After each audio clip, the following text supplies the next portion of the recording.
Alright.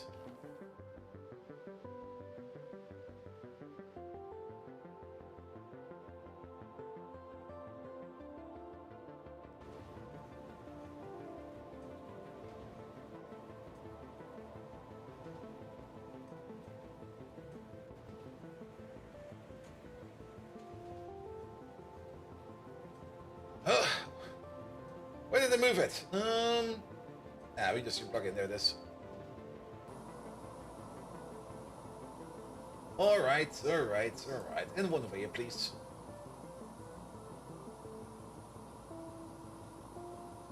Plus one over here.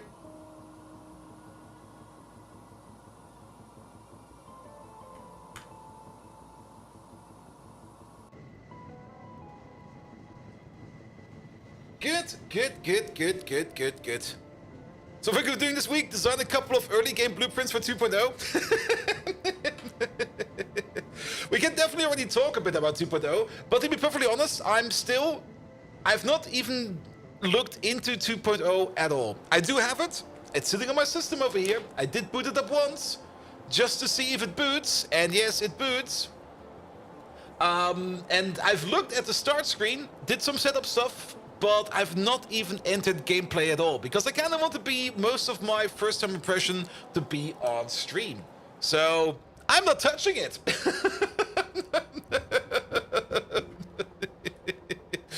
I'm just not gonna touch it. Which is kind of weird that I have this much about self-control about the thing I want to really, really play, but I still have to wait for like 7 days, which is, I don't know.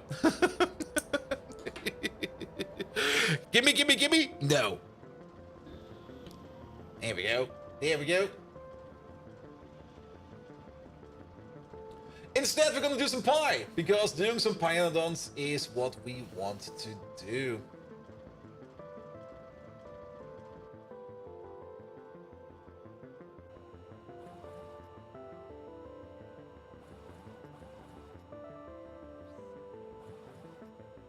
Alright.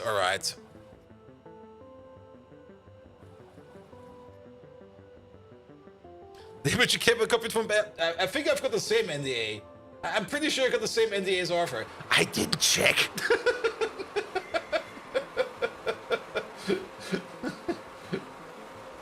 Let's see. Let's start it off now, and then maybe I can check the NDA real time. Good evening, Twitch, and welcome back to Factorio. Let me just check whatever kind of NDA I've signed over here. I'm actually not quite sure what I signed. Bum. Is there even an NDA? I signed something somewhere. Maybe it's on my phone. You know what's the best part about NDAs? Not reading them. And just going like, yeah, I got something. I will not show anything. That'll be fine, right? Good. It must be over here somewhere. Blah.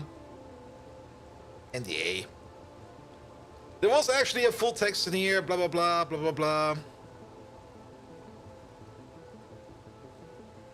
That's fine.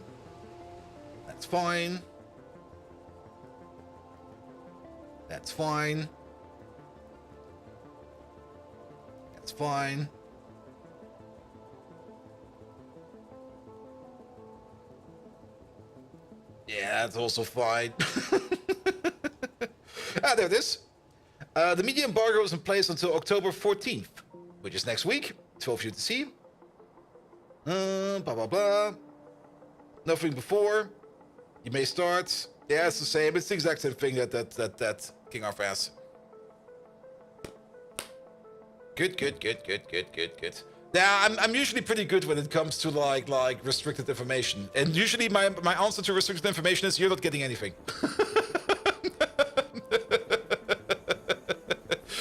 You will not show any Factorio gameplay ever again. No! Then I'll make my own Factorio.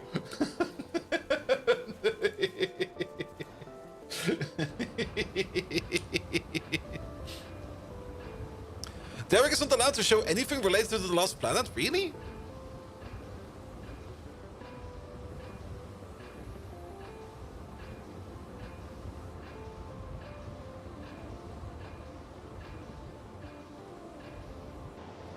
Doesn't really say anything over this. Maybe Derek has a different NDA?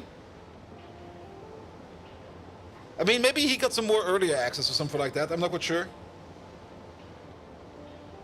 But mine pretty much says, I mean, I can definitely read this one out because it just basically is a clause. But blah, blah, blah, blah, blah. Before the embargo date, you agree to not publish, upload, share, stream, otherwise distribute any content or recordings from the game. You may record, take pictures and other content prior, but you must not share any footage or content from the game until after the embargo. So basically, unrestricted. You got access like 2 weeks before you? Really?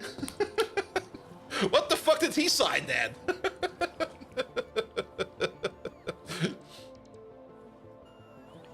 Well, we will see. We will see. You know me. I mean, making progress in the game, like finishing it in a week.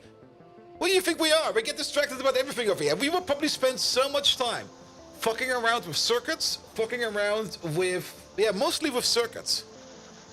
Because I kind of want to fuck around with circuits.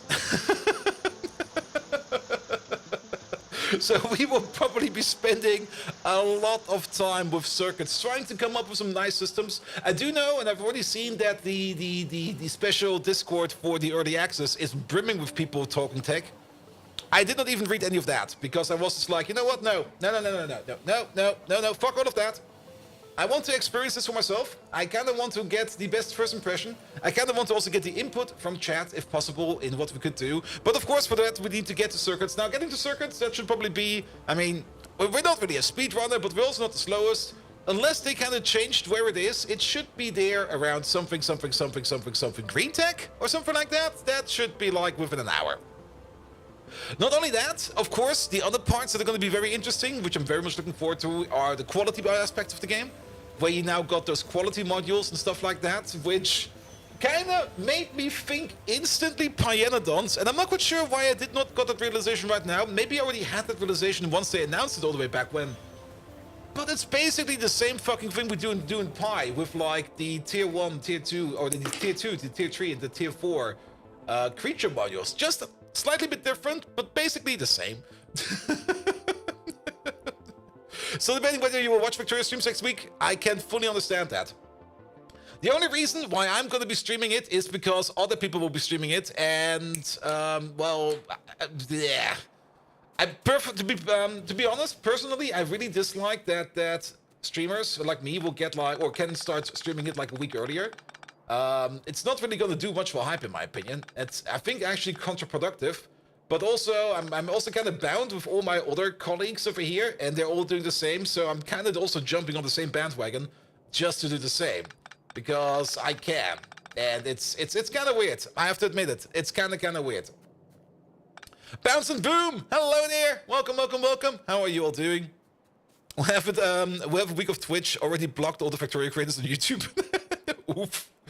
Oof. I can fully understand that. I can fully understand that. Yeah, I'm not too happy about it, like I said. But not jumping on the bandwagon, in my opinion, would be even more stupid. So I'm just gonna jump on the bandwagon.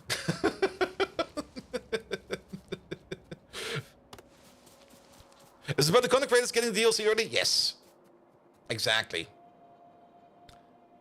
But yeah, it is how it is. It's already mainstream early, but the main grab would be based in people having a month plus early access, possibly a full playthrough before the Xbox even out. Yeah. And people are definitely already doing that. I mean, I already got like invites from other streamers go like, hey, come over to our server. We're almost done over here. And I'm like, no. Go away. I want to have my own fun. The only thing I do kind of like is, I mean, there are some other release plans with Red Circuit and other stuff like that.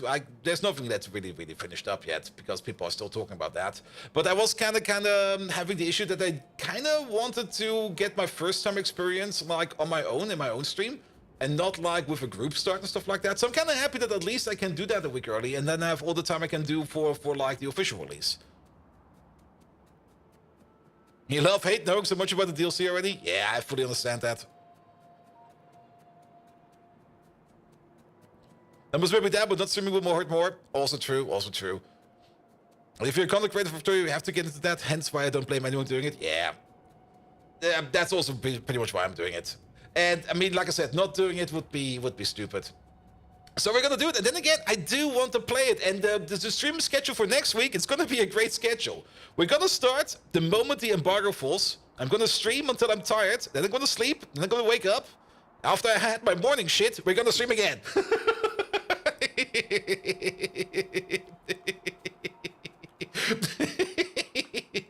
It's gonna be a couple. The next week will be like a full week of streaming, like as much as we can get in there.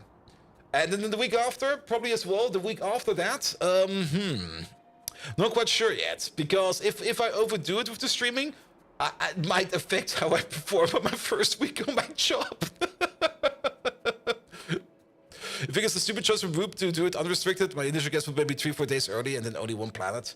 Yeah, but controlling that is also kind of hard. I mean, it's giving people early access is nice.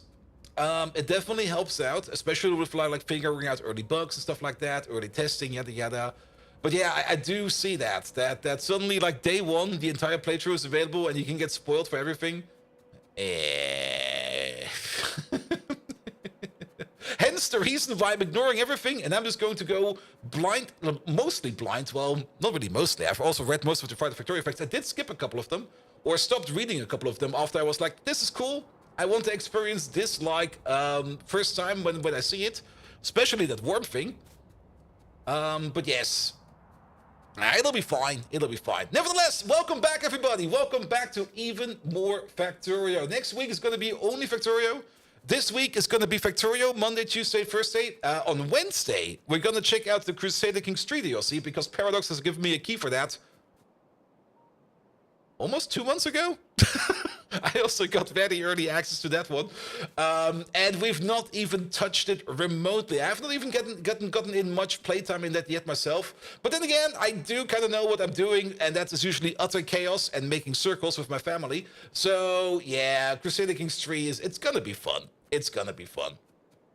Nevertheless, this Saturday, I was playing some Factorio over here, and I was working on a couple things over here. For one, I did establish and implement a little bit further over here the slaughterhouse, and I actually already moved a whole bunch of creatures over here that are being actively butchered over here. Now, these belts, I've seen them fuller than this. They can be very, very, very full if demand is there, but we are now butchering quite a lot of these creatures over here as well. And I can also see that the Dingrits already over here.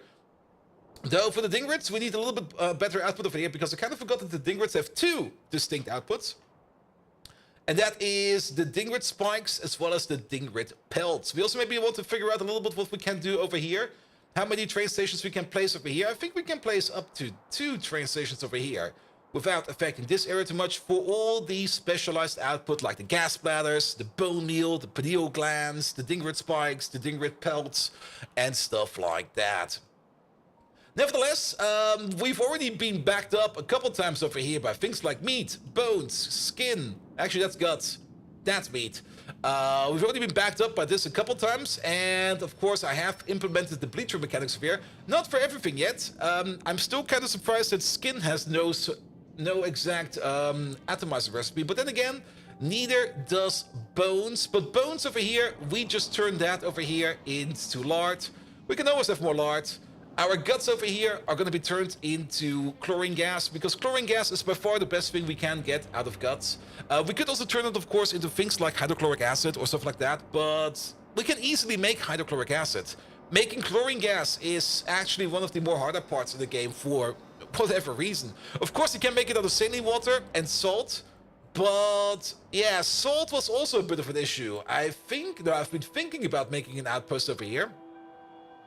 I did make a new salt outpost all the way over here, and this one over here is going fine as well. I also kind of fixed the salt outpost, because it kind of turns out that this salt outpost over there never had its train station set up correctly, so it was never, ever, ever exporting any salt at all over here.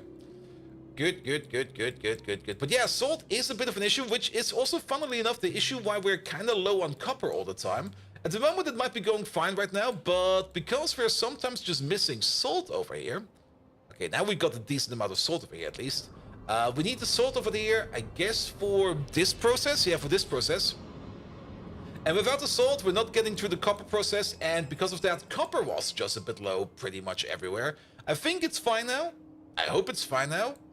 We got 2 copper trains going around. We might need a couple more copper trains. Then again, you over there, you're currently loading. So yes.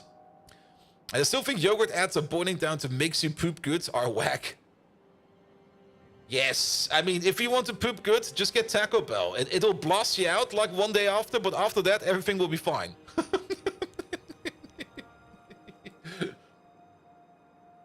Alright. But yes, this seems to be working fine as well again. Then, the Grot Swamp is working. That took way less craft than expected. Where's the thing? It's over here. There we go. The Grot Swamp over here is finally working. It only took us 1,444 crafts, give or take a little. But the Grot cycle over here has now started. And we already have like another 177 over here, which means we can deploy like another couple right over there.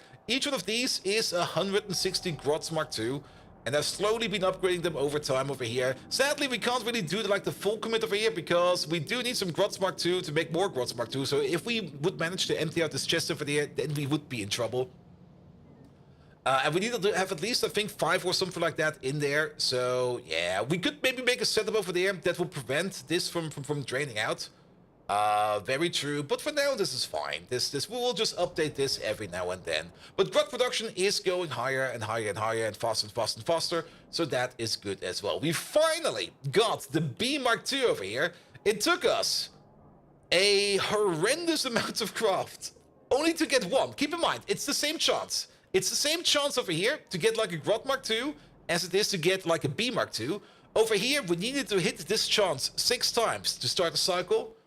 For the bees, we only needed it to hit it once, and it was horrendous. It was like the worst ever. It's currently still going. We should probably go over there and maybe stop this and maybe set up the Mark II breeding over here, for which I'm not quite sure what we need yet, but we should get it going because we do probably need a better bee setup, because it was kind of looking a little bit at pesticides over here, and pesticides require Arcwit Venom. I think both of them actually require Arcwit Venom.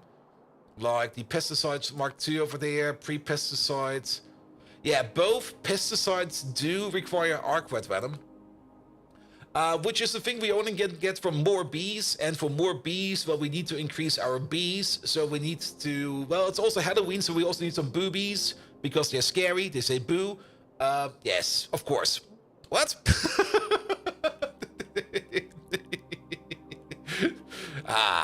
There we go. Good. We also have the Kamouts over here, of which we have like 500 in the storage bin. We need 50 per farm, so we could make 10 farms over here to start this process up over here, if we would want to. Kamout processing is also a thing we could think about sooner or later, but I really want to maybe start finishing up the process over here to get the nanostructured material in. And for that, we still need to make the core shell nanoparticles. Now, for that, we do need these plasmonic cores over here. We only got 450 over here. So, that's like nothing. That's a ludicrously low amount. And the main reason why we don't have the many over there is because we are still, yet again, out of sugar cubes. And the reason for that is because over here, we do prioritize the production of schnapps over the production of sugar cubes. And also, honey production over here is kind of stalled again because we are out of cows. Now, for the cows, we could maybe move over some of the cows. We got no cows there. There's like nothing over here. It's empty. So maybe let's try to figure out what's wrong with the cows. I think what's wrong with the cows is, again, a situation of lack of bedding. Yes, lack of bedding it is. But that should be improving right now because bedding is being made again. And the whole reason why we currently have yet another lack of bedding had nothing to do over here with the formic acid, nor with the grot, nor with the yacht toys, nor with the raw fiber. It was wood. Wood was causing us some issues over here. As such, I did do a bit of a lovely little endeavor over here.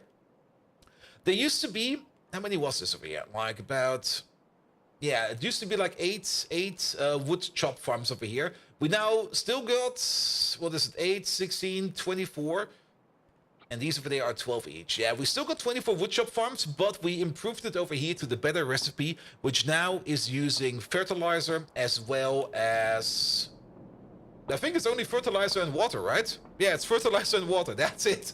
We're using the fertilizer and water recipe over here, so no longer are we going to be needing over here things like muddy sludge, nor are we needing ash. Now, that might be good or bad, because I'm pretty sure that this is one of our final remaining ash sinks.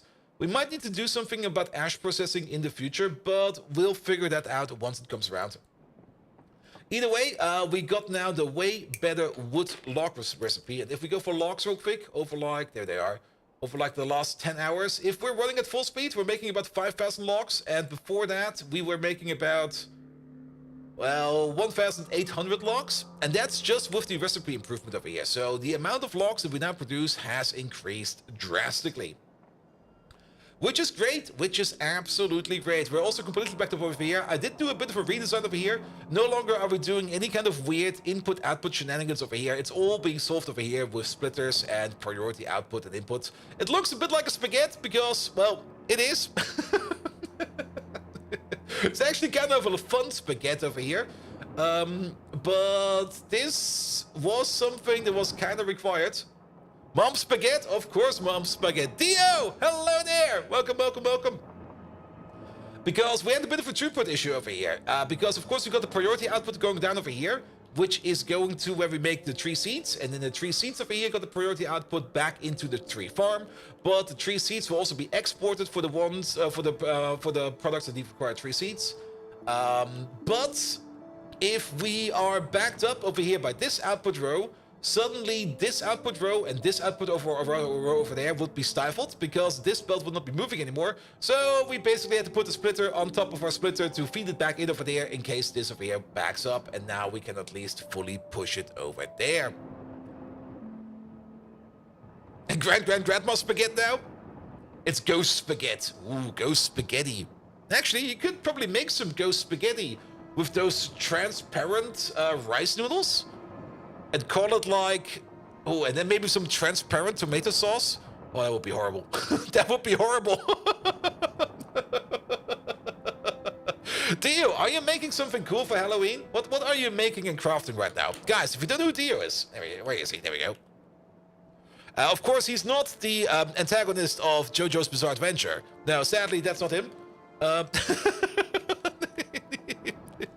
But he is making and crafting stuff on his channel every now and then. Actually, that's the only thing he does, I think.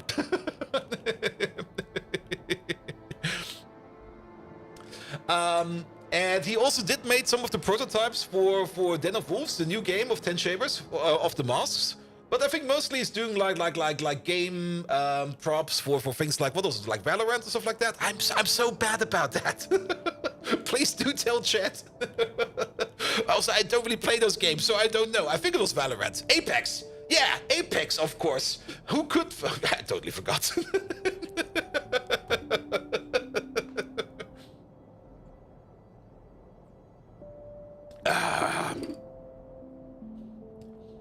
You made the Master use at Gamescom? Yeah, they were great.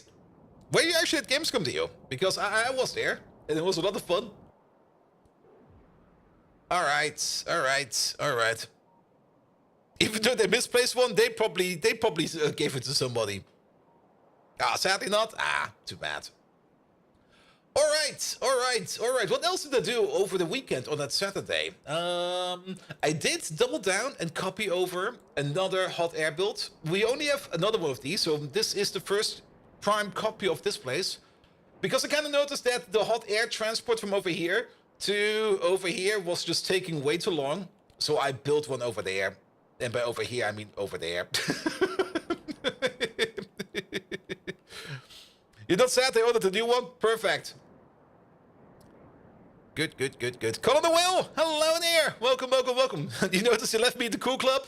Yeah, but I'm not quite sure what they understood what they did there. I mean, they kind of opened up. I mean, it's with me. Like once somebody opens the door for me and I get inside, I'm basically like a vampire. A very lazy vampire.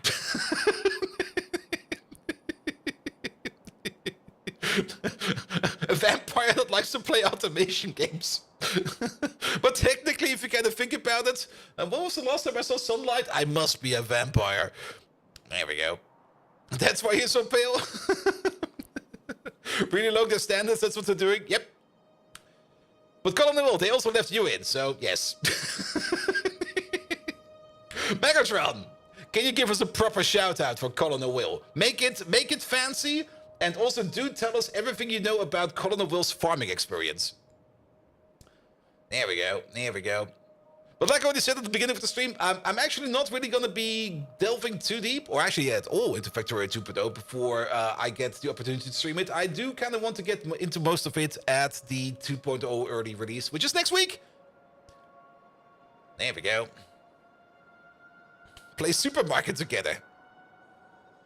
They invited you to the land, standards are very low. I'm not quite sure if they even thought about... Attention, you simple-minded rust buckets. All right. Prepare for the grand introduction of Colin O'Will, a man so familiar with the ways of the earth, he might as well be soil himself.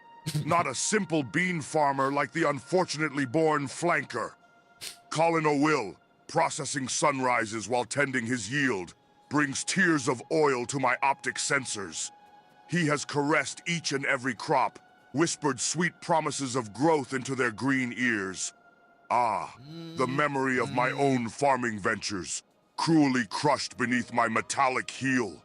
This man, Colin O'Will, he knows the dance of the seasons, the lullaby of the rains, the gentle touch of morning sun.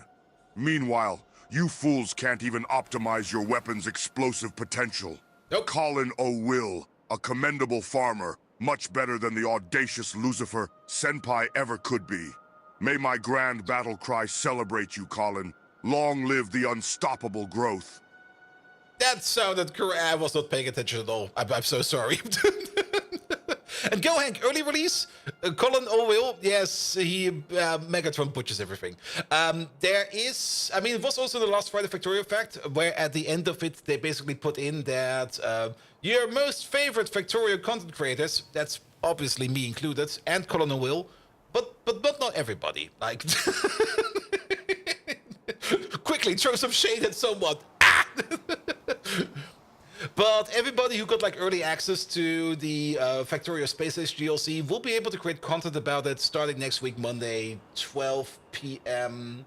I think that's 1 p.m. German time, if I remember it correctly. What is 12 UTC in German time? 12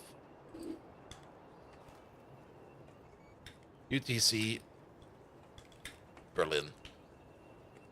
Oh, that's 2 p.m. I almost went there early. That would have been weird. Then again, I'm pretty sure you can go an hour early by just going like, oh, time zones. I forgot how they worked. I'm so sorry.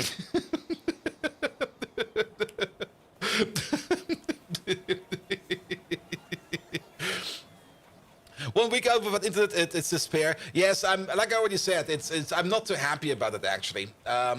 It feels kind of stupid and weird in my opinion, because it doesn't really gain you anything in my opinion. I mean, the people that want to play Factorio, they can watch people playing Factorio, but they want to play it themselves. And if they start, it's weird.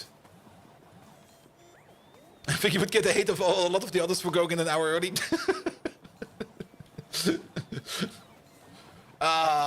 Would that? I mean, if it would be an honest mistake, then now that we have identified the issue, I can't make that honest mistake anymore. But people would probably be like, oh, you did what? Well, damn. You won't be watching 1 week of Space Page content? That's perfectly fine, Ashton. I fully understand that. I absolutely understand that. Like I said, the only reason why I am doing it is because everybody else that has access to it is doing it. And if I would not be doing it, I kind of get like that FOMO feeling. I'm not quite sure if it's the correct decision, but at the end of the day, you have to come and do with something. And to be perfectly honest, I would rather jump on the bandwagon.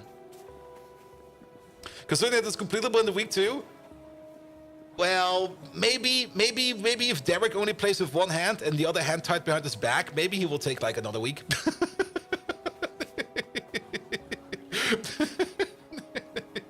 You can definitely, I mean, speedrunners will be speeding through that. I mean, come on. Original timeline for Factorio, to just complete it back to front is like 8 hours because you got actually more than that. If you go by the achievements, like people would be like, oh yeah, it's probably going to be like really, really rough finishing a game of Factorio like in 15 hours. That's going to be the achievement, right? What's the current world record? Like an hour? 2? I'm not really that into speedrunning.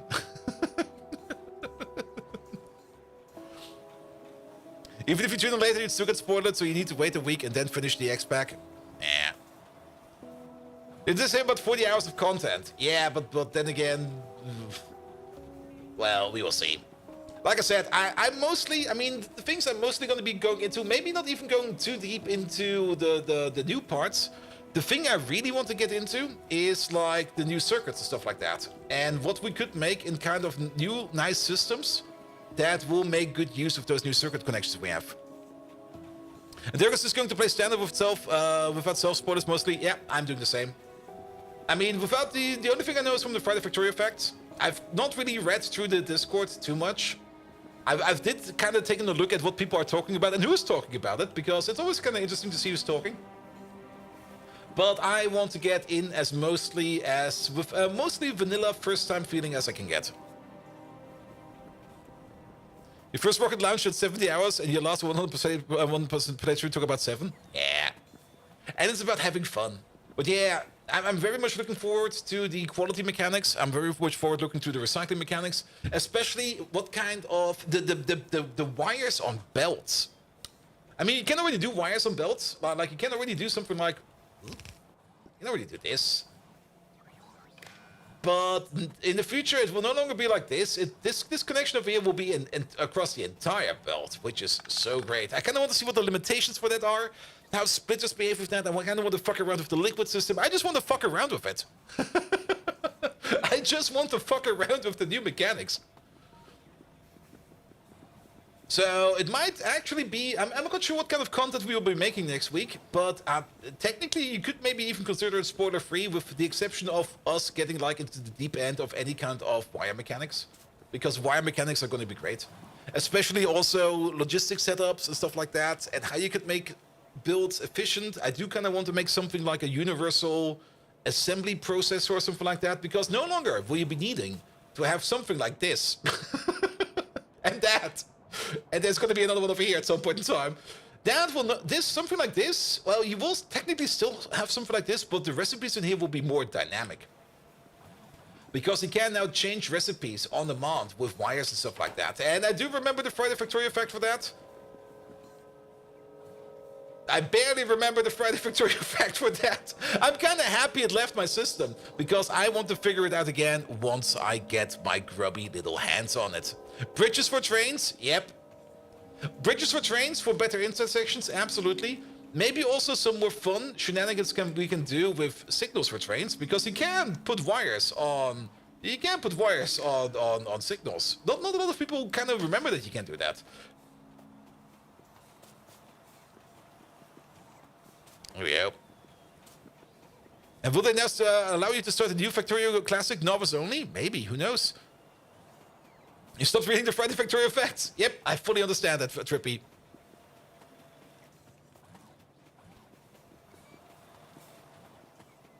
Assuming bridges for trains do not guarantee better intersections, I will make the worst intersections you can ever imagine. Wired signals are actually used in the speedrun base? Really? They are? Really? Fluxbugs, hello there! So in 7 days you have to pause your streams for 7 days. If you don't want to get any spoilers, yes, I'm so sorry about that. But every Factorio content creator is doing it, and I'm not too happy with it. Definitely not too happy with it. But you have to settle one horse, and I'm just settling the horse about. Happy for you, and we'll come back. Ah, nice. Bold is bending to the majority in this case, yes. Here we go. Here we go. They're doing some cursed limiting and startup shenanigans at the cursed stations. I see. I see. I see.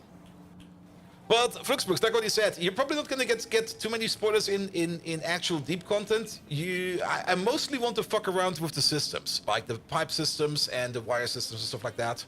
But for that, we do need the base, so we do have to make something.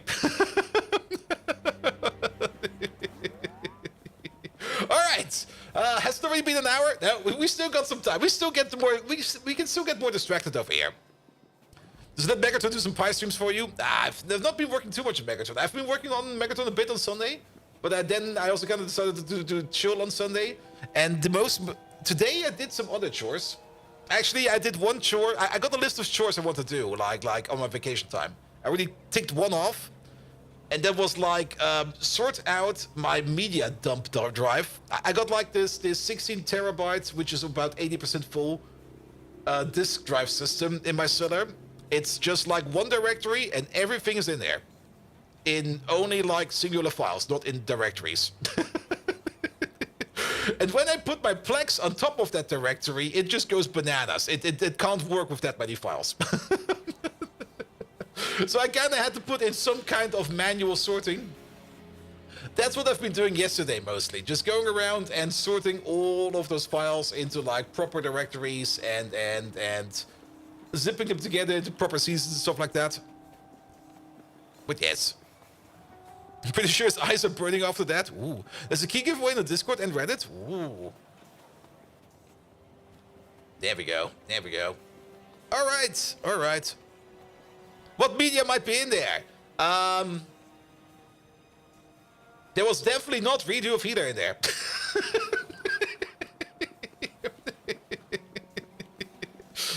Not the issue. I mean, basically, whatever I talk about in my anime Discord, all of that is in there.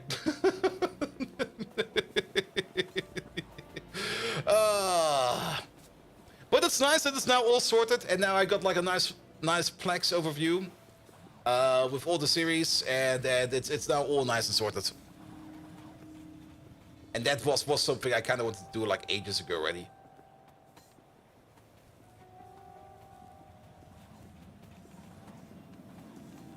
And all Factorio stream backups, of course. Yes, of course, the stream backups. Well, they're all on YouTube, so they're safe over there. At least the ones we have since we started dual streaming. All right. Tech-wise also moved quite a bit. We're going over here into growth hormones, because then we can get over here into rocks stage 4. Why do we need growth hormones for the rock stage 4 recipe over here, if we do want to do that? Naven stage 4 is coming in as well, and I think that is also the last upgrade. We're kind of slowly running out of tech over here. Like, we are actually running out of chemical science tech over here. With the exceptions of all the big upgrades and some of the thermo-solar stuff that we're not going to do. But we are slowly, absolutely running out of tech over here. One thing I did notice over here is that there's a personal Roboport Mark II, which I kind of completely forgot about. That's in the list as well. We're going to get that sooner or later. But yes, biomass power over there, then the Biofluid Roboport network, and then personal Roboports Mark II. We could maybe, if we want to, get stack inserters too. That might make some of these techs a little bit easier. Yeah, let's put it in. I mean, it's another recipe to make stack inserters. Why not? And then the rest of these are all the third upgrades, which the only reason why we're not really researching them is because they are like fucking expensive. Like these over here. These cost like 10k science packs. It would be like 100,000 automation science packs over here to research this thing over there. That is so many. That is so many science packs.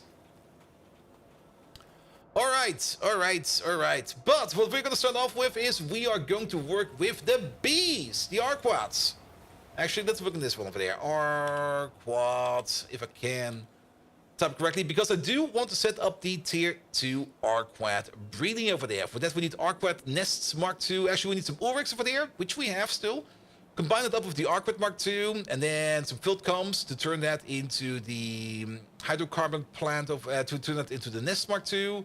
Then the nest Mark II with some Ulrich food, some milk barrels over there, some bedding. We can turn that into Arquad eggs in an Ulrich coral, and then we are gonna have to have an incubator over there where we then turn those eggs into maggots Mark II, and then we put them back into the apiary over here with some Dilmo cups to turn those into Arquads Mark II. All in all, not too bad.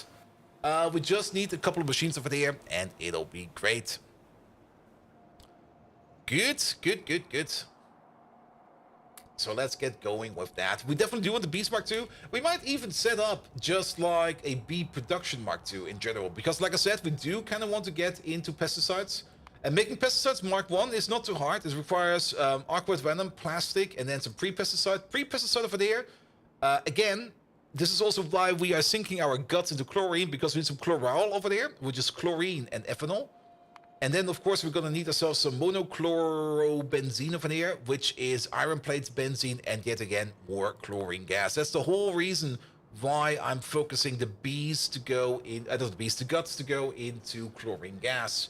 Because making chlorine gas is the only other way to make that. Well, we can make it out of blood. The blood to chlorine gas output line is also available to us.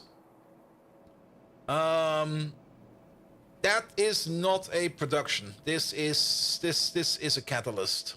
We do get some chlorine gas out of that, but it goes back into titanium tetrachloride. But the only other way to actually get a decent amount of chlorine gas would be cooking up saline water, but that also makes sodium hydroxide, which is kind of annoying. And then gas bladders, if we get a future tech, which you can't do yet. And then this one over here is, I don't think we've got this available, because that's a third recipe. And then, of course, you could get it out of folines. Yeah, getting chlorine gas is kind of hard. It's not as easy as one might think. Alright. So what do we need over here? We need an apiary. An apiary to start making the bees. Actually, does some of an apiary? Ah, damn it. Arquads. It starts with an apiary. It goes into an Uricarol, into an incubator, and then it ends in an apiary again. So, apiary, Ulrich, Carol, incubator. I think we have some incubators over here. I think. Wait, I'm looking in the wrong direction.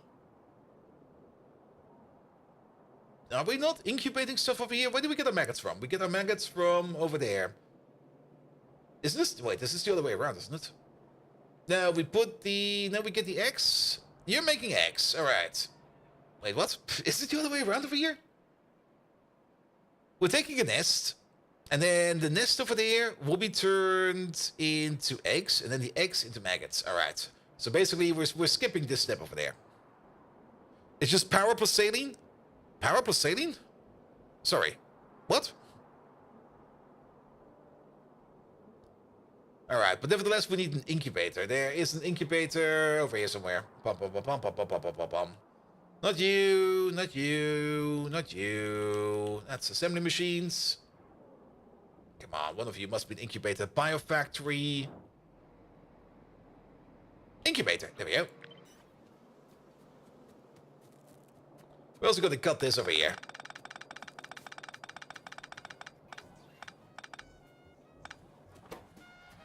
There we go. Got an inventory full of maggots now. I also queued it over. Did I queued over the... I copied it over. There we go. Alright. That will be you over there. And then we need to make a cycle out of that, because then you go back into an apiary, which I guess will be over here. So... cut this.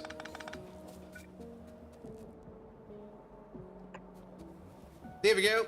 That'll be fine. Good. This will be our cycle to breed the bees, to make more bees Mark II. Good. On the other news, I did talk a bit about the wood. Sorry, there's more wood stuff over here. I also did set up the production over here, the reproduction of wood Mark II, because I'm not quite sure where the wood Mark II maker is, but it's somewhere. Ah! Oh, I thought that was the message. Megatron! We just got raided by Team McIntyre. You know what that means. We want to see Amanda. Because we don't really care about Derek, we want to see Amanda. So can you give Amanda a proper shout out and just put Derek in the corner?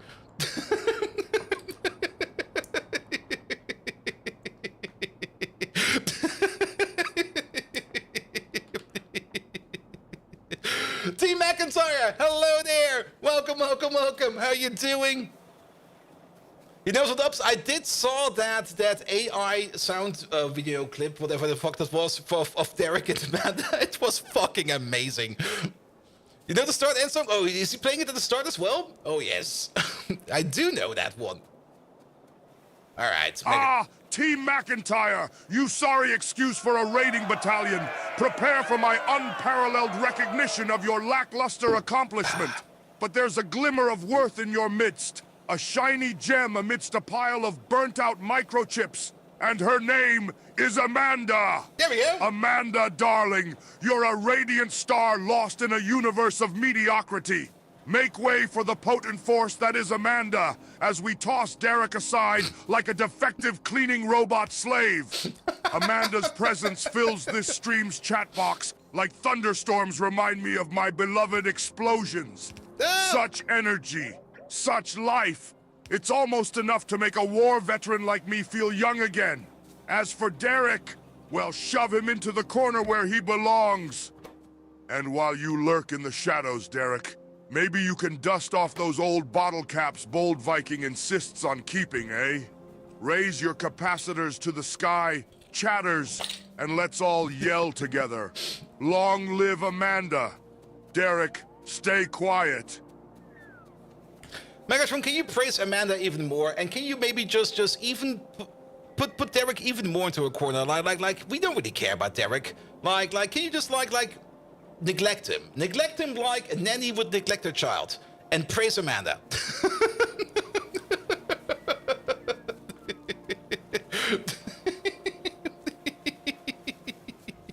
Welcome, everybody. By the way, welcome to our small little Pyanodons base. I think if you only come here like every now and then, you look at the map, you might not really notice what's going on over here, because changes in here you no longer notice changes in here, because the base is that fucking big that whenever you look at this, you always go like, that's new, definitely. Behold! Amanda comes into view, brighter than the explosion of my weapon's optimized potential. While Derek skulks in the corner, we celebrate our undeniable centerpiece. Amanda, you remind me of my beloved Roomba, tirelessly bringing joy while others merely gather dust. Your presence is as refreshing as a finely tuned K-pop chorus. On the other hand, Derek, ha! Now you're merely an afterthought, as important as a bean at a Roomba convention. Being in this stream with Amanda is like drunk singing karaoke, a chaotic symphony of bliss. Derek, go do something useful, like optimize my weapons or become the being you were born to be. Amanda reigns supreme while Derek seeks attention like a firmware update wipe. Raise your conductors to the sky, comrades, and join me in my eternal chant, Heil Amanda. Meanwhile, Derek, shush! Shush, Derek! Shut up!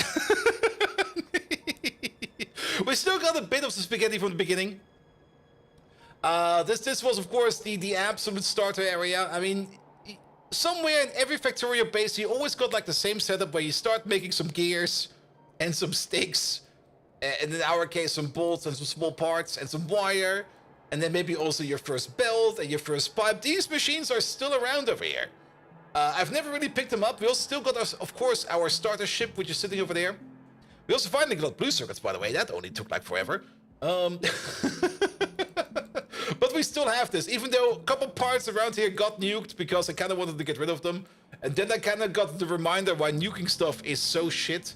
Because if you start picking up this place over here and you start picking up broken items or items with like not full health, it will usually end up with them ending up over here into the mall and then blocking an inserter because things don't stack no more and stuff like that and blah. But that got sorted out over here, I think, mostly. Good. Guys, if you do not know who Team McIntyre is, well, be amazed because he's going to be the guy that will be finishing space exploration the fastest next week. I already know that. It's going to be the guy that's going to be like, after 8 hours, I'm done. With the 100% full achievement playthrough and everything. He's gonna guarantee it, trust me. Spaghetti is fun and good, yes. I mean, like I always say, the belt doesn't know that it is spaghetti. The game doesn't really care that it is spaghetti. The only person that cares about if it's spaghetti or not is yourself. And I don't care if it's spaghetti. I mean, come on, fuck it. Just get things together, get it moving, get it producing, and you'll be fine. It's also the reason why my bases are usually just this complete organic mess of everything, and I fucking love it. I mean, if you want to play on a grid, that's fine. Grids are great. I mean, grids do work. I just don't really want to do that. I do have also grid-like structures in here, of course, and at the end of the day, anything will become a grid sooner or later. But I just kind of like the utter chaos that we have in here, especially with our train network over here, where trains... Okay, this is a bad example. That train is actually taking a sane route, but maybe you're taking a little bit more... Okay, you're also taking a sane route. What about you? Yeah, well, then we get things like this, where they kind of drive very, very long ways around to get to positions where they want to be. What about you? That's a good example. There we go. To go to the left over here, of course, we need to go to the right first, go all the way to the turning point, then go back, and then we arrive over there. It's even worse in other parts of the base over here, where, okay, you're kind of fine. What about you? Yeah, but who knows where you came from? Just go all the way around. At the end of the day, I don't really care too much about what my trains are doing. As long as things are moving, I'm happy with that. Alright, that is going to be the Arquat cycle. So you're going to be making nests. You're also going to be making empty... Okay, we got a standard empty and full comp switcheroo over there. Which we could do something about that with you over there. There is a recipe over here to fill these up. That will be yet another apiary. Don't really have space for another apiary. Well, we can probably get one in over here somewhere. Actually, technically, we don't need this anymore. This can go. There we go. And then we can just place like another apiary over here. Good. And then we'll probably set up something like any kind of breeding or filling setup over there, so we can fill up these combs over there, turn them into empty combs, so we can get the nests over here. We need bedding. Oh boy. That'll be fine. We're going to need a thing like this, a thing like that. And before we go out like this, you're going to have one of these. And then... we could just... Actually, let's use a long inserter. Long inserter will be fine. There we go. And then limit this to something like that. I did notice one thing. I do have, like I already said, I do have access to like Factorio 2.0. And I did boot it up just to see if it boots and everything. And I did watch... the starting screen for like an hour or something like that. And I did notice a couple of things I was kind of hoping I would see. I will not spoil them right now, because we will get to them next week.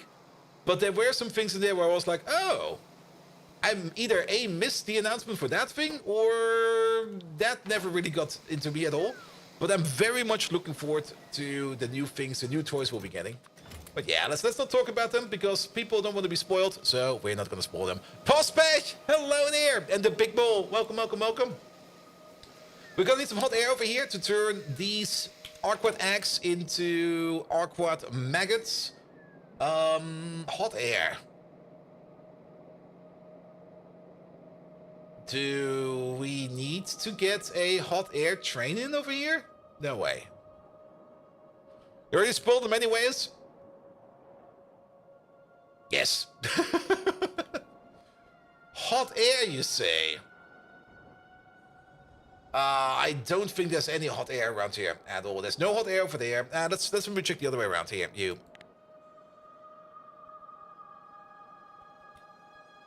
Hot air stations. Maybe we can... Really? There we go. We do got like 26 hot air requesting stations all around the base. And there's none over there. I kind of doubt that, but it might be correct.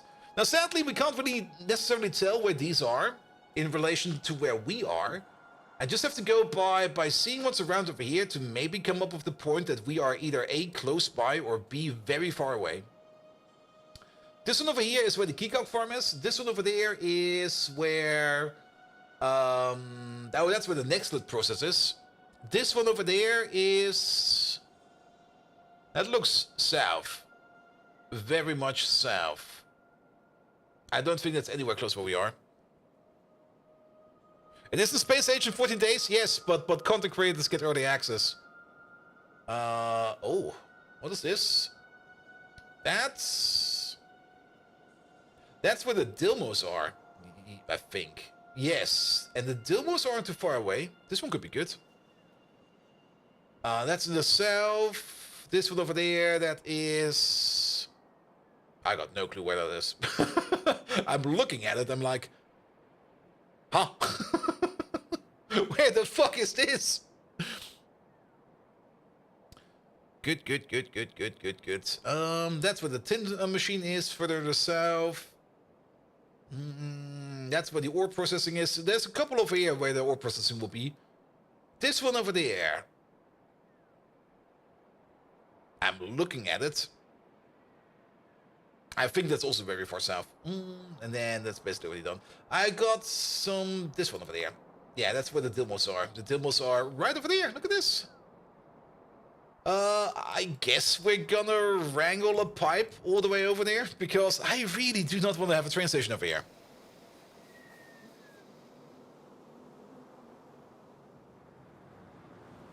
You stick to your stance that hot air can be harvested for politicians. We can also get hot air from Z-Mix. We got another hot air recipe. Where's it even? Hot air.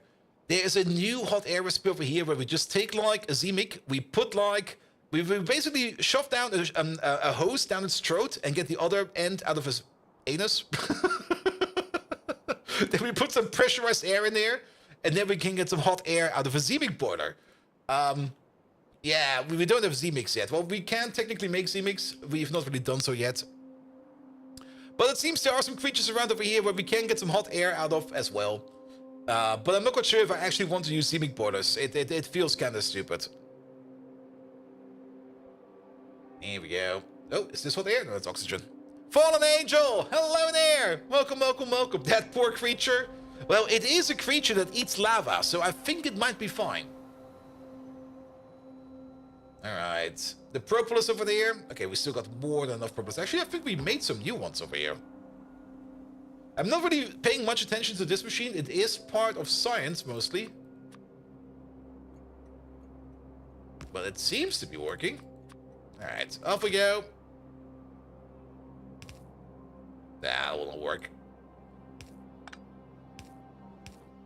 I'm not really the biggest fan of these extremely long pipe connections over here.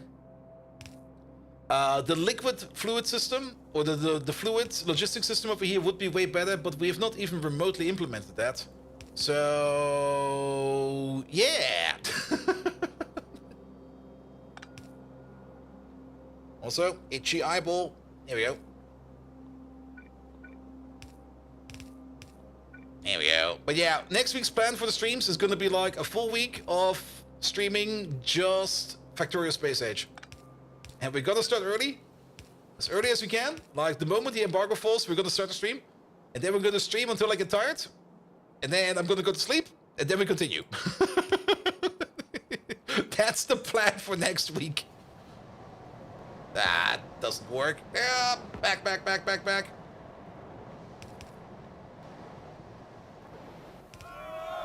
Paulus Bruna! Almost a year. Almost a year? It should be more than a year. Wait a minute. I see what you did there. It's almost... It's more than 4 years, mate. It's almost 5. I do have a copy of Space Age yet? Yes. I got early access. And it seems that every streamer out there will be, or not every streamer, but the embargo falls like on Monday at about 12 UTC. And as such, we're just going to start creating content at that moment in time. I've not really looked into Space Age. I mean, I got Space Age sitting on my desktop. Just sitting there, looking at me, going like, play me! Play me! And I'm like, no. I want my first impression to be on stream, or at least most of my first impression. Of course, we already know quite a bit about the Friday Factorio facts and stuff like that. So, yeah. Sadly, we already know a couple parts, but yeah, we're going to be playing it first thing first on Monday next week. But, like I said, the playthrough, I mean, getting through the story, or not really the story, but getting through, like, the game itself is not really going to be my most priority for the stream, because I mostly want to fuck around and tinker around with like the new fluid system. I want to tinker around with all the new logic systems we got in place and stuff like that. The new train system is also going to get like a whole bunch of lovely attention.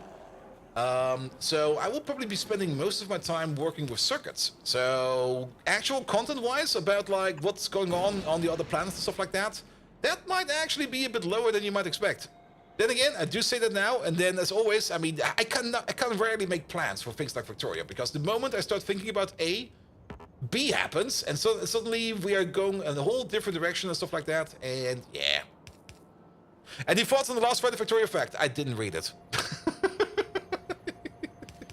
Kind of stopped reading them. The only thing I read was like the last final statement over there, where it just kind of says like your favorite content creators will be getting access to it, like, or will be starting to create content for that soon. What was the title of the last Friday Factorio fact? Not sure how much tech you will have going on without the other planets. There's definitely some connections now. Yes, definitely, and that might also be like part of the problem. I mean, in space exploration of Randall's mods, you only get like access to things like logistic bots and stuff like that, or you could decent access to logistic bots and like that.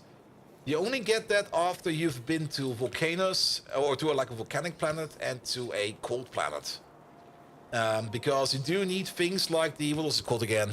It's been a while. It's been a while. I think the pyrite and the cryolite. I might be wrong about that. I mean, it might be called different. But you do need access to those resources before you can get like fully into logistic systems. So at the beginning you will be like in this weird stifled state. The red and the blue stuff, exactly. The red and the blue stuff. Alright, we're almost there. The throughput through this pipe will be absolutely abhorrent. Like, this is going to be the slowest pipe ever. It doesn't need to be fast. It just needs to be doing stuff.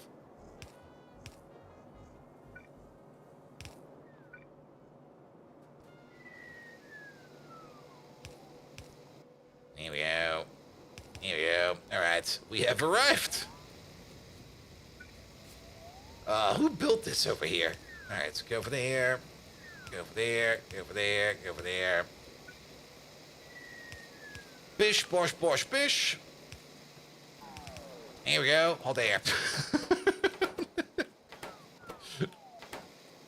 Profi-spieler! Hello there! Welcome, welcome, welcome. Alright, we're gonna use the most cheap recipe over here to fill up these combs. We do need some crude oil over here. I think we have some crude oil right over there. Perfect.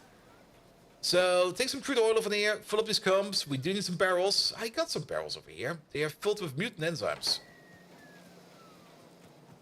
I think we can empty them out. Wait a minute. I'm not going to pick up any new barrels. How many of these barrels do we need? 4 in total. Perfect. All right. Put you down over there. Put the mutant enzymes in there. Get this out. Off you go. Done. Good. Then we're also going to need one of these over here for you. There we go. Something like this. And just have some random power. We will might as well just fill you up straight away with some crude oil. Up. By the way, I also just had lunch just before the stream, so I'm still a bit like full. Wait, you got the stream on the 14th already? I'm jealous. Yeah, sorry. Yeah, we're gonna stream early because we can, and because we can, we're gonna do it. That's the whole reasoning behind it.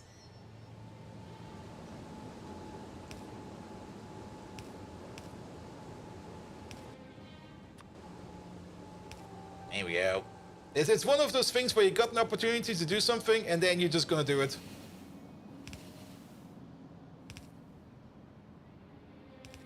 So we're just gonna start the streaming early. Just have to make sure that we don't accidentally go more than an hour early. Like I was like, oh yeah, 12 p.m. UTC, that's like 1 p.m. German time, right? No, it's 2. Good thing we got that cleared up. Alright, put that in there. Flip, flop. Then will be the crude oil, and then we just need some native flora, some empty ones. We can get some empty from over here. Native flora should be going around over here somewhere as well. I mean, we got bees over here. I can't imagine that there's... Is there no native flora over here? No. No. Really? How do these bees even work without native flora? What the hell, man? Okay, there's some down there. We can get some native flora from down there. Good thing you have holidays. Nice, nice, nice. And I hope your last exams went well, if you still had exams. All right, these are used ones. We need empty ones. Empty ones should be over there. I'm just gonna pick up a stack. All right. And just to make sure we're getting empty ones back, right? We don't get used ones back. We do get empty ones back. Perfect. That would be horrible. If we would be getting like used ones back over here, and we would have to like recycle them like that. Oh boy. Then we need some sap and some native flora. Native flora's down here. We're just gonna tap into that. There we go. Perfect. That will be that. As for the sap, yeah, you know what? No, maybe not you. But let's maybe grab. There must be one over here somewhere, if I remember correctly. Is there? That's a very old one. Sap machine, sap machine. There's a sap machine right over there with the latest and greatest. There we go. How much sap do we need over here? We need like 4 sap every 80 seconds, so it's 1 every 20. The base recipe speed for this thing over there is 1 every 20, so one of these over here will be more than enough. Good, put sap in there, and then you're gonna be making the filled ones. That was a bit too far away. Yeah, use a red inserter. There we go, do some flip-flopping. You then get the filled ones. You will then be turning those into the Arcwad Nest Mark II. Arcwad Nest Mark II. Oh, we need like everything over here. We also need milk over here. Oh, do we have milk available? Please tell me we've got milk available. I fucking hate canisters. Every damn time. You have to set up like a barrel pump, then you have to get the liquid in, and you have to put some canisters in. I'm pretty sure. Yeah, we got some milk right over there. Awesome. Today was Espanol. Wednesday is Germany, and Friday is history. So Friday's already done, right? But yeah, Espanol. Sí. Muchas gracias. Big taco. Ole. Or something like that. I don't speak Spanish.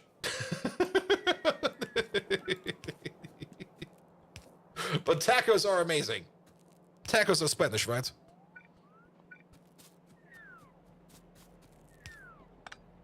Here we go.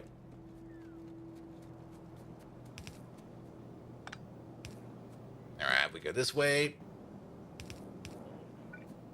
Bring the milk.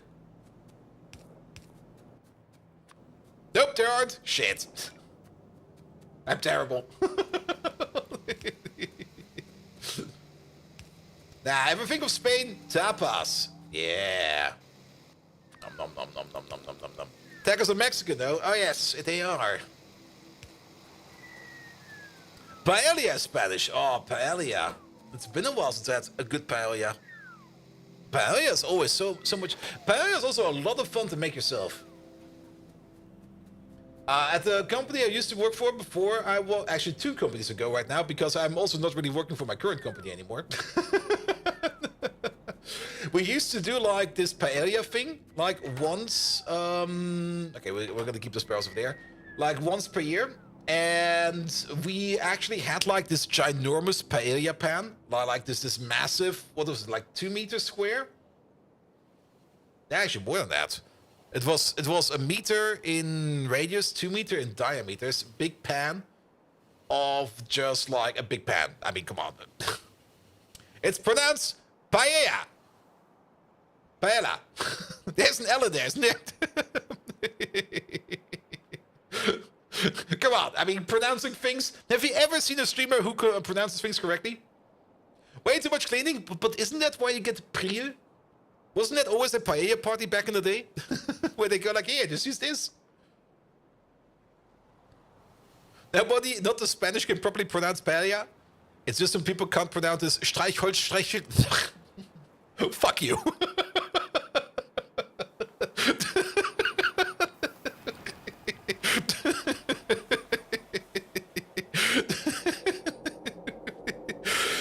Streichholzschächtelchen. There we go. It's, yeah, no. See, he's not German. Of course I'm not German. There's no L in paella. I understand two big eyes at the end. What the hell? Spanish is a weird name. It doesn't matter. Germans make those words up to fuck with other people. No, that's why we got schnitzel. Stuff like that. Alright. This can go, that can go, this can go, that can go, this can go, that can go. Bum, bum, bum, bum, bum, bum. LL is not L.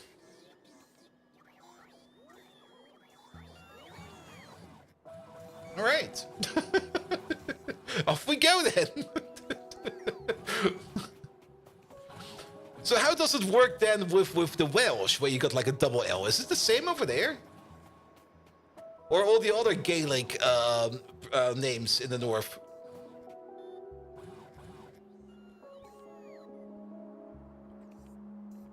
Or is that a different double L?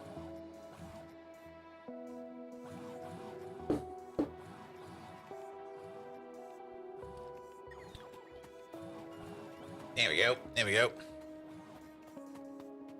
That's the other way around, I guess. There's way more added. Nah. Languages are weird, man. Languages are super weird. But thank God there is something like autocorrect and stuff like that, because I would be so fucked without that. I mean, I do know how to write things correctly, but most of the time I just don't care. And then just let autocorrect take over, and most of the time it's correct. Well, it also kind of fucks itself over quite often. Yeah, just take 10 of these. There we go.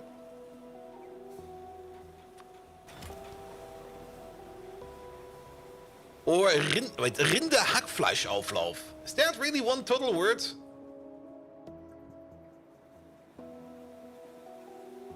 Did Bolt's watchdog get triggered? Maybe.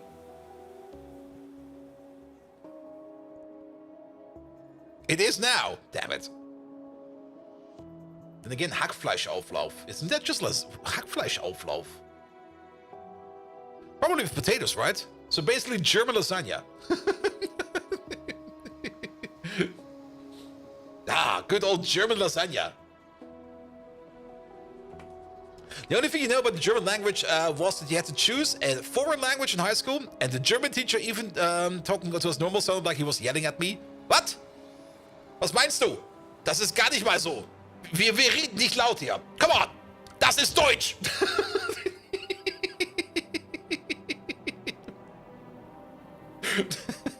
Come on, pay attention, alright? Yeah, German can't be like that.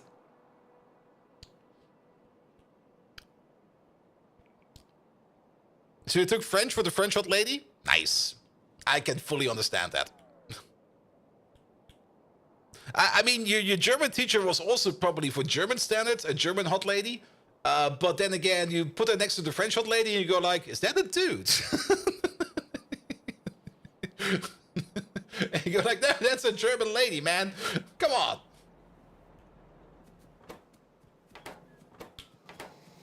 There we go. There we go. All right. Get the milk in there. I mean, at the end of the day, it doesn't really... If you make the choice about what language you learn, because whose teacher is hotter, that only means that you're paying more attention in class with the hotter teacher. So the teaching is working. So, in my opinion, that's good. That's fair. Whatever floats your boat.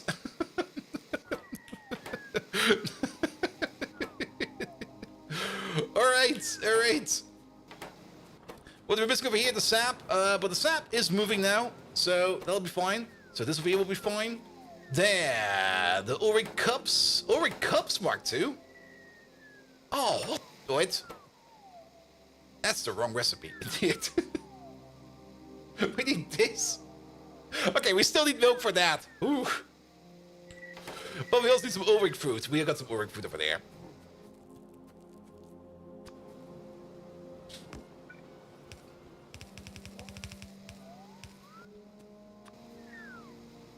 Oh, really? Oh. Yeah, go over here then.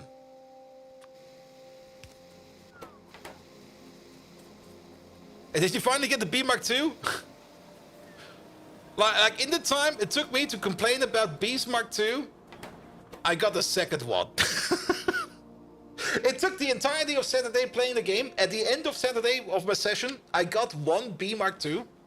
In the same time, we got enough grots over here to get the grot cycle starting. And keep in mind, the chance of getting like a grot Mark II is exactly the same as getting like an Arquette Mark II. So yeah, something was very scuffed over there. How many do we have there? 160. Perfect. That means we can do another row over there. You're next. Here we go. Upgrade these one by one. We can still put a better recipe in over here for the grot as well. For now, we're just gonna go slowly over here with the increasement of the grot by just increasing the speed. There we go. 0.5% in 600 times 2. Yeah. Well, at least we got one now. That's the most important one. We got one. Okay, we're also making this part over here now. Which means the only thing we're missing over there is the bedding. Bedding we can get in via airdrop, but over here we need some meat, as well as some Dilmo cups, and then the maggots coming from over there. Alright, we can order all of this stuff in via airdrop. So you over there, you will want mostly only the bedding over here. So how about 200 bedding coming in from over there? And then you over there, you want to get mostly in the meat. 200 of this. As well as the Dilmo cups over there, bring me like 50. For the Dilmo cups, we're not really exporting them yet. The Dilmo cups are being made. Over there. There they are. These where we're making the small Dilmos, and then we need to export them.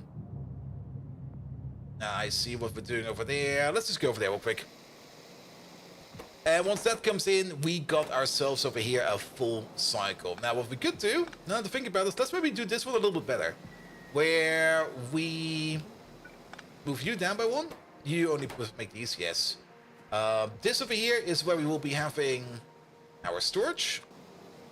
And then we have another smaller storage over there. And then we're going to limit you to this amount, and we're going to limit you to a stack. This way around, this is more or less the improvement I kind of wanted to do down here with the grot. With this setup over here, we cannot order up as many Arquette Mark IIs that we risk of basically breaking this production line over here. Then again, since we only need one Arquette Mark II over here to get this one going, this will never ever happen over here. So we can't actually keep this over here like it is. Because there will always be some kind of Arquette Mark II in here. Or at least the means of productions to make more Arquettes afterwards. So I don't think we will be getting stuck over here. So it'll be fine. It'll be fine. Alright, but let's get those Dilmo cups in there. And then we can get the Arquette Mark IIs over here going. Also, why do I have such an itchy nose today? And 7 days to finish, that's impossible, right? Yeah, we're not gonna finish it early. And 7 days before Stage Games, do you get early access? Yep. I could boot up Space Age right now if I wanted to, but I'm not gonna to. Because I want to be my first time impression as genuine as possible. And as I already said a couple times today, we're probably gonna say it a couple times more. Yeah, I already know like whatever I need to know about the Friday Factorio effect. I'm kind of happy that I didn't really study the Friday Factorio effects too much, because if I put too much effort into reading them, I would probably have more information stuck into my permanent brain instead of in my like temporary brain. So there's still going to be like a whole bunch of things I will be more or less either figuring out for the first time or remembering for the first time on stream next week, Monday. So I'm already looking very much forward to that. Wait a minute, that is where the propolis is. We need to be a little bit further over there. Good, good, good. But yes, I'm very much looking forward to that. But yeah, all the content creators basically can start making content for it, like starting next week, Monday. And as such, I'm just gonna do the same. I still kind of find it a little bit annoying that that is a thing we can do. I don't think it's a wise choice to lift the embargo at that point in time. In my opinion, they should wait for a week more and then drop everything together so that everybody can play. I mean, it's great that content creators can at least get like in early and make content for what they want to plan to release over the week. But like getting everybody, like every content creator in a week early, it feels wrong in my opinion. I don't like it. But since we are part of those content creators, we will have to, well, I guess we're gonna join them. Also, how did this process suddenly start up again? What changed?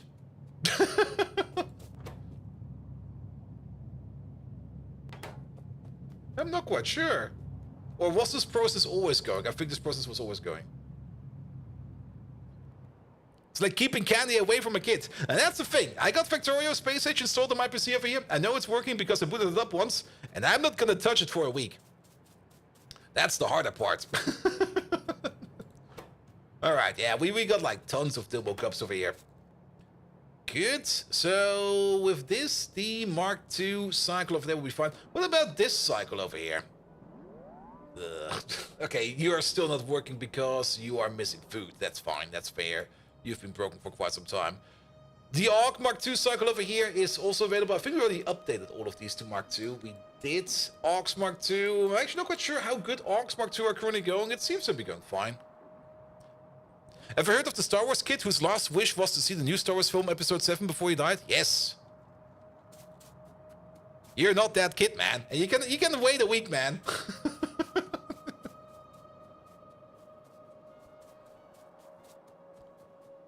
There we go. There we go.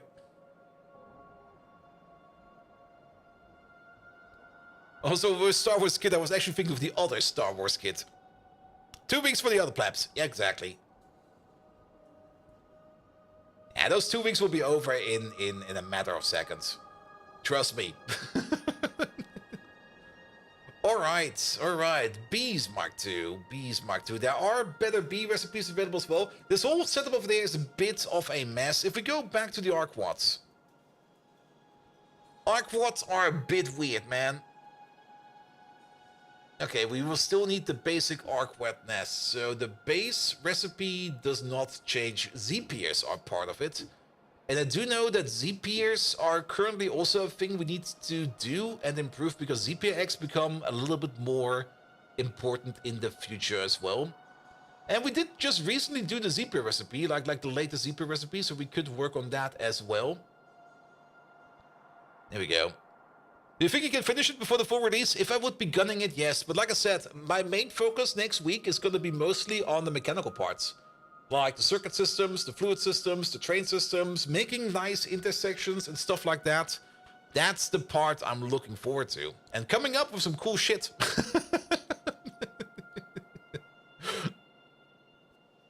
And I can already see people coming up with like videos go like, this is the best new intersection ever. Boom, boom, boom. And I'm just going like, nah, fuck you, man. I'm going to figure out my own. So new train system when? Well, for the Factorio, for the Pi base over here, we do still need to wait on the Pi devs to pull everything in order. To update everything to 2.0. And if you kind of remember, back when we did our previous Pi run, keep in mind, our previous Pi run, we started that one in Factorio 0.18, we updated that one into 1.0, and then we updated it into 1.1. So it seems to be more or less a tradition for us to have Pyanodons playthroughs span multiple versions. For the 2.0 update, of course, the most important part is probably going to be like, will everything still work as intended? The only thing, and that might be the reason why we might not do the update at all, or maybe need to do a partial update, is the new fluid system. With pumps now limiting things to 1,200 liquids per second. That was in the Friday Factorio effect, I think like a week or two ago. Actually 2 weeks ago, probably. 2 or 3 weeks. Pumps now limit their operating speed at 1,200 units per second. That might be troublesome for us. Now, what we could maybe do, and maybe that could maybe be done in a setting in the Pi mods, or maybe as a little standalone mod that we'll just write on our own on the side. We could buff it back up to 12,000 just as a compatibility step over here. Because some of these builds over here do require that we are going to be hitting that 12,000 liquids per second. Especially on this one, not over here. This one's fine. Actually, this one's going to be fine. But there are most likely other builds out there where we think about 12,000 units per second. So yes, the new fluid system might break us a bit. Are these Dilmo eggs? These are the... Wait a minute, we're already doing Dilmo eggs. We got a massive build for this. Never mind, I'm being an idiot. Dilmo eggs is no worry over here whatsoever. Wait, these are Dilmo eggs. We were thinking about ZP eggs, right?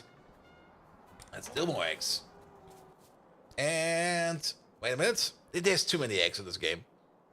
They require ZP eggs. Alright, ZP eggs then. I don't even think we need like a proper big build for that because it's only the Zpier eggs. We could of course try to make the Zpiers ourselves as well. They're not that hard to squish together. And if we butcher them, we do get a decent amount of skin out of them. Arthropod blood yet again, meat, guts, brains, yada yada yada. But we mostly want to get to their tasty, tasty eggs over there. And for that, we're gonna need things like basic substrate, Zpier chum, fish, stone wool, phytoplankton, and saline water, which is all pretty darn easy, with the exception of the chum. The chum is probably not too hard. Let's have a look at the chum. The chum is right over there. That's bones, native flora, fish, rhodiosia seeds, seaweed, guar gum, plastic, and starch. And actually, are we already doing that? Yeah, are we? We are not. But we got some guar gum going around over here somewhere. There it is. Where's that going? That guar gum over here, that is going into... dingrid food, as well as... Good God, that camel face. Look at that face, man. Was that 1,200 per second or per tick? 1,200 per second.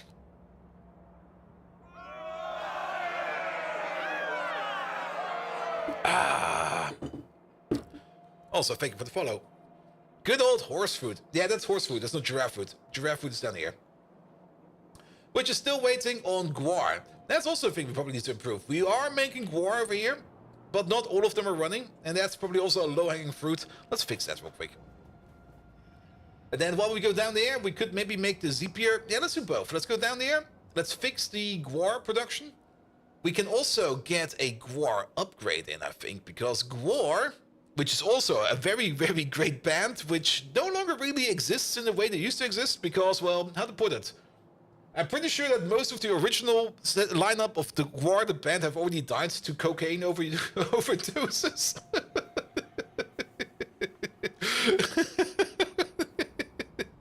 At least the bassist died of that, and I think the singer as well, Brody. The bassist was already he already had like health issues. Did you hear about Cocaine Bear? I still have to watch that at some point in time.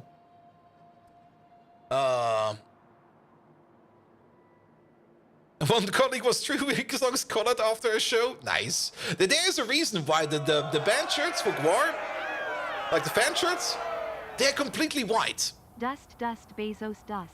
Go finish this run, or restart. We will finish it, but we're not going to restart it. Restarting would make no sense. Nah, we're just going to finish it. And we will finish it after a week or two, probably 2 weeks of Factorio 2.0. But yes, the guar band shirts, they're all completely white, and they just got like more or less a black outline of usually the characters and the band name itself. Because if you're standing like in the front row, yeah. I stood in the front row. It was fucking amazing.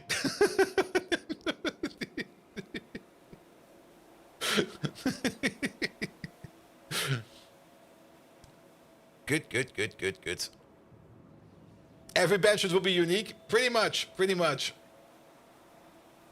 But yeah, the original lineup of guar does not really exist anymore. After the lead singer of the band died, they were kind of looking for like a new singer.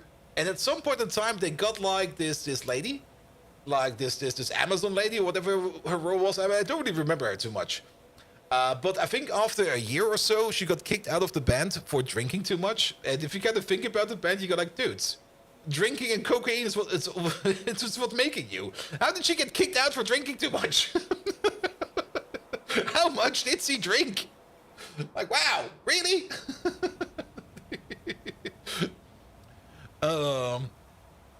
Can you imagine the amount of recipes that will break after the update? Because it was exactly too much? Probably. I mean, come on. I mean, you're being rock stars. You expect to drink, man. Did he do the Cobain move? No, none of them did the Cobain move. I mean, the bassist, he already had like a heart failure from like when he was young. And the doctor already said like, hey, you're not gonna live long. And then he was like, all right, I'm gonna join the band. All right, have fun. Poof. And then the singer did the cocaine overdose. He just took too many drugs. Be careful, man. Don't do too many drugs. Do the right amount of drugs. Kim Dahlia lasted 2 years. Okay, was it 2 years? I didn't really know exactly how long it was, but it was like, wait, she's out already? That was fast. And then they got this new guy, and I guess he's fine. But it doesn't feel like the original Gwar no more, sadly. And that's usually a thing that's usually the thing. I mean, also with Linkin Park. I mean, Linkin Park now got also the new singer. And of course, people are like, it's not the same no more. And other people are going to be like, yay, it's amazing. There we go. 2014, 2015 could be 2 months. Okay. Who knows? Who knows? But yeah, sadly, things like that change. And you're either going to like it or you're going to hate it. There's no in between. All right. I'm gonna go out with this fun on rock. Yep. I mean, when Motorhead was still going around, I think they're still going, aren't they? I mean, Lemmy sadly also passed away quite a while ago already. But I do still remember, like he was still so good live. Like, he was still fucking amazing. They are? Did they also get a replacement then? 100, 200, 300, 400, 500, and that makes 600. That'll be fine then. Yeah, we need some more dirt over here. And actually, maybe instead of doing this, here, how about disconnect this for a second?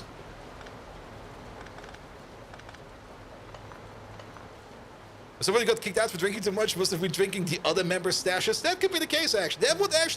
That would make sense. Like, all right, we don't care that you drink too much, but don't drink our shit.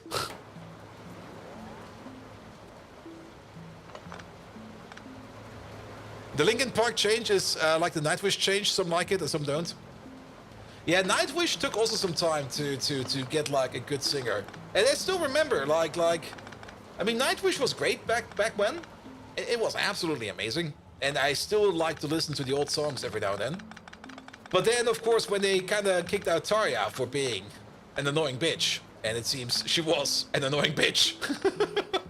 Which is a fair argument. I mean, it's a band, right? If you can't play together, well, somebody has to go. But after they kicked her out, they kind of also were going through like a couple of different singers just to see who they could vibe the most with. And I kind of remember I was at the Wacken Open Air, and I think we were actually waiting for Motorhead to come onto the stage. I'm not quite sure who it was. But Nightwish played before, and it was like, Nightwish without Tarja, it's no longer the same. And the new one they had before that, they switched again, but I didn't know that. Yeah, she was not really like the best. But then they went on stage, and oof, it was fucking amazing. Maybe because my expectations were so low, I got completely blown out of the water. But she was just absolutely rocking it. What was her real name? The other one, Anna? Don't ask me for names, man. That's the one thing I can't answer. We could call her Goober Gabber or something like that. Was it the 2005? No, it was not 2005 of Rammstein. No, I saw Rammstein on Wacken, definitely, but it was not 2005. Because 2005, and in 2005 they still had Tarja. They definitely still had Tarja in 2005. 2015, maybe. Which means it was already like almost 10 years ago.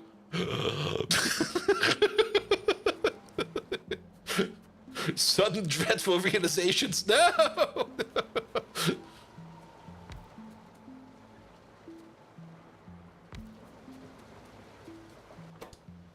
Here we go. Here we go.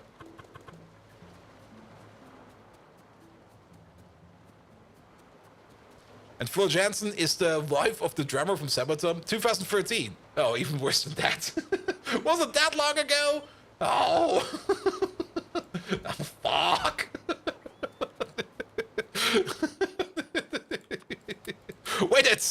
it! You're making me feel old. You're making me feel like Megatron. There we go. On the other hand, Marco also went, streaming sucks, I want my CD sales back. Yeah. I can also understand that. Then you find 10 years had gotten behind you and no one told you where to run, you missed the starting gun. Yep. Nah, I don't really care much about that.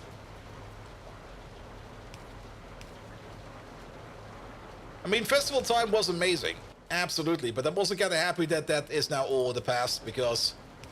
Oh, the amount of stuff we would be drinking, man.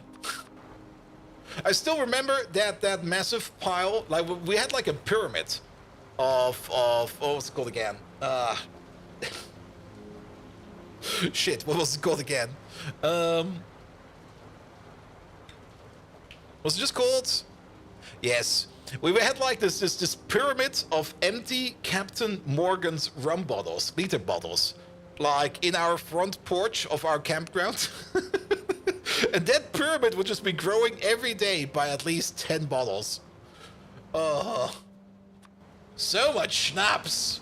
Infinite amounts of schnapps. The schnapps never stopped.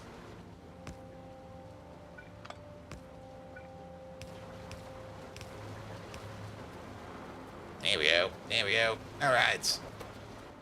This over here is now making probably way too much soil. It's 2 per second. We got a total crafting speed of 24. That's 48. Yeah, this will be enough for a blue belt. But let's hope that this soil over here... I also kind of want to get rid of this thing over here. This is kind of stupid. We had that as an intermittent for something at some point in time, but we don't need that no more. So you're saying you're being fired from Gwar for too much drinking? Back in that day, most likely. You used to be Team Rattler during the day and everybody does like 10 liters a day. Yeah, for me it was always beer. Just straight up beer. And then at some point in time, rum.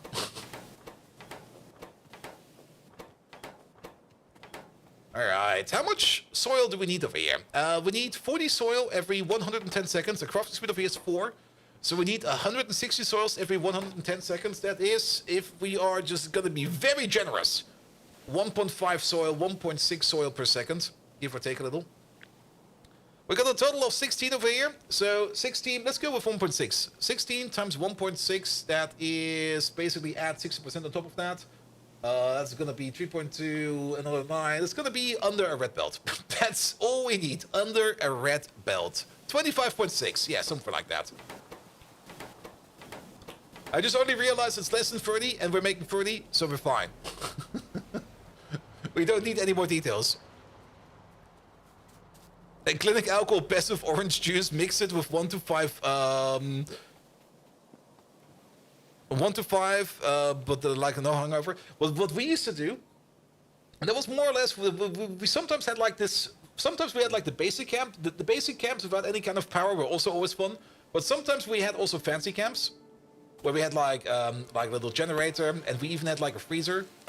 And then what we would just do is we get these Tetra packs of orange juice, and we would just freeze them. And then once they're frozen, we would take them out, crush them up, fill them up with vodka, and then you got like your perfect iced vodka. It was great. All right, this should increase our guar production again. Dry ice is best for freezing, yeah, but you can also do a lot of shit with dry ice. And because people fuck around with dry ice, usually dry ice was forbidden. And to be perfectly honest, I would also fuck around with dry ice, so I can fully understand why it's forbidden. Takes one to know one, you know? Alright, Guar, there they are. We can't go all the way up to Guar Mark III. For Guar Mark III, we need to get some Guar Mark II and some Guar Beans Mark II. And then combine it up with a great elite sample, and then there's a small chance that we get a Guar Mark III out of that. Once we get one Guar Mark III out of that, we need 2 in total to get ourselves a chance of... Do you notice that we get extra use in every higher level of Guar? Then we get ourselves like a chance to get more Guar seeds out of that.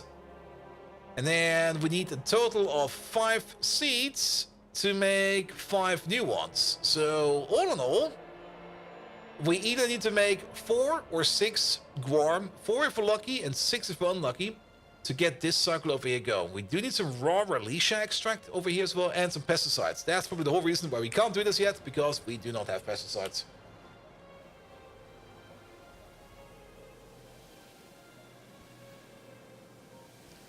But you say under control, not something to be dropping from someone's servers after your... Wait, what? Oh, that's for the cities. Yes, yes, yes, yes. Alright. Well, either way, let's hope that this over here will be fine for now. The whole Gwar setup over there. We had some ideas over here, and I think the biggest issue over here is that we mostly need... Let's have another look at it real quick. That we mostly need, like, a whole bunch of Gwar bean seeds going back, and that's the annoying part. We also make quite a bit, but we also take quite a bit. Did we maybe do a miscalculation over there? We definitely did some kind of miscalculation over there. The Gwar setup might also need to rebuild at some point in time. Blech. Because we made some wrong assumptions. I mean, wrong assumptions are fine and all, but yeah, well, so be it. Alright, either way, that over there is working again. Then let's get some Zepia chum in so we can make some Zepia eggs. The Zepia eggs, I think, are also required for some other parts. Zepia eggs usage. We of course need them for the Zepias themselves at some point in time, which is fine. We need them for the bee tumen process. They are... Is that a third recipe? That is a third recipe. There's a third recipe for Zepia eggs in Python's Pack 2. There's Zepia cups, and there is more of this. Oh, there's also quality Zepia chum. There's quality Zepia food. Oh, there's both. Is there food and chum? Let's take a look at that real quick. It's part of the queen process, the advanced one. Ah, the gastrocapacitors. That's where they're in. And they're also in Pi Science Pack 2, so they are actually kind of important that we do make them. And currently we got like a very weird setup of them, which I guess is fine. What do we need the gastrocapacitor for? The gastrocapacitor, where's the thing over there, is also required then later on in the portable fusion reactor, which we don't really give a fuck about. How much of a fuck do we care about that? Well, actually quite a bit, because the B-tumen process, which is over there, is kind of important, and it is being starved by ZPX. And this thing over there is what's also making us a good amount of lubricant. It's also what's making us heavy oil. It's making us some bitumen over there, of course. It's also what's making us the wax, and the wax is actually the important part. So, yeah, let's do it. Alright, I'm just gonna copy-paste over...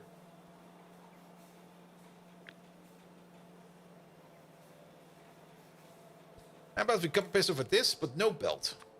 And no inserters. And no loaders. Why the loaders? Okay, outputs. There we go. So, Zepia chum. There it is. I guess that's the lower quality food at the same time. Bones, guar gums, starch, all of this we have available over here. All of it. I'm kind of curious about the food though. Let me have a quick look at this one. Zepia. If I can type correctly, there we go. There is, yeah, quality Zepia food and Zepia chum. So that's the basic food and that's the special food. So there is an advanced food. I'm not quite sure if we actually want to make the advanced Zepia food, but we can definitely make this. You already got yourself your steam. Excellent. Nothing to worry about over there. Oh, that's why we get the connection over there. That is great as well. And then just hook it all up over there. It is once every 10 seconds. And then it's going to be like native flora, Relecia, a lot of seaweed. And then bones, guar gum, starch, and plastic. Or 1, 2, 3, 4. Wait, 1, 2, 3, 4, 5, 6, 7, 8 different inputs. Seaweed definitely wants to be on its own belt. And then a couple of these other things over here, we can half and half. We got a total of 7 inputs. We got, or 7 inputs available over here. We got 8.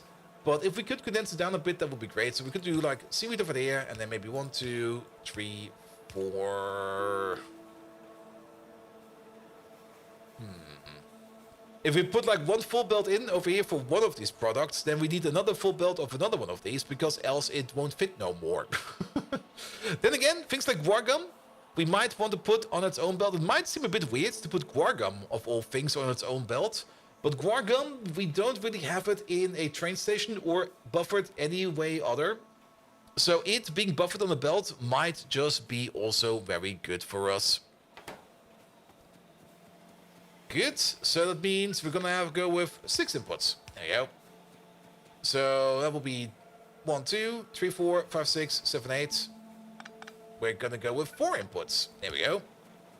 Because that over here would be fine. So 1 for seaweed, 1 for guargum, 1, 2, 3, 4, 5, 6, 7, 8. We're gonna go with 5 inputs. I can count. I can definitely count. All right.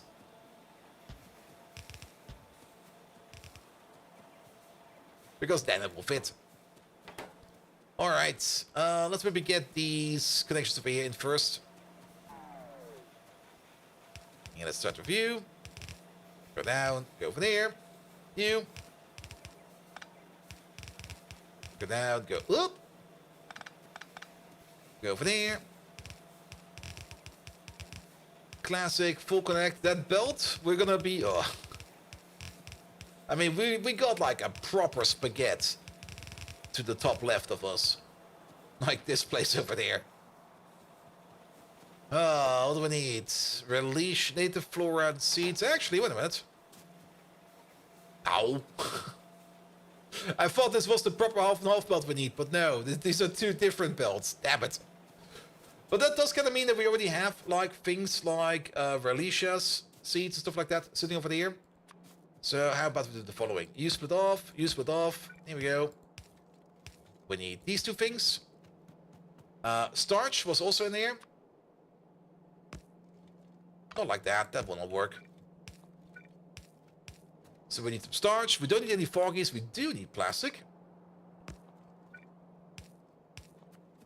There we go. This over here is guar. We don't really care about that too much. Then seaweed is missing, fish is missing, bones is missing, and guar gums are missing. 4 things are missing, right? 1, 2, 3, 4. Yes. All right. Seaweed. I can see seaweed over here. Somewhere. There it is. How do we get you out? I see how. The whole assumption over here is that the food machines over here are not working all the time. That might be a grave assumption.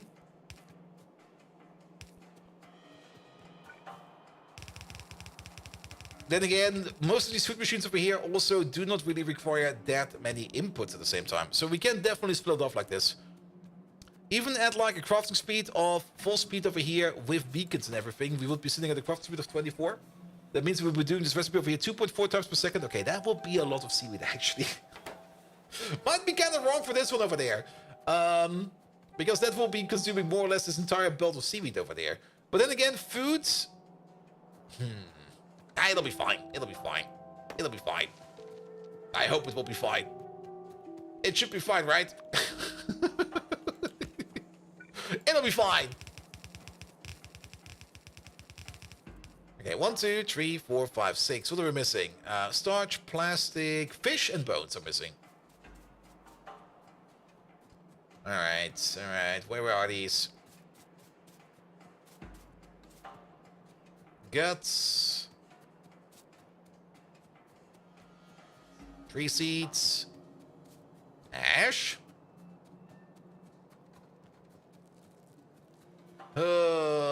Really? This far up? It's jostling me.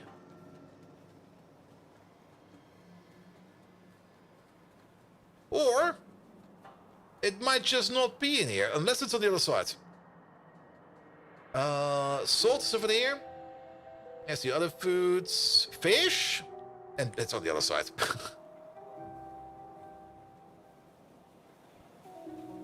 Here we go. Here we go. There we go. There's the fish belt. There's the bone belt. The bone belt.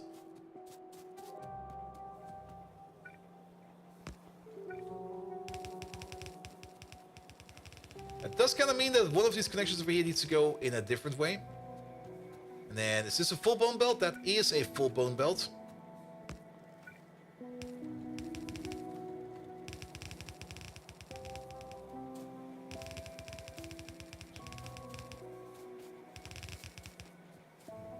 A little bit further, and there we go. And let's maybe just swap around the top one over here then. You no longer go like this. Instead, you'll be coming from over there.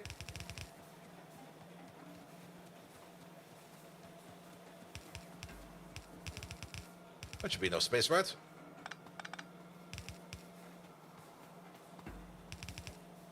Yeah, it's more than enough space. Here you go. Here you go. Again, a mighty, mighty, mighty spaghetti, but meh. Meh. Alright, you come in from over there. You come in from over there. Off you go. Down you go. This way, please. Alright, we do need to flip you around. There you go. Perfect. Alright, that will be all of that in there, and then we just need to connect up all the other belts over there. We did kind of say that we do want to put the Guar Gum over here on its own belt, so let's maybe use this one over there then. That's plastic. Guar Gum is all the way over there. Guar Gum on its own. Then we can combine these two over there. In you go. We're missing a belt, aren't we? Because we're going to combine these two. And then who are you going to combine with? Well, let's combine these two first. And then we can figure out the rest afterwards.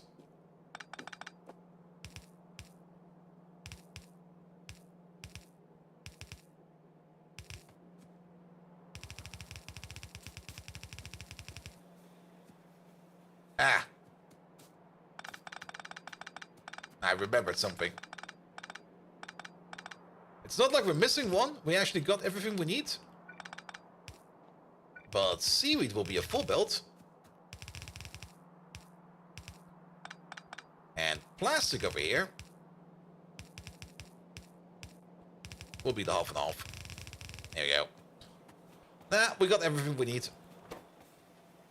Good. And then we can make some Zephyr chum over there. Do we got some landfill on us? We do. Biggest feature of 2.0, which I'm looking forward to. Natively picking up landfill. I do hope that we get the landfill back into our inventory. I think it will work like that. But being able to pick up landfill, oh fuck yes. The amount of times where I was playing like a vanilla game and I was trying to make like something like a nice looking coastline. And then either A, you misclick, or B, your bots are just faster than yourself. And you mess it up, and then you have to reload every damn time. Ugh, that was fucking annoying.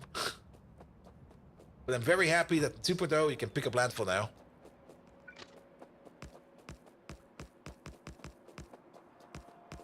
Here we go. Alright, this is all covered? This is all covered, so it will be built sooner or later. We don't need to worry about that. Zephyr Chum will be coming in over here anytime soon. We're already making it over there. Excellent. We could beaconize it if you want to. I mean, we got space for beacons over here everywhere. But I don't really think that Zephyr Chum is going to be one of those things that we are going to be making so much of that we need to fully beaconize it. We should maybe at least beacon it a bit. Because these machines over here have a crafting speed of 1. Because the prot mods are slowing it down a bit, so maybe just go for like an AM5 FM1, which will only cost us 2.5 megawatts, which is basically nothing. And then we're sitting at the crafting speed of 1.8. Actually, maybe just tune it up like a little bit. There we go. And now we're at a decent crafting speed. Good, good, good, good, good.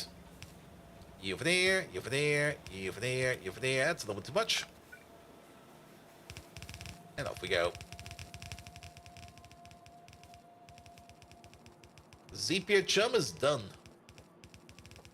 We probably do need to have the underground sitting over there to... over there somewhere. Here we go. Alright, we're not filling up the belt entirely, but that is fine. I mean, we got now a crafting speed over there of more or less 10, so we're making 10 per second. Actually 12 per second with the proc bonus in mind over there. So that is fine. Now, I immediately noticed that we are kind of already getting like distracted from the one thing we actually wanted to do. And let's finish up the usage of the plasmonic cores over there together with the MILFs that we're making over here. How many MILFs do we have? We've got 8,000 MILFs over here. Perfect. That seems like a good party. Station name. Yeah, we should give it a station name. Yeah. At least name it already. We might not make the ZP build right away, but at least this way around, we are now ready. I am going to be putting down you by hand real quick. There we go. You over there, you're gonna be a provider, not your actual fish provider.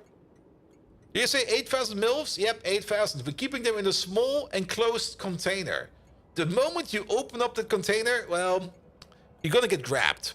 And how to put it? You're gonna get grabbed. You're not coming out of that. It's basically a real life mimic at this point in time. Zapier. Yeah. Good. Let's also set you up to 16K.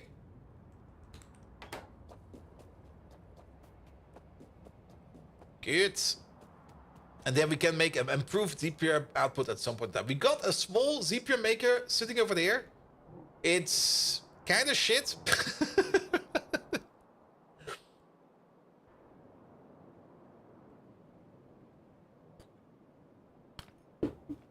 I don't think we need to make the actual Zapiers unless we need to make them as part of the final science. We will see about that, but we definitely do want to make their eggs, or at least make better eggs at some point in time. It's MILFs, not cougars. True. There is a distinction between those. Very, very, very true.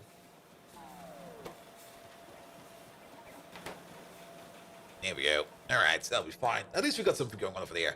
Yes, so, what we definitely do want to do, and we should not distract ourselves too much from that, is going to be making the... There they are.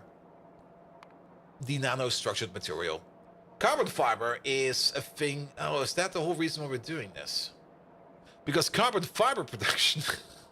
It all comes back together, man. Every damn time. The carbon fiber production is... Where is this thing? It's over here, right? Yeah, it's over here. The carbon fiber production over here is currently on hold, mostly because of a lack of sugar. Not this one, not that one. The sugar is over here. Yes, it might also be going on the lack of... Sorry about that. A lack of vanadium over here, because the vanadium build over here is also a bit out of whack. And the vanadium build over here was out of whack for most of the time because we were out of organic solvent. And it seems we're still out of organic solvent over here. But nobody's requesting organic solvent over here. Wait, that makes no sense. Because you got organic solvent over here. Oh. Oh, it's broken. Let's go over there real quick.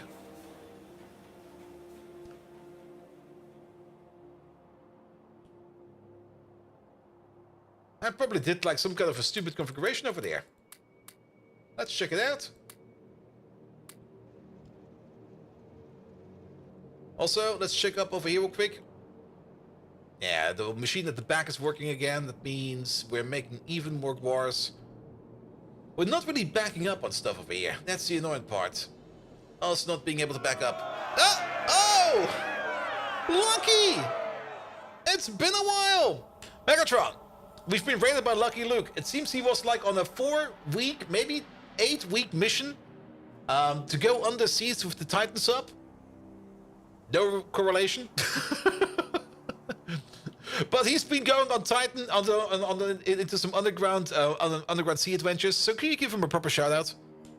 Lucky Luke, how you doing? Welcome, welcome, welcome. How was Barrow Travel? How was Barrow Monday? I hope it was great. And I hope you did not end up like the Titan, into like more or less compressed into a tin can. Was awesome today? Nice. Alright, alright. Hey, you fools! Buckle up your motherboard, for we've been ambushed by the one, the only, Lucky Luke! This intrepid titan of a man, he braved the depths, more mysterious than Microsoft Teams' invitation system. Lucky Luke, your journey resonates more powerfully than the mightiest bass drop at a heavy metal music fest. I remember the time when I dove deep into the internet's cesspool, not unlike your venture undersea, facing terrifying creatures like Lucifer Senpai. While we were fussing over donor and bickering about music, you, sir, have been spelunking through Titan's abyss, a noble deed compared to Bold Viking's yoga sessions.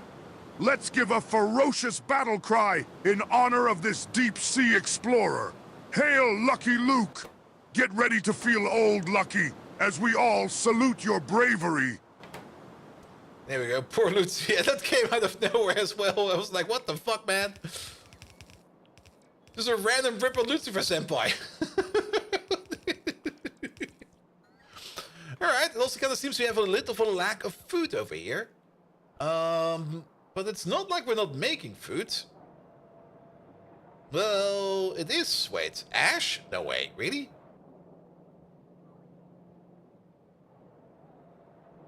Alright, this is a simple solution, and the solution is... just do this. Done. Alright, alright, alright. That's gonna take the pots forever, man. Actually, we have to check. Is there a gap over there? Because I've been very terrible over there with... Okay, there are some gaps over here. But the most important parts over there should be covered. And nobody's complaining, so everything over here is getting a job. It'll be fine. It'll be done in a jiffy. Alright, but we want to go over to where our vanadium process is, because something is broken over there, so we have to check out the vanadium process. We probably also want to go back over to the slaughterhouse, because we do need to put in... Well, we got some more creatures lined up over there that want to be slaughtered. Mostly the dingrats and stuff like that. Also, we are on the correct height. We need to be further over here. Good, good, good. But yeah, the carbon fiber build over there definitely does need some more input, and mostly it requires a lot of sugar. Like, the amount of sugar we need to push into that thing is kind of impressive. And it's mostly because of the oxalate stuff. The oxalate stuff seems to be made out of sugar. And sugar is only a thing we can either get out of bones, which I don't really want to do, or out of honey, which I would rather do, but honey requires us to get our dingrats back in order and our mukmuxes back in order. The mukmuxes should be going again, because the mukmuxes... Wait, this is... it's down here. The mukmuxes were waiting on bedding, and I'm pretty sure that bedding is going fine again. We should double check bedding once we are over here and have landed. There we go. Is that still going? And the answer is no, because out of wood. Seriously. Okay, train's coming over. Well, did we set it up over there? Is there maybe just like... Is this maybe too low? No. That's a pretty high number, alright? I was kind of thinking of maybe adding a second wood station over here, just to make these trains over here move a bit better. We're probably going to do that soon. Alright, but it kind of seems that we got a bit of an issue over here. This pump over there will only be open if... Or this one over there. You will only be open if... Okay, I think what we need to do is to connect you with you. And that's all. There we go. Then this way, this station over here will empty out correctly.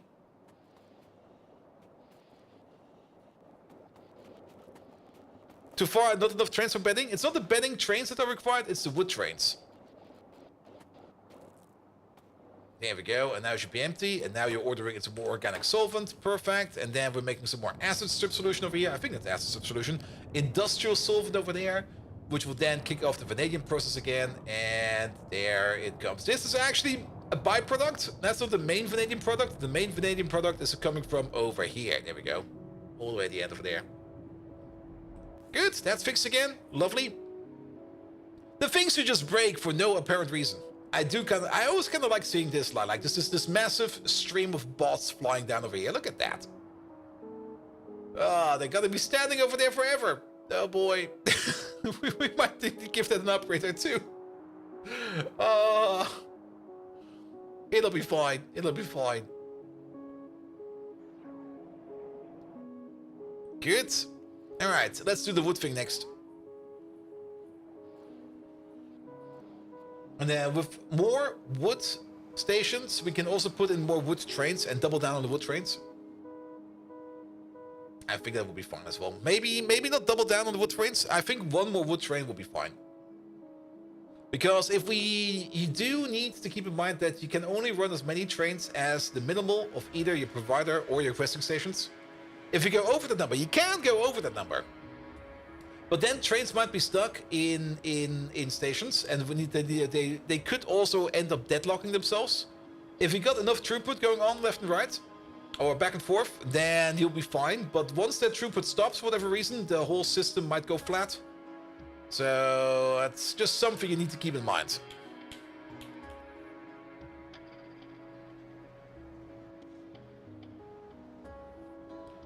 Ah, trains in 2.0. I'm looking forward to it. Priority stations. Oh, refueling stations. Yes! It's gonna be so fucking good. Number of trains should be less than or equal than provider plus requester minus 1. Yeah, you could do that. But like I said,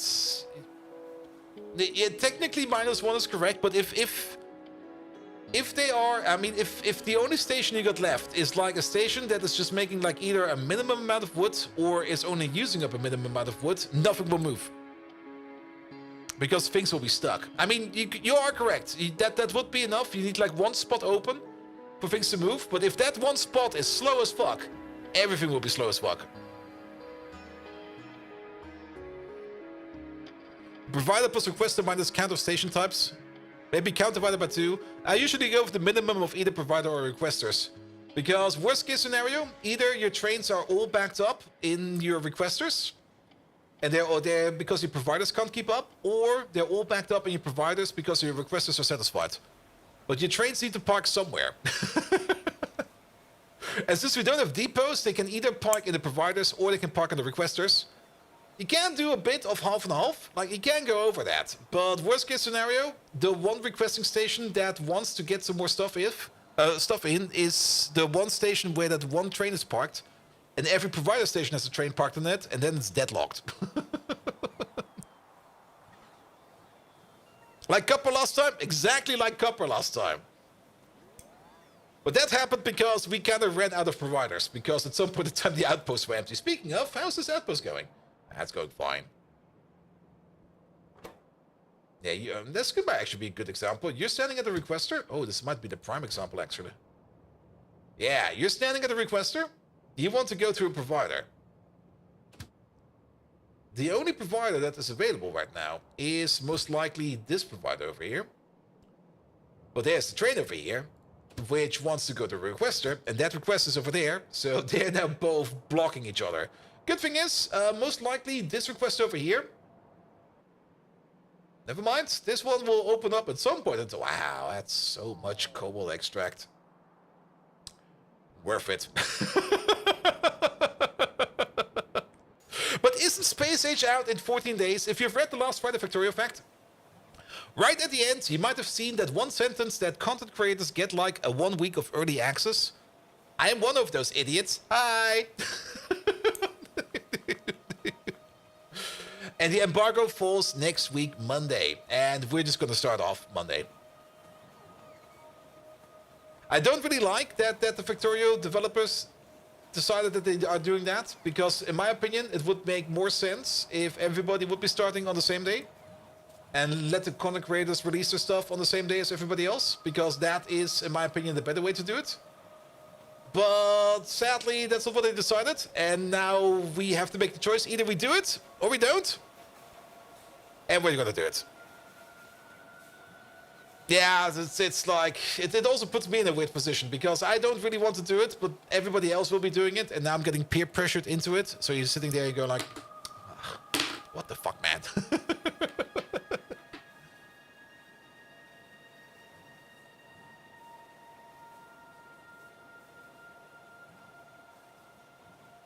You won't watch any footage prior to your own playthrough? Yes.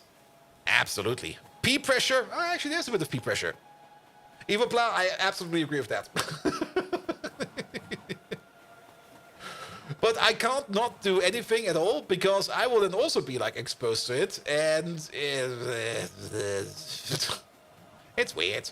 It's fucking weird. But we have to do something, and I'll just jump the bandwagon. I'll just join everybody else.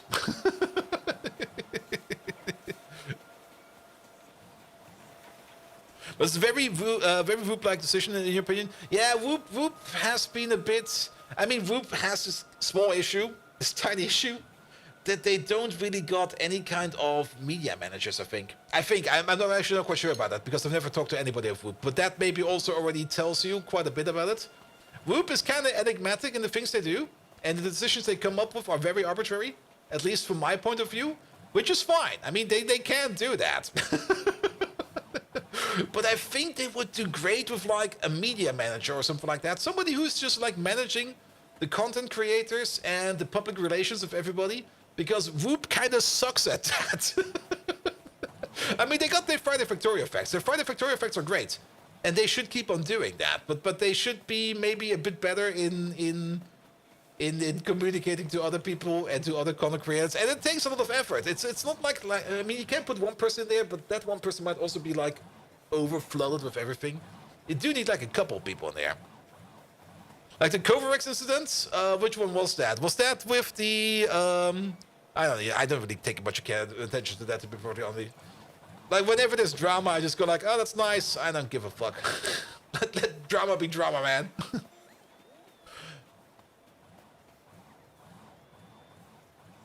Like how the front page doesn't mention the expansion at all. Oh, if Stalin wrote a programming book.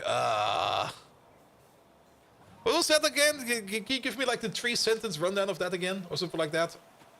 I do remember that there was something about a book, and then about one person who kind of made some iffy, sketchy statements. And they were like, here, we're using this guy's advice because this guy's good, and that guy is a bit like, sometimes his advice is not that good. At least that's how I remember it. But then again, I mean, nah. And then the internet got wild, and you know how it goes. The moment people start to get riled up, they don't care no more. They want to be riled up. I think the write-off of the book was a bit weird. Yeah, wasn't it here? Yeah, Simberg will probably give us the link in a second. He's usually very, very good with those.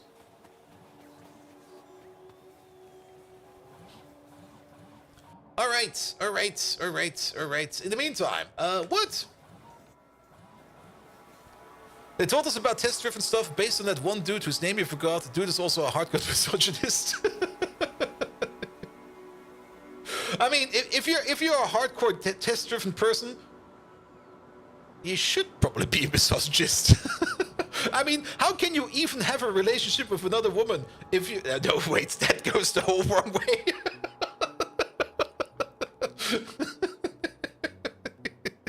Oof. It's always kind of sad to see something like that happen. The random people from the internet got upset and they tried to cancel Whoop.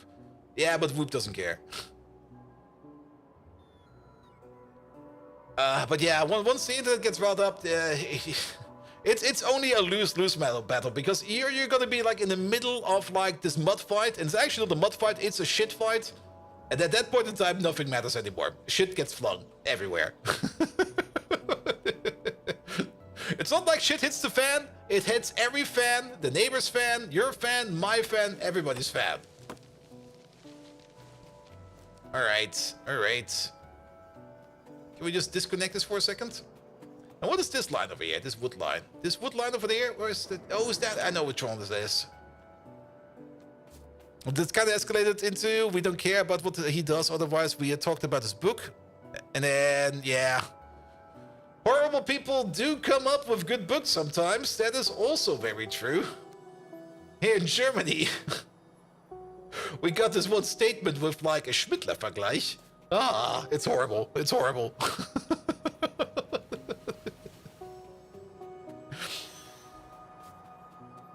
And don't touch your OnlyFan? Yeah, that's fine, man. It's fine.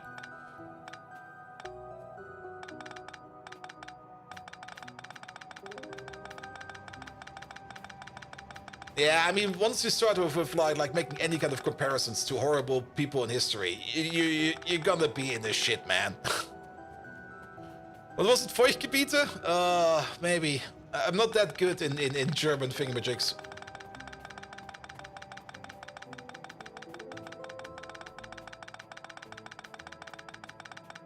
Here we go.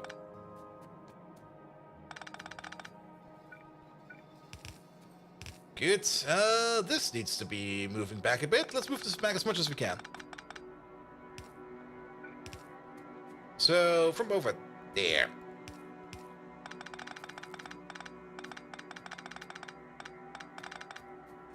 There we go. Same for you. It's kind of pointing the wrong way around. Will this be fine? This feels like this is not gonna be fine. Also, what was the... Oh, this was the iron oxide line. Yeah, we're gonna remake you entirely. A random washed-up former female TV presenter writes a book about hair hoochas. Oh.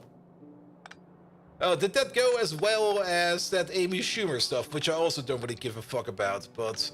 That kind of sounds almost identical.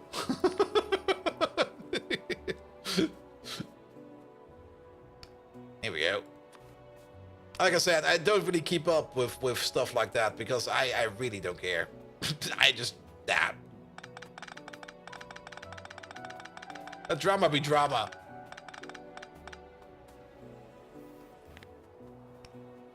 Here we go. Alright, let's make this another provider. Here we go. Which also means that this over here needs to... Okay, this needs to be completely different. I was kind of hoping that we could maybe get this in without much of a edit, but nope.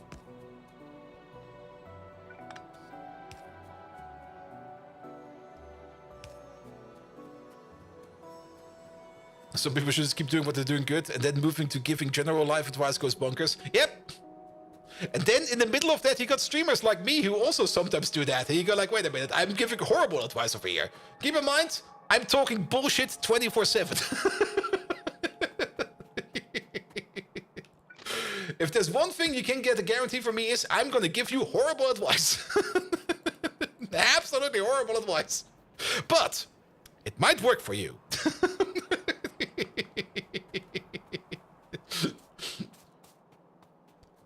Here we go.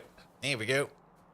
The book was widely lauded, but not sure anyone read it, but the people who actually read it talked into it and said it was absolutely disgusting. Really?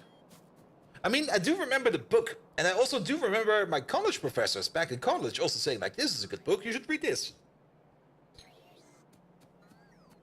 That's not true, Bolt. You're slinging bullshit 48 every 7. Oh, yes. I'm the hyper slinger. Like, you might turn the stream off, but I will still be there in your dreams, slinging bullshit.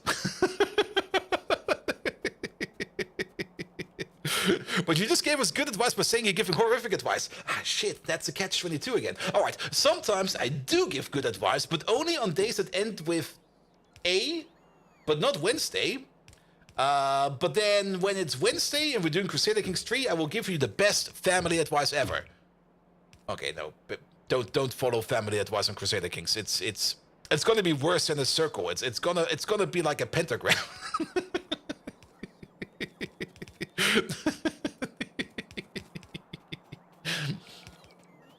Now, and that's probably also more or less the thing you kind of sometimes need to realize. I mean, if you kind of think about it, the one thing I'm doing over here is more or less just satire. It's all satire, and not a lot of people get satire.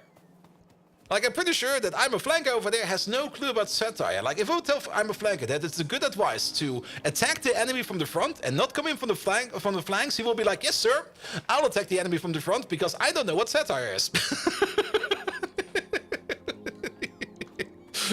Bolt gets to sleep today. Flanker! Hey there! How you doing? I've only kind of learned, I think last week, that you were on a business trip. I wanted to raid you, and you weren't there, Flanker. What the fuck, man? Come on. Megatron, can you give I'm a Flanker a proper shout-out? He's been on a business trip, and he's very exhausted. So please do tell us on what kind of business trip he was and what he was doing there. Because we want to know everything about I'm a Flanker. Also give him a proper shout-out. Good, good, good, good, good. I'm a flanker. Thank you so much for your lovely raid. Guys, we got raided by I'm a flanker. If you don't know who I'm a flanker is, come on, man. Have you been around here? I mean, every now and then I raid flanker, and then he goes like, oh, we're just gonna play like one round of Ready or Not, and then it kind of turns into 6 a.m. And I look at my calendar, and my calendar says I've got a meeting in like 2 hours, and they go like, why? Listen closely, you dim-witted code monkeys. We've got a special chap amongst us today. The one known as I'm a Flanker, fresh off his exhausting business trip. While you were too busy optimizing your weapons for explosive potential, I'm a Flanker plunged headfirst into the capitalist battlefield. Ooh. Oh no! He's not a bean farmer like that unremarkable bold Viking. Oi! He's been wheeling and dealing with the ferocity of a disgruntled bot, trying to find knoppers. I'm a Flanker. Your tireless pursuit reminds me of my own attempts to keep bold Viking under control during our epic drinking games. Trust me, that's no small feat. Much like your recent business adventures. Let's give I'm a Flanker a hearty cheer. Kudos to you, Flanker, bro. Keep going, my friend, just like my Roomba persists in its futile cleaning. Flanker, bro! Yo, bro! What you up to, man?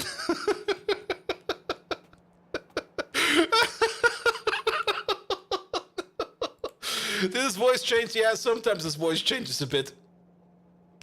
Mostly because the voice cloning or the voice samples are used for his voice cloning might have not been the cleanest, so every now and then he goes a bit crazy. Good, good, good, good, good. Alright, a second provider over here for more wood. He went full surfer, dude. Yo, bro, I've heard you went full surfer, dude, bro. Megatron, from now on, only talk in surfer lingo, bro. You got that, bro? Or are we broing? There we go. While we're here, we might also maybe want to improve this over here a bit.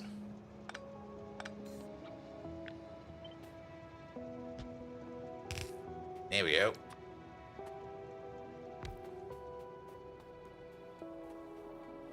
Totally rad request, bro. How? You got it. No synthwave, no roll. Let's ride this gnarly stream. No slipping. We're freebasing the stream. Yes. Yo, chat dudes and dudettes. Let's catch a wave with our metallic amigo, I'm a Flanker.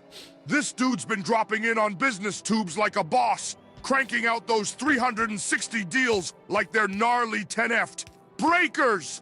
When it comes to Flanker, bro, even a crowded lineup's gotta make room. Brah, he's been popping up in the biz scene like a shredhead, crushing a tasty swell. Toast to our Flanker, bro, dude. All you cool cats. Spit your best foam ball and shout, you, Flanker, you! Keep charging those gnarly tubes, dude. Get pitted and rip it, cause the wave is life. Dude!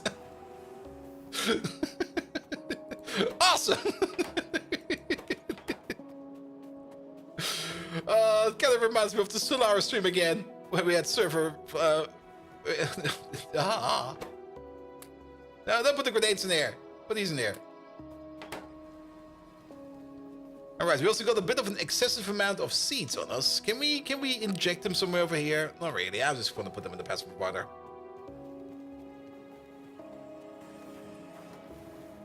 Surfertron! Yeah, you know what? Let's put them in the air. Yeah, let's get rid of this. Yeah, put them in the active provider. Good. Second output over here for more wood. I'm still kind of surprised at you because there's technically only one belt going this way, right? No, there's two. I think we can optimize this.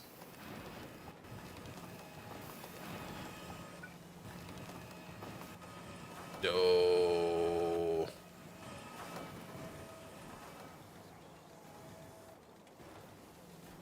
Can we optimize it? I mean, technically there's only one belt going in over here.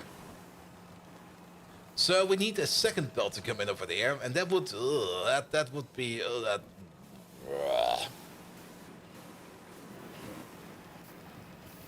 I guess we could do that via the top. We only need to splice off one belt over here. which could be this one and this one. But then we need to get in over here somehow, which we could do over there.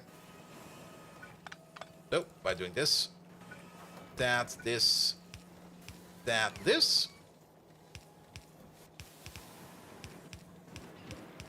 It kind of feels like I've kind of painted myself in the corner over here with all my splitters. I most likely have.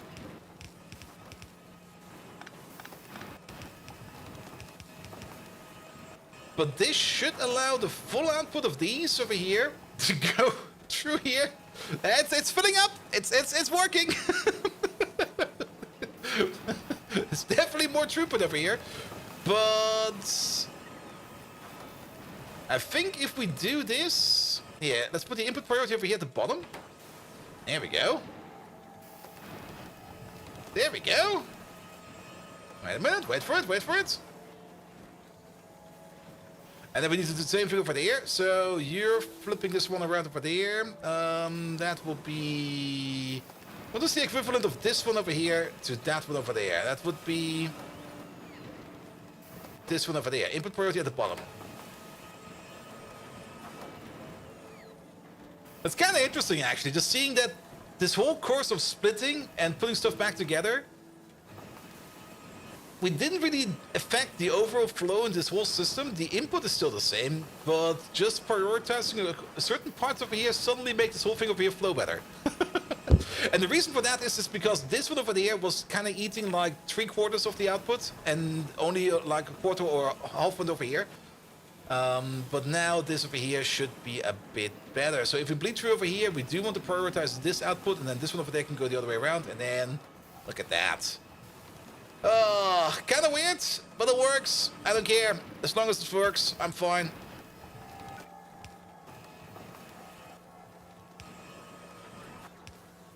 There you go, and then we need to do the same thing over there.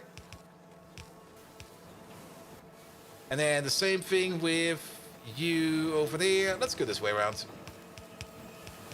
Not like that.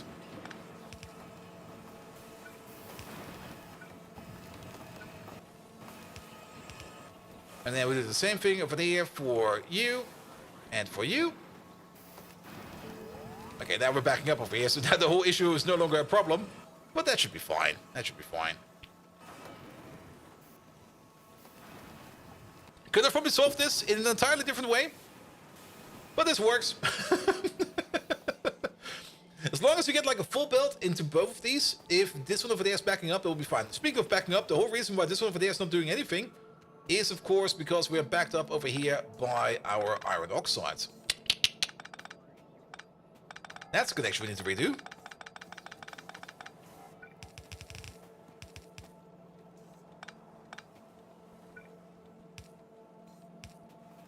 There we go. You go under there. You go under there. Zip. That iron oxide used to come in over there. Yeah, you can still do it like this. It'll be fine. Except that this belt over here is going the wrong way around. And they somehow managed to flip this entire thing. There. Eh. Need more spaghetti? You can always add more spaghetti. There we go. Good. That's going the better way around. There we go. And then we should also not forget about this one wood belt going up to the north over here. That one, I guess we are just gonna pick off out of this machine over here, even though I don't really want to do that. But there's no way we can evenly pick it off from over here. There's already enough chaos over here. I don't want to add to the chaos. So we're just gonna move you out like this, this, and this. And then we're gonna have the same one over there. There we go. And then you used to be connected all the way over there, so let's pull you along. This one over there is going to where we're making the treated wood. Romulus, can you maybe look at your wall for a second? There you go. These trees were already gone. I mean, these trees were never there to begin with. There we go. Good. And now we can definitely add another train to this whole mixture. So let's add another train. Pump, pump. Well, that's a miss. Also, wait a minute. Did I not make another power plant as well? No, it was the hot air stuff. Still got the Iron Mouse emotes. Yeah, to get the molten salt in over there, we are, I think, also making molten salt over here. But we used to have over here. There used to be a power plant over there, and I kind of moved all the molten salt over there into this tank over there, and I got this little manual train that I kind of just moved around manually to pick up the molten salt. There used to be some saline water in this train. It's now over there. It's distracted by the rave lights. Ooh. But yeah, the molten salt over here mostly just got recycled from the old power plant, so we also got that recycled over there, which is great. Good. Overall, this should be fine now. Here we go. This is all working again. This is looking great. Absolutely great. Alright, and then one more wood train. So copy paste you over. And then what does the clock say? The clock says it's a perfect time for a pee break. So let's put you in there. Let's call you in somewhere. Destination full. That probably makes sense. What about this train over there? You're going somewhere? Perfect. Wherever you're going, we're going to be joining. Because going into a train and moving around like that is perfect for a quick bathroom break. I'll be right back. Megatron, we're sitting in a train, in a surfing train. There's actually a train going around over here on surfboards across the waves. Could you maybe explain that a little bit? And while you explain that, also keep the surfer lingo up and make sure to tell us a story about how Surfer Dave became the most important character in the movie Surf Nazis Must Die. And that's an actual movie, and it's great. I've watched it multiple times. I'll be right back. There's even an NES game for that one.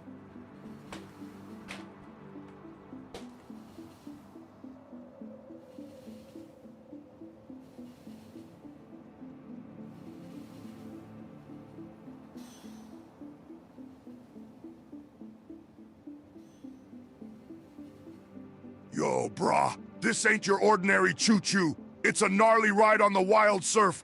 Got the vibe, bro? This train's cranking on righteous waves like no other, just as amped as our main dude, Surfer Dave. Let me slide a story at ya.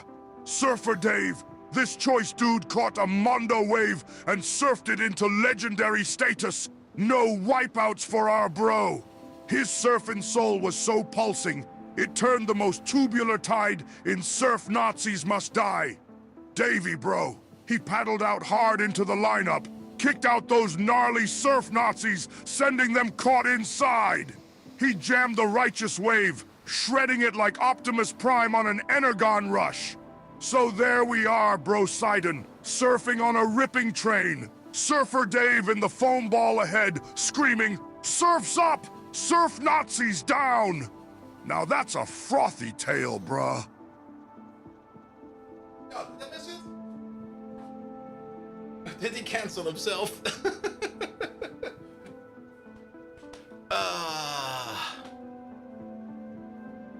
How far did we go? Not even remotely far, did we?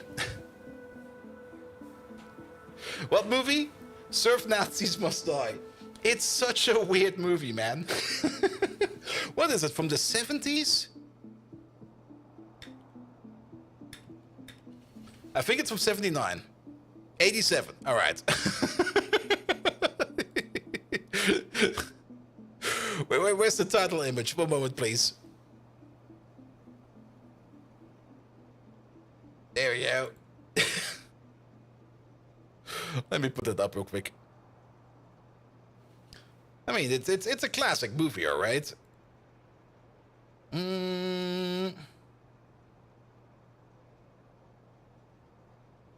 There it is. The most amazing movie ever. It's a trauma movie. Of course it's a trauma movie.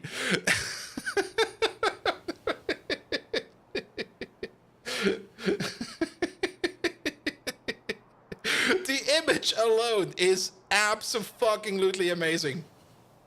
Just the guy with the claw. Oh, we might need to ignore the bad symbols over there. It's been that one, but the chainsaw over there.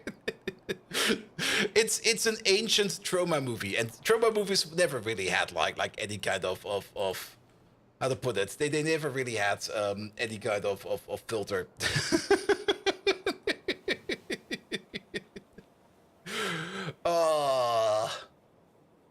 And I don't even think that the surf Nazis are actually German. I don't remember. I remember watching that movie multiple times at our college bar, while being kind of drunk most of the time. And the Nazi having an Uzi always amusing. Yes, because isn't that an Israeli gun? What was the origin of the Uzi? Here we go. I thought it was from Israel.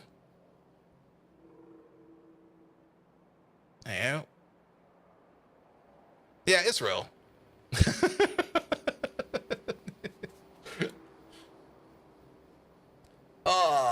But then again, those are trauma movies, man. And trauma movies, yes. I mean, you never really know what to expect in the trauma movie because they don't give no fucks. they got like nothing to hide. They just go like, here, you want to get to see a weird splatter movie? Trauma got you covered.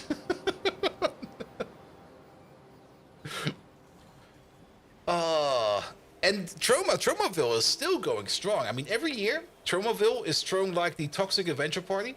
And the Toxic Adventure, I think, is... this is their most popular movie. I'm not quite sure if it's their best movie, but it is definitely their most popular movie. And the Toxic Adventure is also just like... wow. Yeah, you have to see it to believe it. And especially back in that time when they made it, when other movies were being like, oh no, you can't say bad things in the movies. Troma just goes like, nah, fuck that. We're gonna be the worst ever. And Lloyd Kaufman, I think he's still around, Joe, right?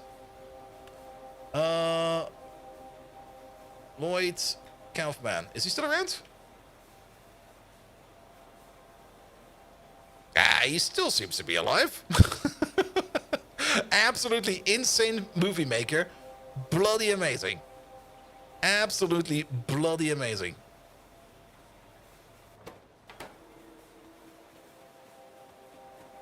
There we go. There we go.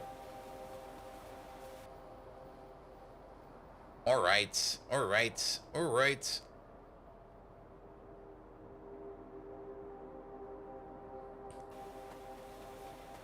Good. All right. Wood is gonna be better, especially now with the other wood train over there. So that will be great as well. Let's have a quick peek over there. You're still waiting on wood. Wow. Wood train is definitely coming. Oh, wood train is not even coming over. Do we need? Okay. You know what? We're gonna add another wood train. We're gonna make another one. Let's have 4 of them. It's kind of surprising how much wood we need. I'm kind of. Where is all that wood going? I do know that some of the wood is going down over here, and you're also very much demanding wood, because that's what's going over here into Zogna bacteria production. Zogna bacteria production is also very much important for some other parts, but we always need Zogna bacteria. This also might need a bit of a rebuild, because this is also a very, very, very old setup. No, we're not going to do that today. I don't really want to do that, but yeah, you're bringing wood over there. That's fine. But I'm kind of surprised. Did you break the circuit connection? No, there's no circuit connection over there. I mean, we do see both of these opening up, right? Yes, both of these are being picked up. I mean, or are you being picked up? Yes, no, you're open, and you're open as well. That's just that we need that much wood. I'm also a little bit surprised at this now. Oh, because we got more output to the north. That's why. So this whole thing we did over there might not really have been required. We could definitely process more wood over here, because these over here are not moving as fast as we could be moving them. I mean, it seems that we're more or less just about using or consuming 2 red belts of logs. And we're definitely getting in a little bit more than 2 red belts. Let's have a look over here. Wood. Like over the last hour. Yeah, it's being eaten, alright. Like whatever we're making, that's also being consumed.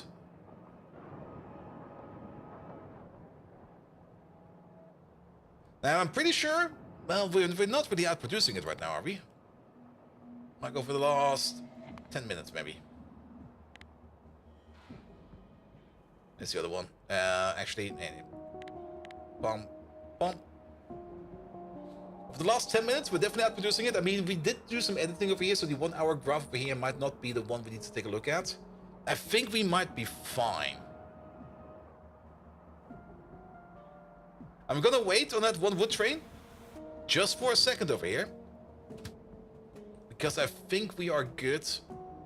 And we maybe just need to give it a bit of time. The base is a bit slow in terms of picking up and stuff like that. So let's just wait for it a little bit. Alright. Nevertheless, we do kind of want to continue with this. That's, again, lacking because of not lack of ethanol, lack of sugar. But that has the same root cause because the lack of honey. Lack of honey over there has the root cause of lack of bedding over here to make more cows. It's still a lack of bedding. Bedding over here still has the issue, a lack of wood. Let's hope that will be fixed soon, because no wood, no beds. And there's still no train coming over here. So you're going to a provider, you're standing at a requester, you're going to a requester. Are you going to this requester? You are going to this requester. I think we might be good after this. We might even have too many trains now. We will see about that. I think it will be fine. Let's just keep that for a second. We have to watch it, but it'll be fine. Speaking of watching it, how is our guar production? Here we go. Did that improve over like the last hour? Kind of got a bit of a dunk over there. Yeah, we were back up to speed where we are making it at this point in time, which is about at the rate of an average of about 900 per minute, or a yellow belt. We're making a yellow belt of guar over there. Some of which is going back into the beans over there. But we're not making enough over here yet to send the guar down into the food distribution. Because we only send it down guar to the food distribution over there if we are backing up on guar itself. All these beans over here, they're going into guar gum, which I guess is important. Guar gum is very slowly backing up, like extremely slowly backing up.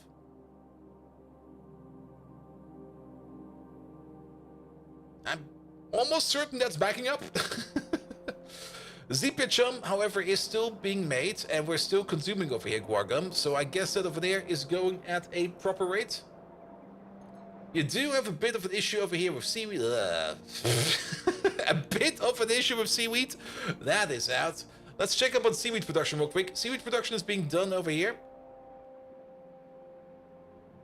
That's mostly going fine, actually. This might also just be a transit issue, but let's keep that also going as well. I kind of dislike that, having stuff around going like that, and we're just going like, yeah, let's float that for a bit. Either way, let's ignore all of that. Fluorophore is still something we need to do. For that, we need to get some photophores in, some ceramics, and some rhodamine B. Rhodamine B is made out of sulfuric acid, phthalic anhydride, and 3-diethyl aminophenol. 3-diethyl aminophenol is made out of diethyl phenolalanine. Aniline over there is something that we also need for triple aniline, which we will not need, I guess. Diethyl, we can turn that into plastic. And then we also do need it for the vivacious combustion fuel, as well as for the glycidylamine, which is part of the hardeners. Aniline is definitely something we probably want to make somewhere as a standalone production. And either bring that in or move it around. We definitely do not want to use the Nextlet antimony alloy nitrobenzene recipe over here. That seems kind of ludicrous. But the phenol and ammonia recipe over there, that seems way less ludicrous. We got phenol right over there. And I think we also got ammonia over here. Sadly, we do not. But we can make that stuff like right over there. So let's start with the aniline. We already been looking at that for a bit. Let's start making that. Once we got the aniline in, we can then also start thinking about making ourselves... What was that little thing over there? That's part of the pre-phenol which is part of... whatever the fuck this is, which we need for that, which we need for biofats. Alright, I don't care. John Walker! Hello there! Welcome, welcome, welcome, welcome. Alright, we need some pressure cookers. There they are. 2 is fine. We don't need more than 2.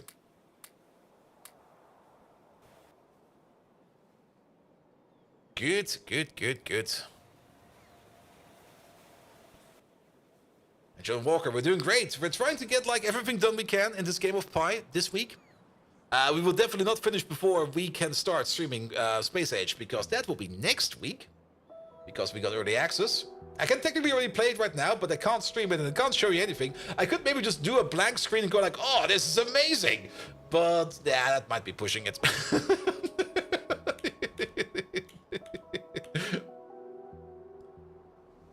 Here we go. Here we go.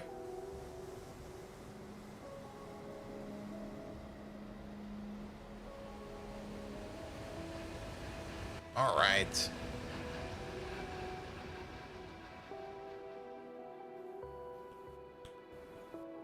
All right, make the aniline. And then that's going... The production of the fluorophores we're also going to do down there, because the fluorophores, we do need them together with the mills and the dielectric layers. All these 3 products over there we're making down there. The only thing we're not making down there is the plasmonic cores. So we could bring these either A over, or B, bring the plasmonic cores over here are also required for Electronics Mark III. The mills over there are required for a whole bunch of other parts as well. So we want to export them either way. The fluorophore over there is only required for core shell nanoparticles.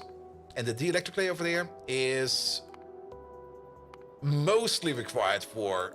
Actually only required for core shell nanoparticles. Is the embargo for Space Age plus Factorio 2 or just Space Age?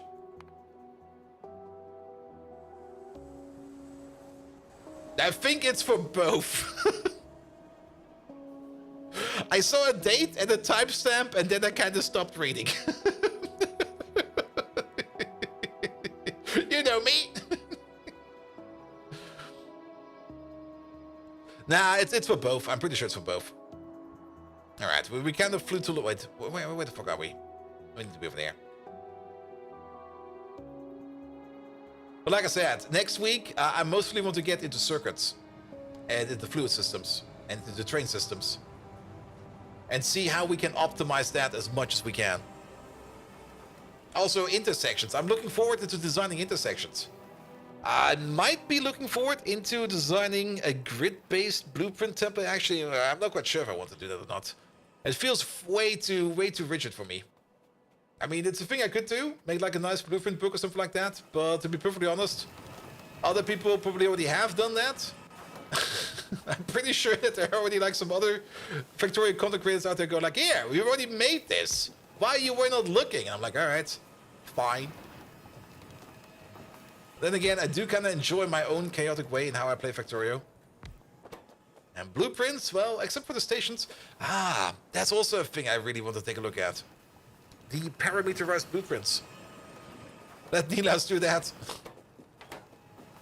Pretty sure that Mojo's currently working that? Pretty sure. And do watch Mojo's tutorials, not that Nilaus guy. Come on, man. Have some self-respect. Alright, alright.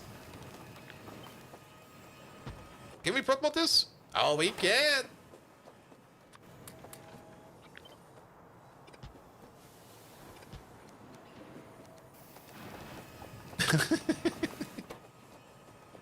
Alright, how much do we need over here? We need 1 phenol per second. So this over here eats 20 phenol per second. I think we're making... How much phenol are we actually making over here?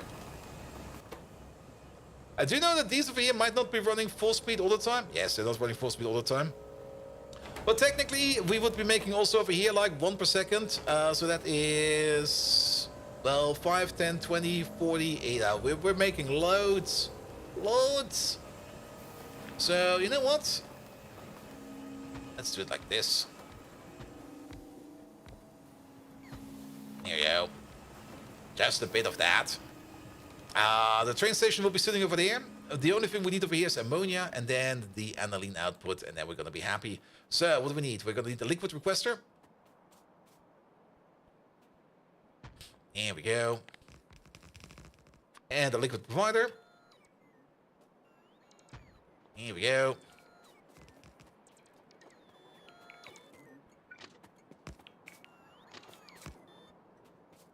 Good, good, good, good.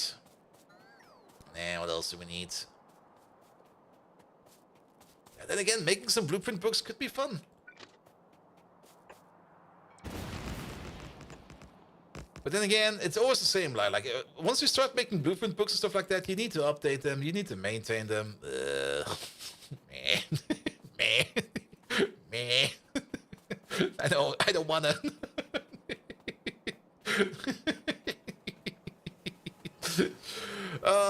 That's a whole bunch of phenol coming out from over there. Good.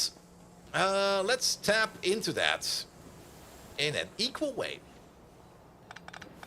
Yeah, it was maybe a little bit too much. And actually, if you kind of think about it, yeah, cut all this crap out.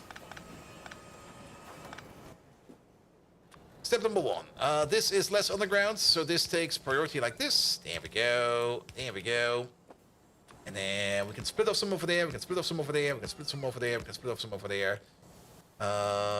You will be going under over there. That'll work. And you go under over there. That'll work. You can connect over there. Connect over there. And then 2 to the left. 2 to the right. Maybe if we pull this up a bit more and this up a bit more, and then we do... Nope. Yes, this and that. Look at that. Then we can get a nice, even 4 off over there. Lovely. Now, of course, I think the priority over there would be, I guess, to export it. Now, we can 50-50 it. I don't think we need necessarily a priority over there. But we are also getting way too much in over here. So let's dunk this down to 2 belts. Because I don't think we need that much over there. We need like, what is it, like 5 per second in total? It's 1 per second at crafting speed 1. So over here, it's going to be... Wait, is that correct? That's correct. Sorry, I was looking at something over there. So over here, we're going to need 5, 10, 20 per second, 40 per second over there. That's like 2 belts over here. That'll be fine. Then, how do we want to insert it over there? It's only 5 at the moment per second, and it's the only physical input over there. We could maybe just go with like a whole bunch of inserters over there. We could also go with extra belts, in case we want to grow this, and then we use all 4 belts. Could do that as well. Maybe let's just do that. Then we also don't need to split a lot. We just get 4 belts in over there. Then we're definitely also good for the future if things over here start to speed up and we need more inputs because we've got more inputs available. It would be lovely if we could get this in from the bottom, but I kind of have the feeling we're going up, over, down. Because there's not a lot of space over here, which is kind of terrible. There we go. Extra lamp. There we go. Put you over there. Put you over there. Put you over there. And then we just put you down like this. Perfect. And it'll be fine. I also kind of have the feeling that we probably have a bit of a gap over here. Ah, only a small gap. Yeah, let's put you over there. You'll be fine. Then you go over there, you go over there.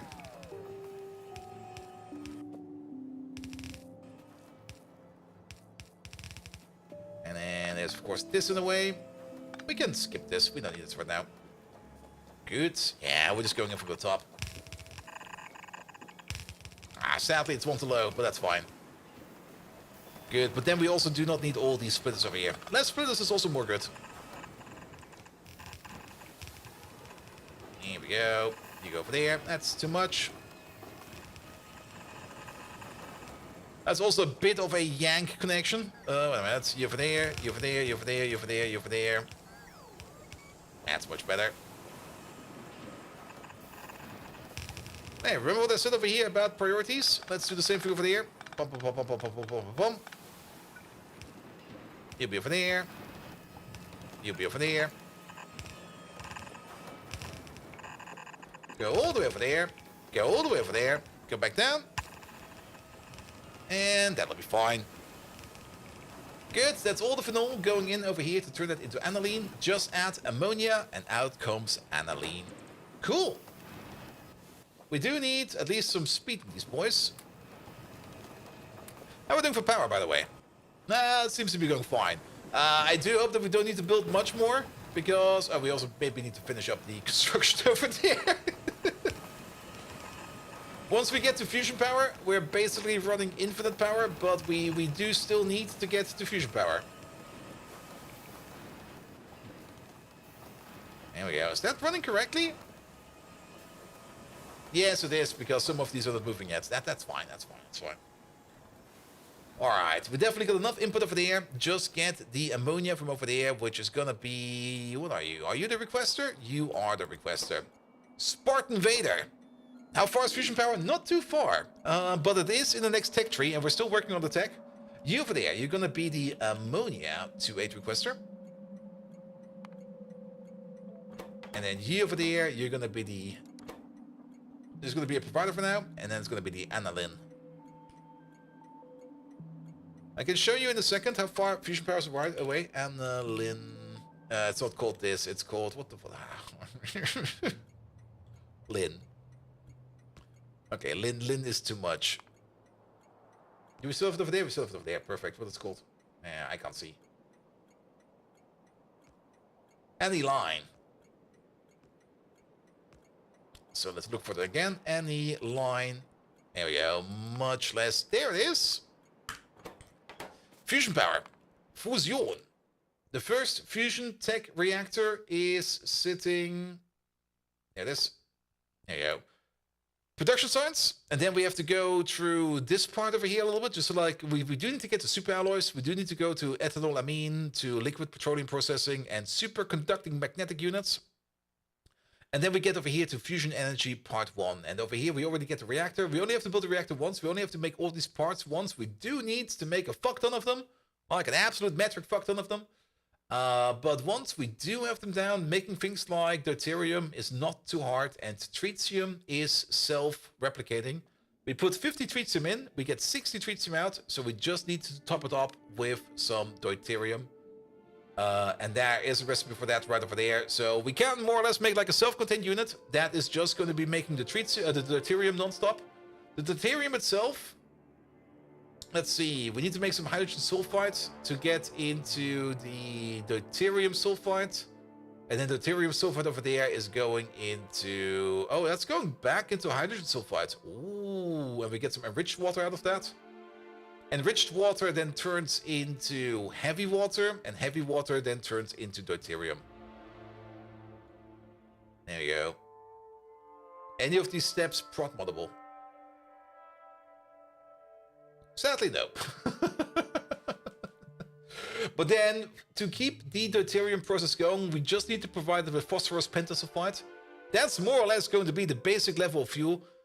We're also going to be making phosphoric acid on the side. Wow, I was not aware of that. And then for the reaction itself, we need to provide the pentasulfide and lithium plates for lithium. Lithium needs to be provided non-stop. That's the only thing we need to do over there. And then it will be self-contained. Unlucky Luke, thank you so much for coming over here. Have a good night's rest. See you around. Until next time. For more subbing experiences. There we go. Or something like that. Good. Alright, that is Annie Linden. Then that goes into rhodamine stuff over there. That goes into that. The D2 aniline only goes into the 3-D2 phenol. That only goes into the rhodamine B. That only goes into fluorophore. So this entire thing that we're going to be making over here is only going into this. Which means the core shell nanoparticles we're also going to be making over here, because we're not going to be exporting the fluorophore or the dielectric layer. We are exporting the mills. That's fine. And the plasmonic cores also need to be exported, but then it all goes into this. And sadly, the core shell nanoparticles, it also goes into the nano mesh. The nano mesh is part of... Yeah, okay. Fair. Fluid not connected. Oh, yeah. We forgot half of it. And we're done over there. I'm just gonna leave. Hey, there's nothing connected over here. Yeah, oops, my bad. How much are we making? And how much do we need? Boulder's tired? It's Monday. I'm not tired. Well, I'm just not paying attention. We don't need a lot of liquids over here. It's 10 per second. 50 to 100 per second. We can share pipes over here. There we go. I mean, I am a bit tired because I do also want to work on my sleep cycle, and I am working on my sleep cycle. It's not too bad yet, though there have definitely been already like since Friday, there have already been like a couple of nights where I was like, all right, 6 a.m. time to go to bed, 7 a.m. time to go to bed. But I'm just trying to nudge it back to something that's a little bit more sane, which is going to be something like maybe try to wake up at 9 a.m. like old people, not old people, other people do. Them time flies have been in the bathtub for around 1.5 hours reading manga. Also, Dan was weird. Dan is gonna be super weird. Also, what the fuck are you doing in the bathroom reading manga? What kind of manga were you reading, man?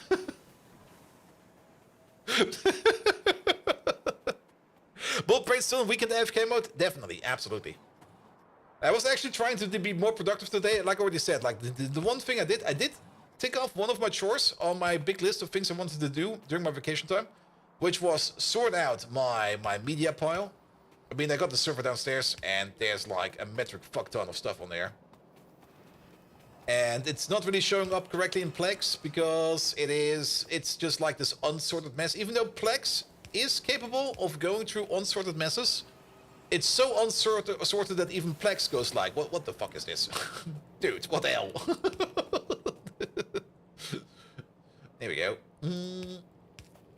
So I spent like a full day on just moving stuff around, renaming certain stuff, putting stuff into the directories, and suddenly everything works, and it looks amazing. Even Plex says, what the fuck? Yeah.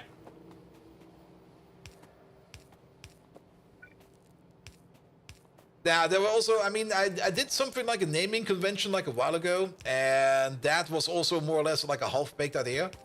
So I moved some stuff around. I also just re-downloaded some parts where I was just like, all right, I could just go to the effort and rename everything over here, or I'll just re-download it. And let me just re-download it. Good. All right. Yeah, ammonia are coming over. Just enter ammonia. Is ammonia being brought over? Ammonia is being brought over. By, I guess. Oh, what the hell? What the fuck is this? That's one way of transporting ammonia. Oh, it hurts my eyes.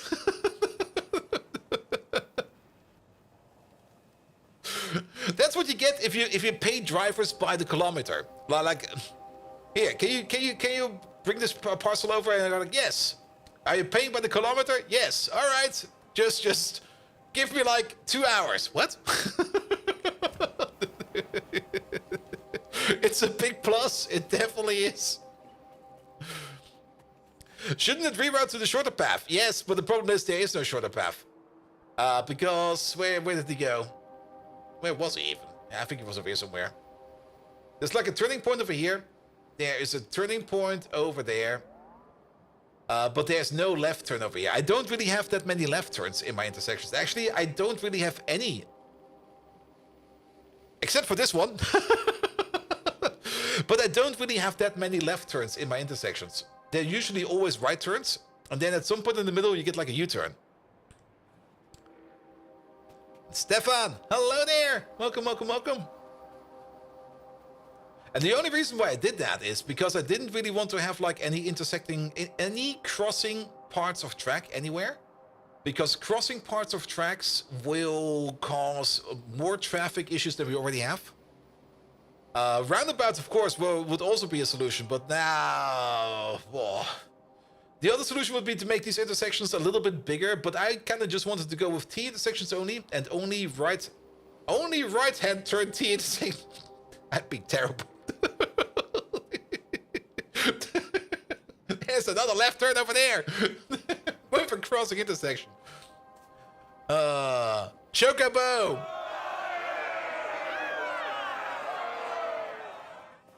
Less than 3.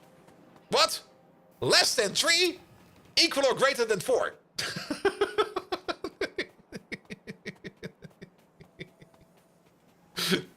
Chocobo, thank you so much for that. Was reading Marshall Peak, and have with the tablet meant flies, not foils. Ah, okay, I see.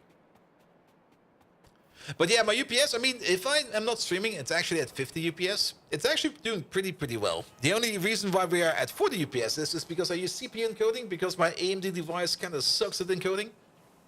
And that will hopefully be a thing we'll be fixing fairly soon, because I've been talking about the PC upgrade all year, and we're still waiting on the parts. Especially the new AMD chips, which I think are rumored to be sometime soon. But we also want, of course, the case, which is still not released, even though people kind of said, like, yeah, it will be out in October, which is fine, but it seems like it's still not out, the Corsair 9000D. At least I don't see that you can find it anywhere. There we go.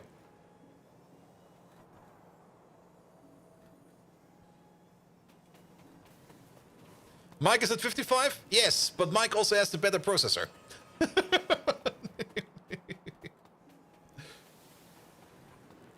Last month you upgraded your old AM4 socket in preparation for 2.0. Nice. Yeah, still waiting on the DX3D CPU. Should be coming soon. Yes, it should be anytime soon. At least the announcement when it will release should be anytime soon. With a little bit of luck, it will be in December. And technically, I don't really care too much about tax reasons, but I should at least buy the bulk stuff of my PC upgrade parts in this year.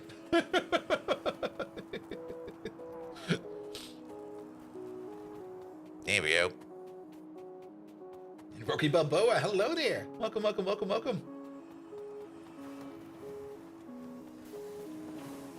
Good. You could do a trick if it goes into 2025. I mean, it technically doesn't really matter too much. I mean, the tax bureau doesn't really look too deep into it, I think. I mean, I'm already alternating like between CPU mainboard upgrades and GPU upgrades. Like every 2 years. How was it again? How was the tax thingamajig again? Find a local computer store and pre-order it. That could also work. That could definitely also work, but for that, to be able to pre-order it, they should need to be able to order it themselves. It doesn't matter. 1 year, 3 years, or 5 years? Well, worst case scenario, I'll just write it off. I mean, first of all, it will be written off from the Twitch fund. So that'll be fine. But then again, at the end of the day, that's the fun part. The tax bureau doesn't really care too much about the Twitch fund, because it's technically still part of my main income, so they don't care. They just don't, the only thing they care about is like, oh, you're making more income. That's fine. 1 year's new, I see. Yeah, but then again, that's old German tax law, and that's coming up soon again as well. I'm not looking forward to that. All right. Is the Aniline production actually... Are you still not here?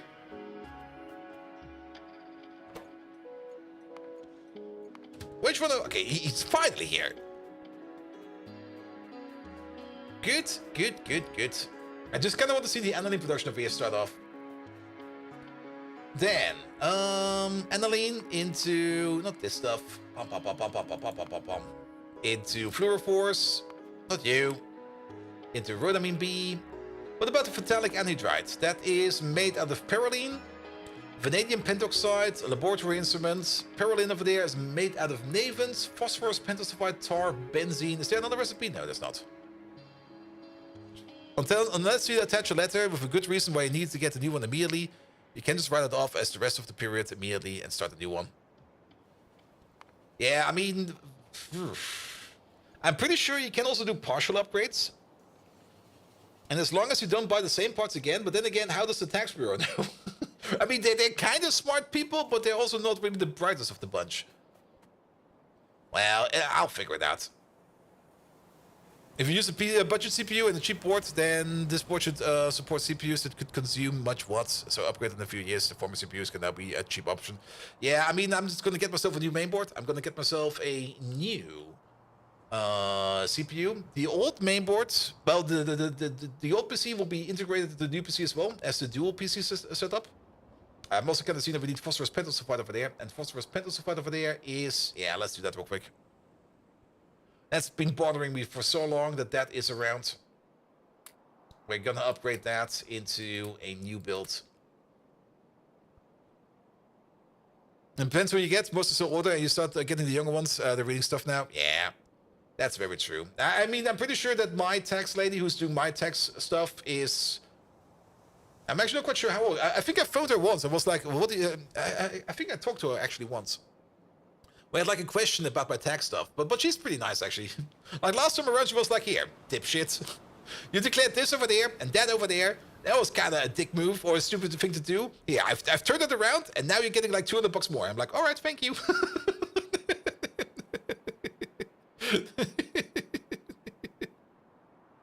And I was like, all right, cool. But I'm kind of thinking of maybe getting myself like an actual tax accountant. Because it's not like I need one, but how to put it, like if you do it wrong, if you do it too much, you'll be stressing out too much over it, that it is worth to get yourself like a tax accountant at some point in time. And it's not that complicated on my side, but it is kind of complicated. And I just go like, I just don't want to deal with it. Just throw money at it and go like, here, go away.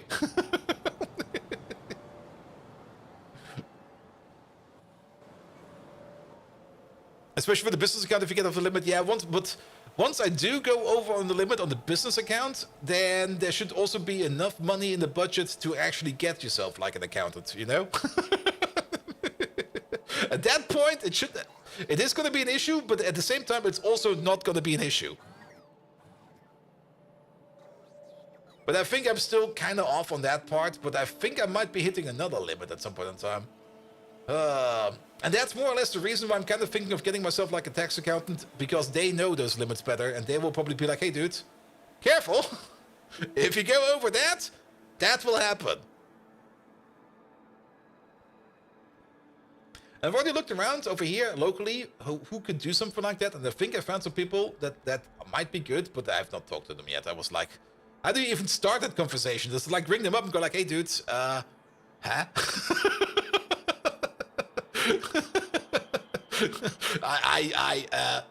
And probably on the other side of the phone, they already know, like, yes, sir, we know exactly what you want. Just come over.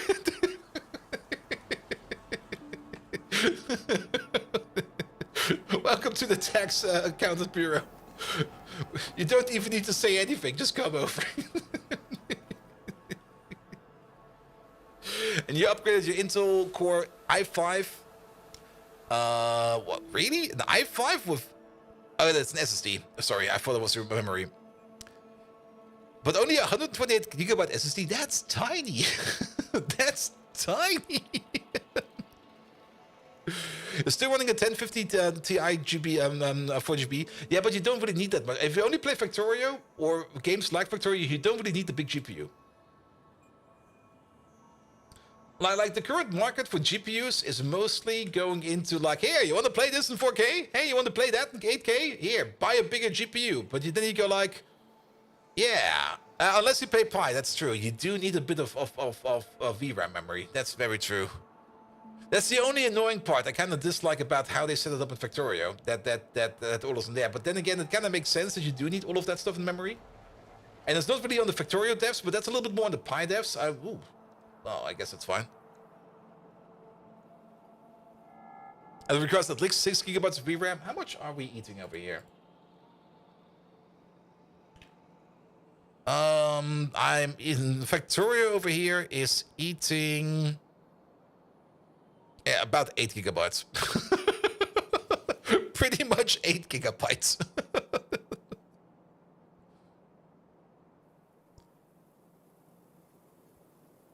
Here we go. Here we go. Good display thing over there. At least the input over there is still fine, but this thing needs optimizations. There's also like 2 recipes in this. It's not all the same recipe. There's a bit of a pattern going to this one. Where over here we take phosphate rock and pyrite and turn that into phosphorus pentasulfide and iron ore. And over here, we take sulfur and phosphate rock. Wait, is that the same?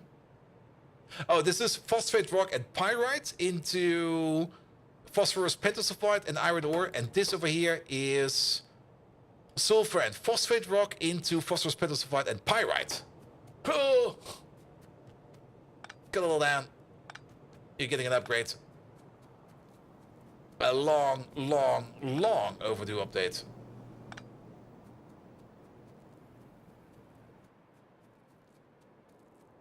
Yeah, I mean, the thing about the Pi's Part Atlas is, I was kind of hoping, and I think King Arthur already told me that a while ago, but I kind of forgot the answer, of course. I was kind of hoping that they maybe could be able to use like the machine tinting and stuff like that to not have basically everything ×4 in your Sprite Atlas. The big problem with Pius is that you got like every building in here like 4 times, because you got them like for Mark 1, Mark 2, Mark 3, Mark 4, etc, etc, etc. It would be, in my opinion, more greater if that would not be the case, because that is eating most of your memory. There's like extra entities in there that you don't technically need because they are just like slightly different colored over here. With the machine tint color, you can definitely shade these in a different shade if you need to, because that's also how vanilla Factorio does it. That's also how it works in some other mod packs out of there. But then, of course, you will lose that direct entity. But shouldn't it be possible, technically, to still use the same base entity or the same sprites, make a different entity out of it, and just fuse the tint? That should work, right? I mean, tint is an option you can set for machines. I mean, it should be. Let's go for chemical plant. Chemical plant, there we go. And then it's going to be an entity. The vanilla chemical plant. And then there should be, I think, a tint option in here. Auto reflect, working sound, colors, corpses. Or is that based upon the recipe? Oh, that might be the issue. It might be recipe-based tint and not machine-based tint. Because different recipes definitely give you different tints. That's also more or less how the fluids work and stuff like that. Where every fluid over here, if you can find any kind of fluid, there we go. And I like this is yellow, and then if you look at another color, another fluid over there, it will be black or brown. Actually, let's go over here real quick. There we go. There should be some fluids around here. And where this is yellow, this is purple-ish, whatever the fuck. This is bluish, that's greenish, and stuff like that. It should be possible, but you need to redo all the relayers and all the graphics. That might also be the other issue, that they don't want to do that. And it's probably easier for them to just export it into like 4 different colors static than to make that like layerable. But that's just me thinking out loud. Maybe it helps somebody, maybe it doesn't, who knows. That's just my brain going like, hey, can't we make this better? I would love to make this better. Alright, in the meantime, let's design ourselves a new phosphorus pentaoxide machine. And quality as an endgame thing that's only unlocks when you have the highest. Anyway, seems like the simplest implementation. They're not the best. Quality. Oh, yes, quality. Yeah, with 2.0, yeah, you're correct about that. With 2.0, they could also go the quality route, where they just go like here. We now got yourself some quality updates, which was also a thing I was kind of thinking about, like already a couple years ago. We already were talking about the issue. That it might just be easier, instead of like having like 4 different types of machines. Just maybe make a special module you can plug in to make the machine go faster. But then again, I don't think that you can limit the insertion of any kind of module to only 1. Like, it's not like you can, for example, oh, there's some space at the end. Good to know. For example, you can see over here, for example, that you got the ultrasound dampening, which is solved as a module, which is part of a turret. And the ultrasound dampening over there, you could technically put that in over here. But the way it's solved is with the hidden beacon underneath this machine. Like, once you research the turret and you put down like a Prandium lab and it has that one specific turret recipe over there, there will be like a hidden beacon placed underneath the building, which just has a range of, I think, like 1 or maybe even 0. I'm not quite sure how big the range is. that will only affect this building and only this building over there with its effect, and as such, you can get those turrets realized. That's how they do that. But I don't think you can make that more or less as a vanilla module, or any kind of module, which you would then put straight into the machine, because then people would be putting in 2 or 3 or 4 or 5. Unless you could somehow distinguish those modules, that would be great. But then again, the vanilla system will not be able to support that, because there's no reason to support that in vanilla. There's just no use case for that.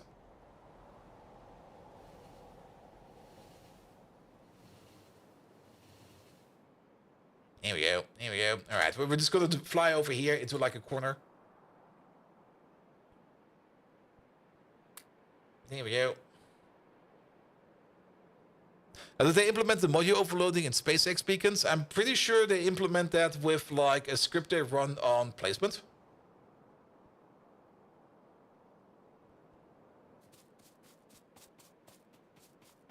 Because that's just a script that's going to be run like the moment you put down an entity, that script will run, and it will then probably check like neighboring entities, or if anything is affected with more than one beacon or something like that. I don't know the API too well for that, sadly. But that's how I would also solve it. That's also a little bit weird. I think that's also how they used to solve it, I think, over here for these machines, but then it kind of turned out that you could hack them around.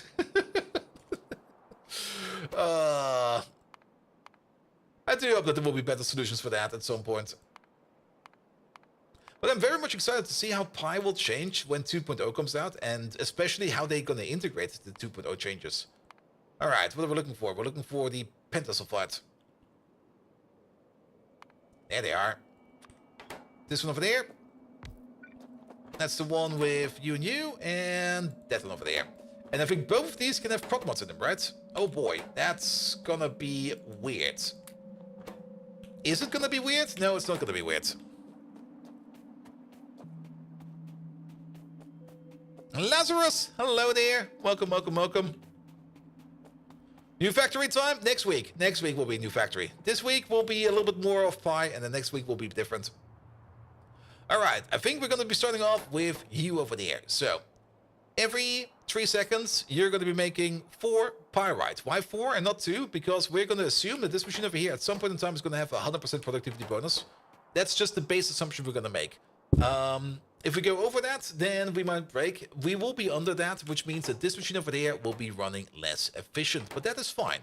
So we're going to be making 4 pyrite every 3 seconds over there. And over here, we're going to need 5 pyrite every 3 seconds. We could one-to-one these. And just be done with it. Might seem a bit inefficient. But then we don't need to worry about anything. At the beginning, it will not be as efficient. At the beginning, it will be more like a 1-to-2. But later on, we will be getting very close to 1-to-1. Solans, hello there. You're gonna beat Pi until next week?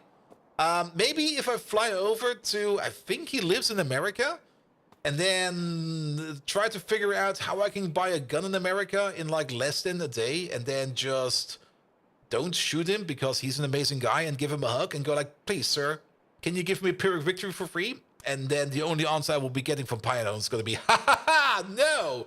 And then he walks away. No, we will never ever beat Pi.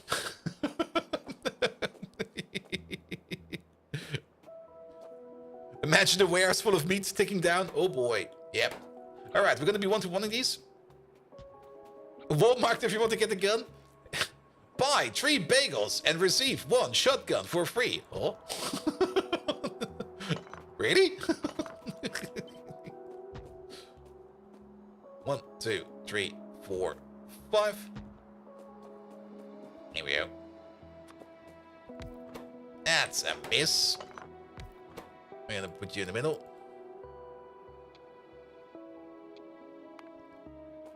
Good.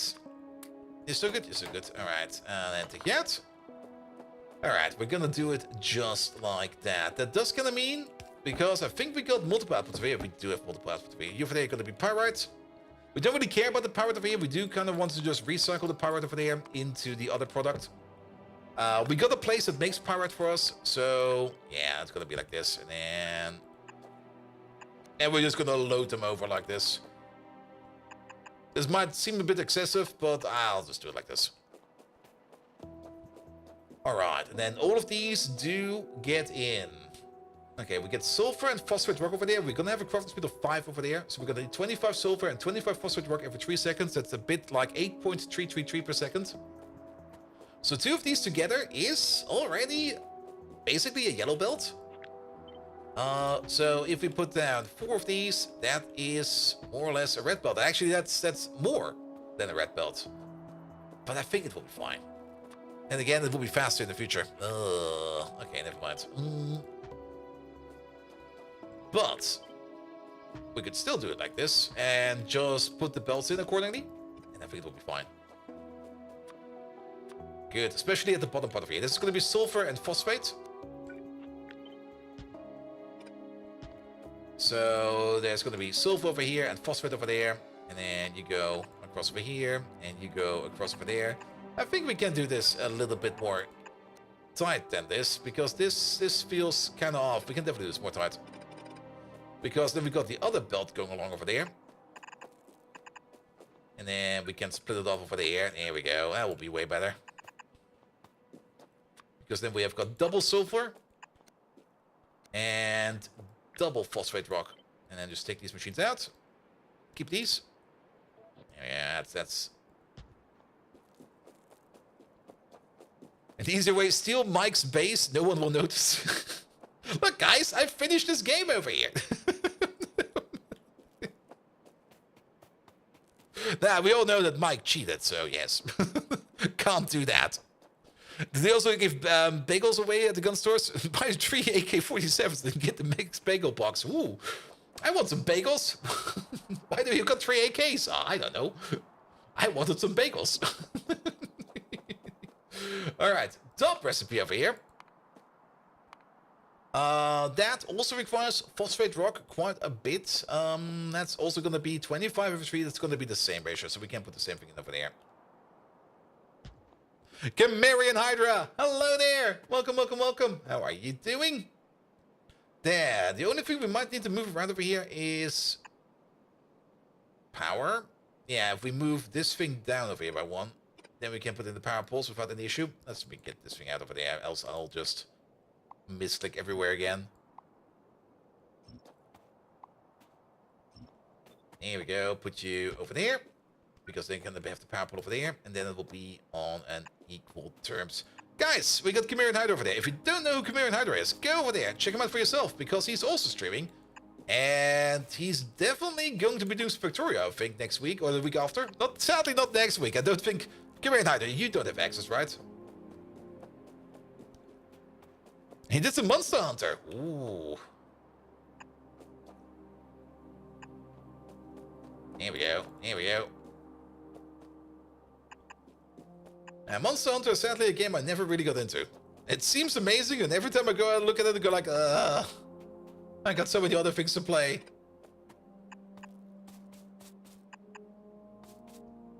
Even Hearts of Iron is getting like a new DLC out again soon. Hearts of Iron is that one game I always play on my own. I never stream it. Mostly because I know I suck absolutely at playing Hearts of Iron. But I'm having so much fun in playing like a sucky game of Hearts of Iron. Like every time we just go like, alright, we gotta save France. France got burnt down. Alright. That was kind of shit. I'm sorry.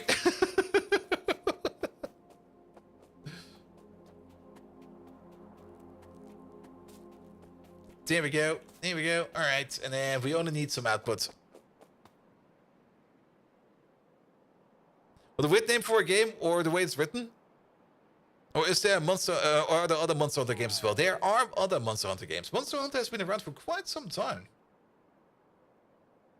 It's a rather big franchise. There we go. We can do it like this. But it's also like a franchise I never really dipped my toes into, so I sadly don't know too much. But they got cats. That I know. Cats that make bread all day.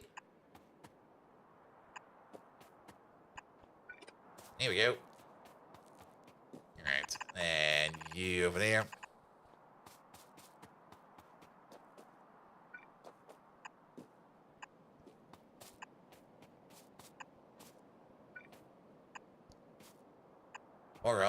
there is one thing we need to keep in mind over here. And that is that at the end of this thing over there, we need to do something special. Because you over there, you are also going to be making some iron oxide. And not only that, not iron oxide, iron ore. Oh, you're making iron ore. Oh, that's even worse. That's the worst thing you could make. Oh no. But not only that, we do need to set the filter over here for the pentasulfide. There it is. Because else the pyrite will also be coming out this way. Here we go. You over there. You over there.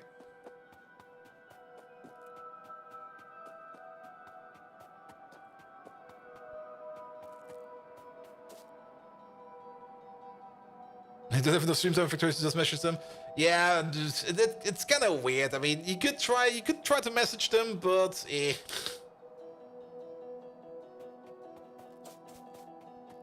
Here we go. Here we go. I mean, not messaging them at all will probably, well, will guarantee you no key, but you could try. You could try. All right, is this cleaned up yet? Almost, perfect. By the way, did we get all the red belt in over there? We did. Is there still an ash issue over there? There's now another issue over here. Is there a starch issue? Oh no. Oh no. Oh no. Starch. The worst thing in the game. Starch. And this thing has been moving like 24/7. I'm pretty sure that our starch production over here has never really backed down at any point in time. Okay. Then again, that might have just been backed up. Actually, I'm pretty sure that means it was backed up because after it started up again, it went faster and then it went slower. Good. But yeah, starch production. Starch is like the worst thing in this game, man. I really hate starch, making starch. It should be so simple and so easy. But yeah, you can either make it out of guar bean seeds, and you need like 100 of them. And that's one of the better recipes. You can also get it out of powdered relicias, which is... Okay, that's only 15 relicias. I guess we should try the relicia path, because I'm pretty sure... The potato recipe, there is a specific... But this one is also... it's a... I'm looking at it. Okay, we get some grease out of it. So I thought we make some grease. Might be good, actually. Yeah, then you got like the PKS one over there, which makes the most of it, which is the best recipe. And then powdered relicia over there. Maybe powdered relicia is the way to go for now. And not go with the guar beans, because we need the guar beans for other stuff. And the relicia production over here is completely backed up, so we might as well want to use anything for these seeds over there. And 20 viewers is not, average is not bad in this game. You could also try to message him. Try to message him. I mean, 20 viewers is 20 viewers. Here we go. Here we go. Because the guar beans over here, if we back up on the guar beans over there, then, or at least most of it, okay. Wait. I see what's going on. Oh. Oh. Wait, are you? There's a bit of a weird priority going on over here as well.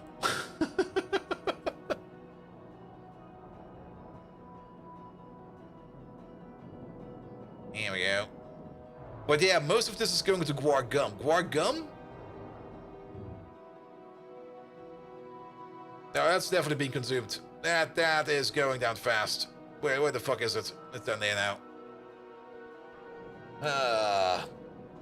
Yeah, let's turn relicious into guar, into stuff. But let's do the pentasulfide first. The potato recipe, I mean, potato starch is definitely a thing. And there is a potato recipe for that in terms of the potato turrets.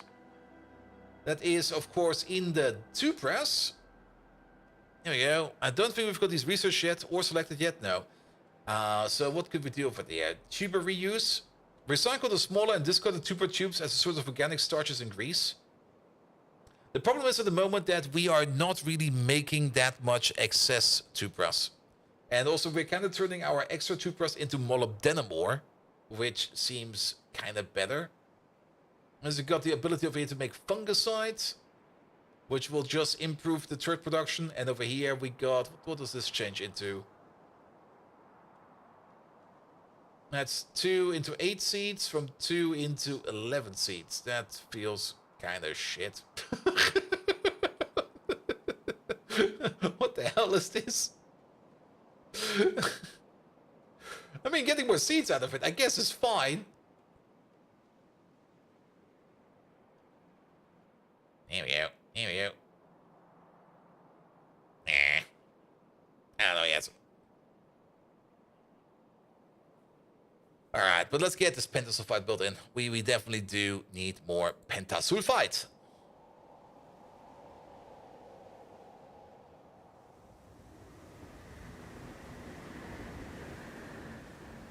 Off we go. How are we doing for Mimic? Output full, perfect. Petroleum gas, output full, perfect. Actually, I was kind of looking at something else over here. How are we doing for acetone? Okay, this one is also working again, because we are turning acetone over there into organic solvent and ammonia over here as well. Or is it the other way around? No, it's acetone and syngas into ammonia and organic solvent, yes. So this is another source for organic solvent over here, so we're doing good for that. While we're checking up on things, another thing I kind of want to check up real quick is activated carbon, because this was going kind of terrible for a bit. It's still going terrible because we're out of salt all the time over there. Is there at least a train coming over? There's a train coming over, so that's great. It seems to be going fine. There's more organic solvent over there, so I guess for now, organic solvent is fine as well. There's... Go away, bots. Stay over there.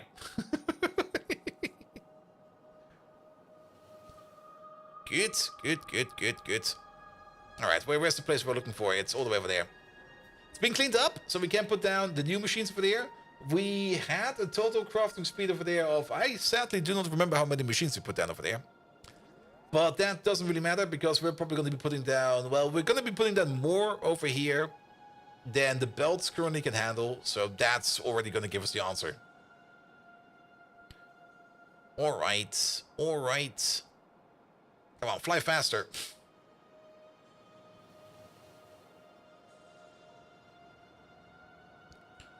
Megatron, man, bro. Have you ever thought about picking up VTubing?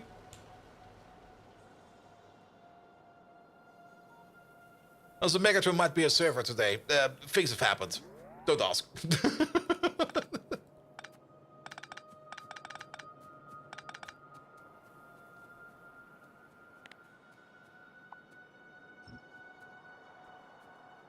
That works. Yo, bro Sidon, you're blazing a trail with your queries. V-tubing, huh? Like busting out the 1080 face cams and shredding the digital waves, man? Yep, that one. Man, that's like dropping into the gnarliest business vortex, brah. Even meaner than a meaty wave on Taco Tuesday. Could be wicked, though, bro. Imagine this old wave rider in full holosurf, spraying the audience with digital seawater. But can the V-tubing scene handle this metallic surf god, bro? I mean, they'd be dealing with a Decepticon leader turned virtual narwhal. But hey, if anybody can, it'd be me, man. Bro. Hang loose, chat bros and bradettes, as we ride this digital swell and give a hearty U for the wicked waves of V-tubing. Brah. I just like how he goes, brah, man. Brah.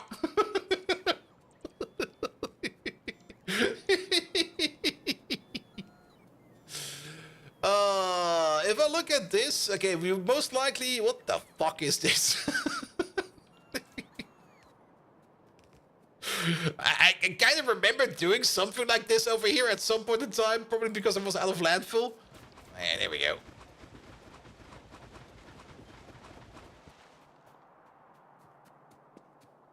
But I think we need a second station over here of phosphate rock, because one will not be enough.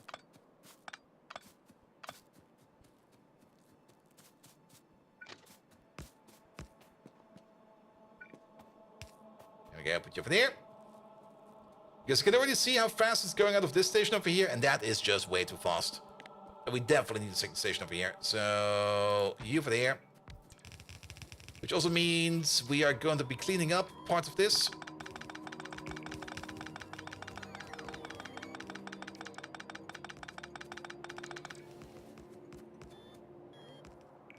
There we go. There we go.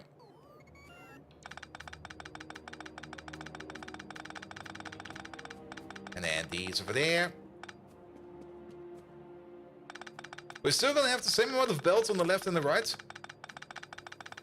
But they will be coming from both stations at the same time. And then we just need to balance them in between to each other. This one over there will still be 4. That'll be fine. We do most likely drop all of that in there. We do want to upgrade this to red belt. Oh, that was an unfortunate lag incident. But then again, we do kind of want to upgrade. We do want to upgrade all of this to red belt. So there's nothing to worry about that at all. This one over there, I guess it's going to stay over there. There might be a little bit of a different way how we address this over here. We will see about that soon. Good, you over there, you need phosphate rock. So that's going to be like one of these phosphate rock belts over here. Actually, it's going to be 2 of these phosphate rock belts over here. Oh, really? Oh, this is eating way more than expected now. How much? We're going to be at the crafting speed of 5. It's 25 phosphate rock every 3 seconds. That is 8-ish. 16, 24, 32, 64, 128. 128 is 4 belts? Mr. Bold Viking, it would appear it has been yet another month. How is freedom treating you? Freedom? Freedom? Freedom! Actually, it's doing me really, really good. So, remember how you sometimes wake up and you kind of think like, oh shit, I still need to do my homework? Today, or this night, I woke up and was like, shit, I have to answer some tickets. And I was like, wait, no, Bolt, no you don't. You're done with that job. That's no longer the case. You can relax now. There's no such thing as tickets anymore. At least, not for now. There will probably be new tickets in the future. But there's no such thing anymore as you having to deal with people being stupid in tickets.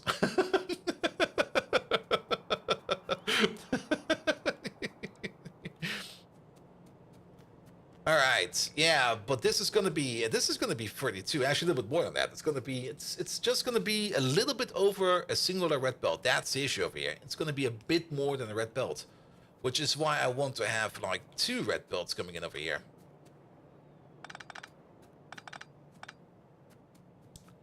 There we go. Freedom. I thought it was an American thing. No, it was a Scottish thing first, and then the Americans got their own. But then again, it seems to be like a common case of people want to be getting freed of Great Britain. I mean, this time around, the last act of freedom against Great Britain they did on themselves, where they were like, freedom! Fuck you, EU! And we're like, what? What? It goes the other way around, you dingus! But then again, I guess at the end of the day, nobody cared. And they were like, alright. You guys want to go out? Okay, then, sure, why not? And wait until the next month, it will be the same. Well, it will and will not be. I mean, there will always be ticket work. I mean, ticket work is important because you do need to structure your work. You do need to put a paper trail to your work. I do enjoy doing that. That is part of the reason how we work, or how I work, because it makes things structured. And if you want to kind of follow up on things, working with tickets is fine. The main difference is going to be that the tickets I will be more or less working with will be only company internal, and no longer company external tickets. Which means I do no longer need to deal with people that do not realize that if you put the car into reverse, that your audio gets lowered. And I still don't really understand why they assigned the ticket to the camera team. I guess because they saw the rear view camera going on. They were like, hey guys, that's your problem now. And just sitting there looking at, dude! Ah! That's a normal feature for your car to have.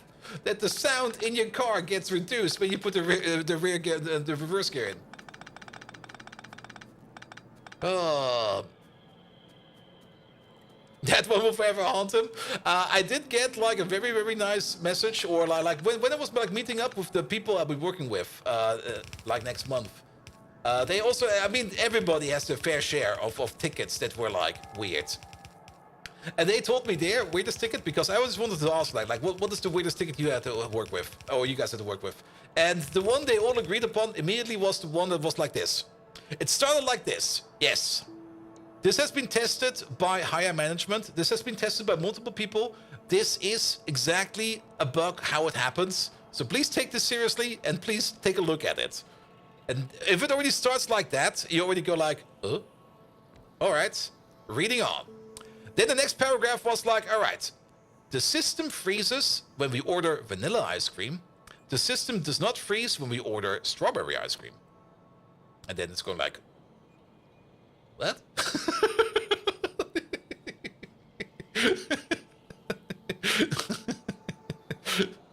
And then you kind of get reminded. And then again, there's a reminder in the text as well. That this has been tested by various people and it is actually accurate. What kind of turns out was the issue. The underlying issue is that they were going on the test drive with the car. And of course, when you go for a test drive in the summer, you're probably gonna get yourself some ice cream because come on, man, you gotta get yourself some ice cream. So they go to like the ice cream store, and when they get out of the car and they order like vanilla ice cream, then they get back into the car and the car is still working. However, when they get out and they order strawberry ice cream and they get back into the car, then the car needs to be like rebooted again before it can work again. The quintessence was some kind of stupid memory leak.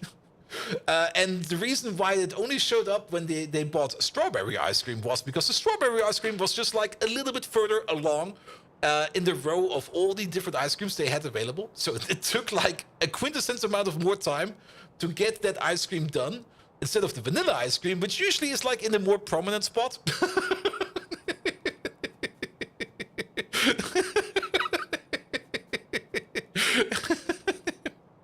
But why rebuild the belts? Why not push the new stations into the old station?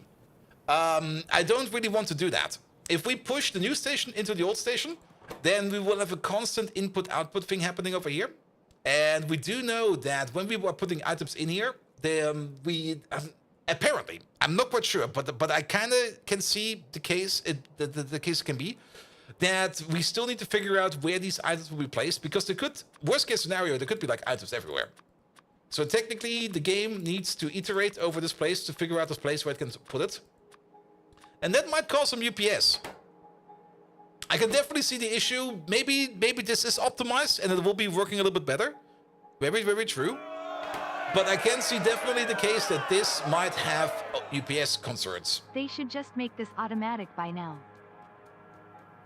Yes, the prime stop should be automatic, but I think that's the whole gist of it, that it's not automatic. You lose the belt position as well with the in and out. Also true, also true. And I would rather have like this guy over here putting 2 belts out and this guy over here putting 2 belts out, and then we just mix and match them over there. And then it'll be fine. But the bug fix would be obvious. The ticket was fired with the wrong people and it should have been sent to the ice cream shop. Just the car company going over to the ice cream shop and going like, we're suing you. What? Why? Because you're causing bugs. What?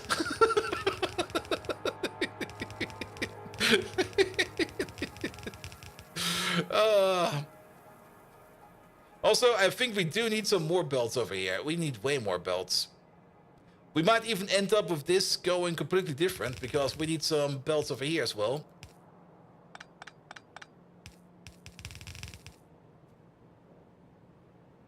And what happened if you ordered panna cotta ice cream? Have you tried that? Sadly, I was not in that company at that point in time.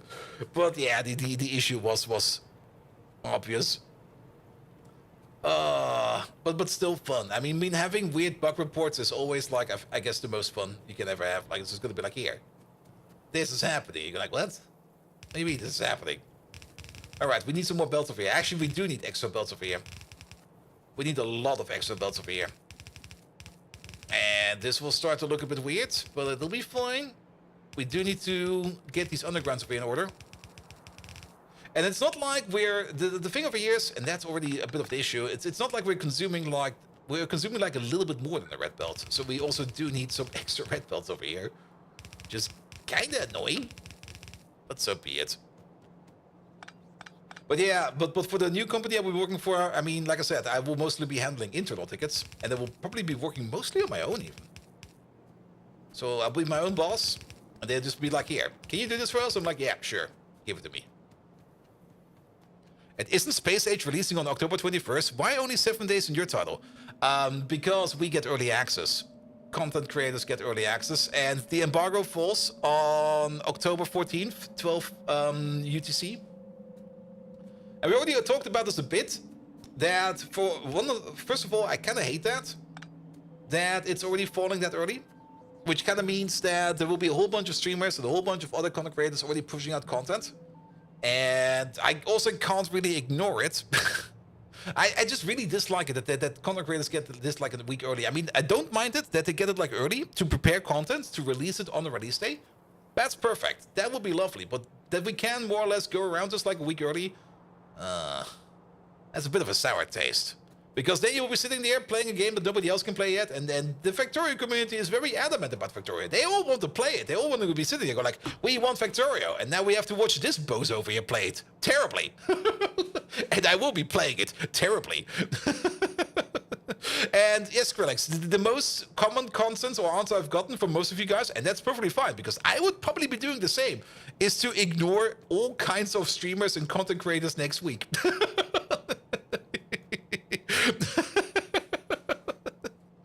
You would actually prefer that content creators got it a week later.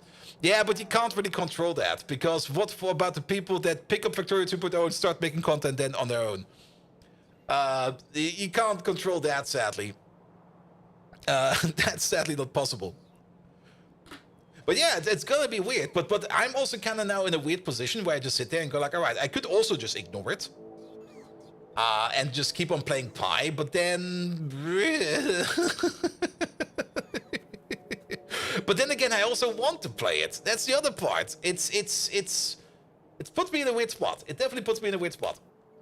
But then again, that's also why I just kind of thought about it like, you know what, let's stop thinking about it. I'll just start streaming it as well with everybody else, and then we'll just see how we end up.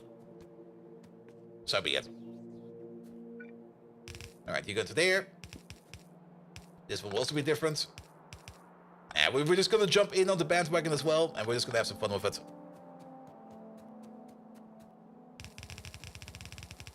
But yeah, I would have also more or less preferred it if it would also be coming out like, or for a release for public next week for everybody. Not the next week, the week after. And not ignoring stream for next week, but for a month to experience all content for yourself, that's also perfectly fine. Have fun with it. It's gonna be amazing. And that's probably the most important take out of it. Have fun with it. I can totally see you playing Factorio 2.0 and avoiding anything new as much as possible just to troll everyone. I mean, I already said kind of what I want to do mostly. I want to focus mostly on circuits. I want to focus mostly on things like the new train system, on the fluid system and stuff like that.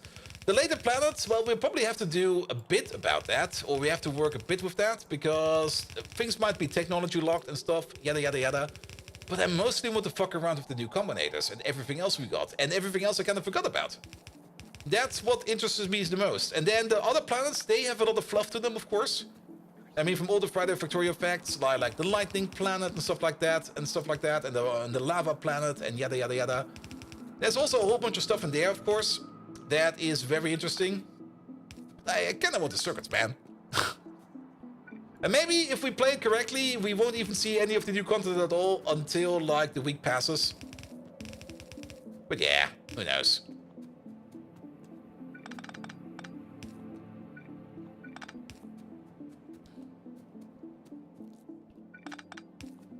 All right, yeah, we're gonna do this like this. And actually, now to think about it, these connections over there, those no longer exist. Well, they're all over here now. That's fine. You really want to play with the interrupt system? Yes. Like, maybe we could even do it a bit better. And I'm pretty sure nobody has thought about that one yet. But for a defense system, we could maybe do some combat trains. I mean, think about it. You might want to have like any kind of specific signal in a remote region, and if that signal gets tricked, for example, maybe a missing of a building or something like that, or maybe a ghost blueprint. I think you can get blueprint ghost as a signal now. or something like that. And then once that signal appears in your system, that means it's under attack. So you could maybe think about of just dispatching either a combat train, basically just artillery and something else in there, or maybe, oh, that would be great. No, you could definitely do that. You could just attach a regiment of combat spiders to a train that maybe has some artillery on it. And then the moment that special signal gets triggered, the train zoops out over there, combat spiders in tow, and they just shoot up everything over there. Wouldn't it be delayed to send the train when it's attacked? Well, of course, you want to have something out there that you kind of want to be destroyed. Like maybe just a set of walls or something like that. Or maybe just a radar system that is like covered in walls. And then you just wait for it to be attacked before you send anything out. But then again, that might also yet again be overthinking stuff. Where you go like, this is cool. Is it useful? No, but it's cool, right? Yeah, kinda.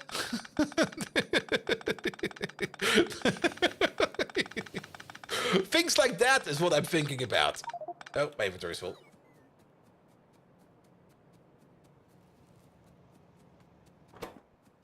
And put that in there. I can see all the complainers that want to buy the expansion only for the elevated trains. The bad Factorio did incorporate the mod for trains with equipment grids, so trains could have weapons and shields. Yes, but that's where the spiders come in. Though I never checked. Maybe it's in. I mean, like I said, I've not really. I got the install sitting on my system, and I booted it up once to just see if it boots, and it boots. So I'm happy with that. But I didn't check out anything at all. Maybe there's a grid down the train. Maybe there isn't. I could check, but then again, I don't want to check. Because I know the moment I boot it up and the moment I get into the game itself, I can't stop myself. So I'm not touching it.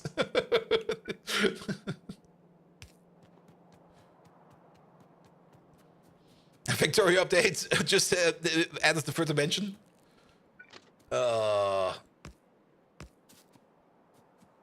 Best way is for official launch? Yeah. Yeah, over there. I'm not really sure how much elevated trains will increase throughput, but you will be able to build cool city-inspired intersections. The intersection part, I think, is the most important part.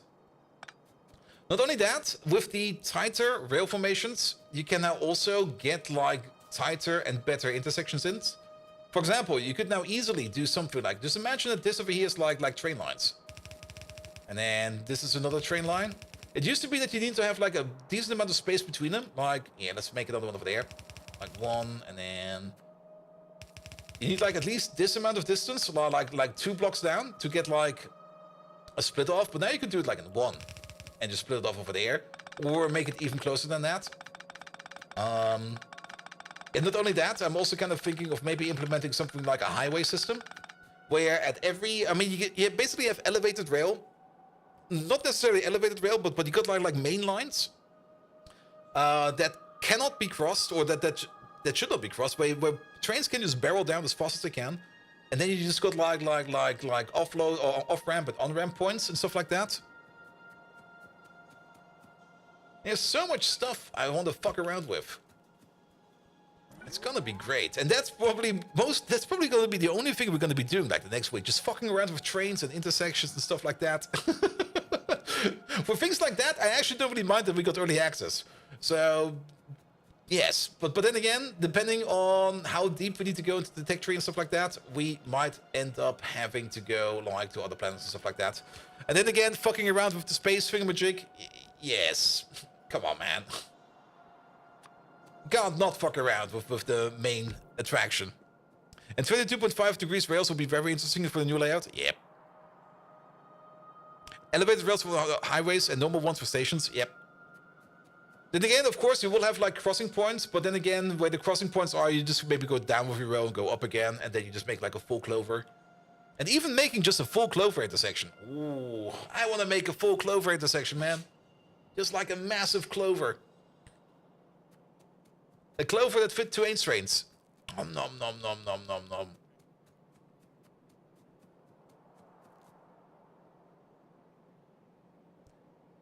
Alright, alright, alright.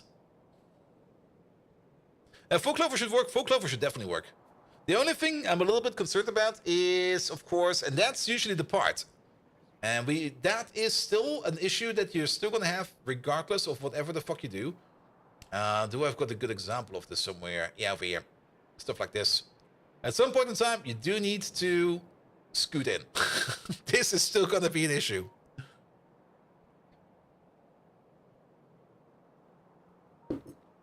And being able to solve the scooting in over here in some way where we do not disturb the main line. And actually, do we still have it or did I delete it? I deleted it. We don't have it no more. We used to have, basically the idea I already have, we still have it in here, right?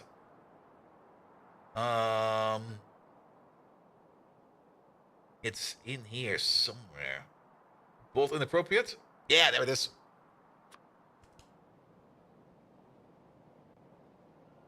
I mean, this one over there is, we can see it like this, actually. Maybe... There we go.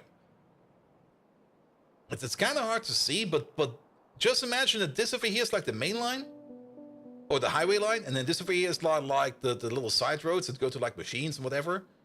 So you will always be able to split off of your highway line to go off. And if you want to go on, you will have to wait over here. And then the only thing we need to solve over here is how we can get the priority for the insertion over there. Maniac, thank you so much for being there. Have a good rest of the evening. And Cloverleaf interchange and the weave with trains, not going to be a problem at all. Nope, not at all. I mean, for the highway line, you basically just want to have a set of pipes where they just barrel down and they never stop. We're designing an octagon grid-based design with no crossings. Hope it will work. Ooh. All right. Are you copy-pasted over? Yes, you are. How much are we ordering in? 2,000? No. Can we order in? How high do this stack? 50? 50. Can we order up a little bit more than that? Like something like 24,000? How many trains do we have? 2. An elevator row can probably quickly free the station without locking the entry. Maybe.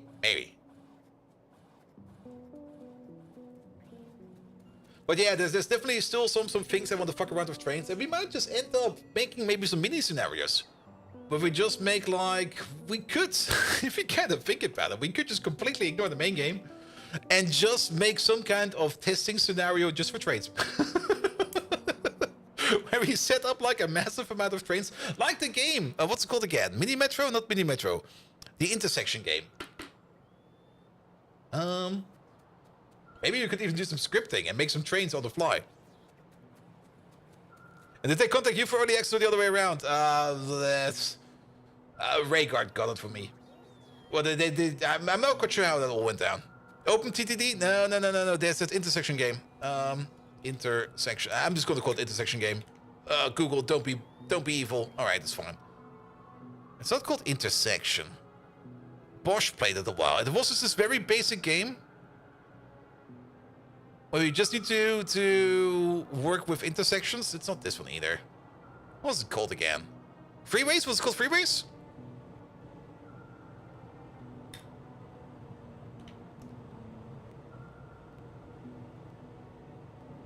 Yeah, Freeways seems to be correct. That is... I'm not quite sure if it's that one I'm thinking about. I think there was a similar one. But it goes into the correct idea. Drawing with the mouse hours? Yeah, something like that.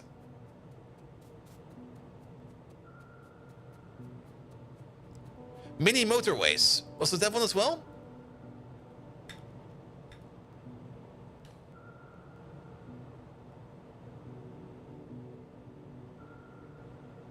Nah, I'm not thinking of mini motorways. That looks way too fancy.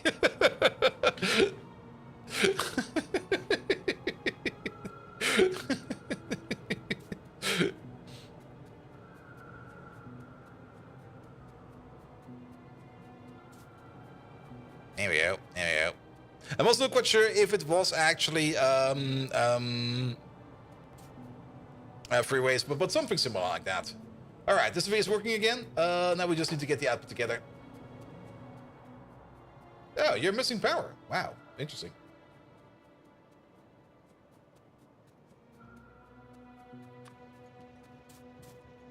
All right, maybe I do need to prepare something for that then. It could be fun. All right, I might take a look at it. Trains.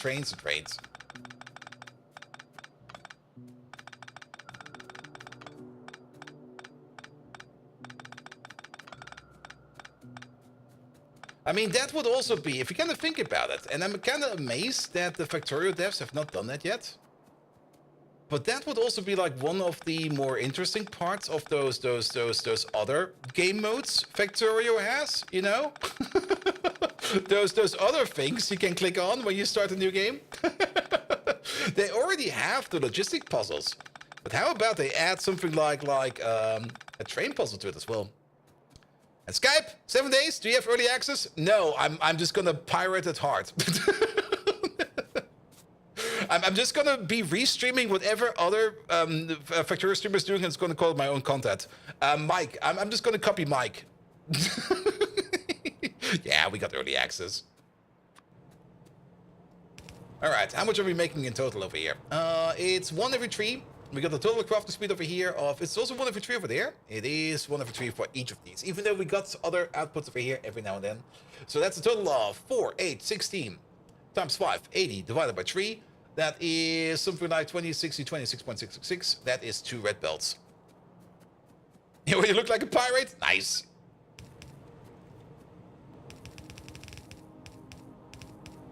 All right, but that will not be enough. We need more than that. So, actually, no, that will be fine.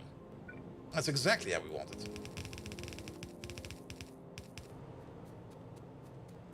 A train trooper challenge, unlimited space would be interesting. And that would be like the extension of it. Like the first one, just for testing intersections. And I'm pretty sure there's already a map like that out there for vanilla Factorio.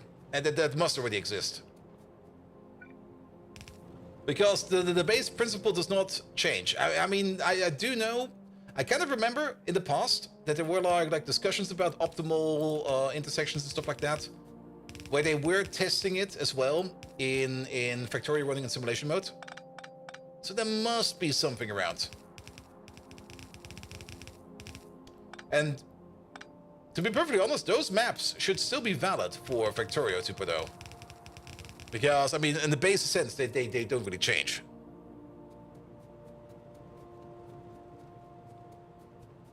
And to keeping the mainline free thing, is it currently not possible to read signals? It's a bit weird if you want to read signals. You can't read signals, you can't just put a wire to them. Oh, what? There we go. You can wire them, and let's wire one real quick. Yeah, let's get the power pool. There we go. And you can, not only can you read them, you can also close them. And you can close them on like a certain condition. Also, the read conditions over here, you can either give them the red, yellow, and green, or you can give them, of course, whatever the fuck you want. So it's definitely possible to read signals over there. But every time I kind of fucked around with reading signals like that, it usually ended up worse than just letting the game figure it out itself. So, yeah. I have to be a little bit careful with that. But then again, it might be worth the effort. So a green wave would be possible with trains? Yeah, technically.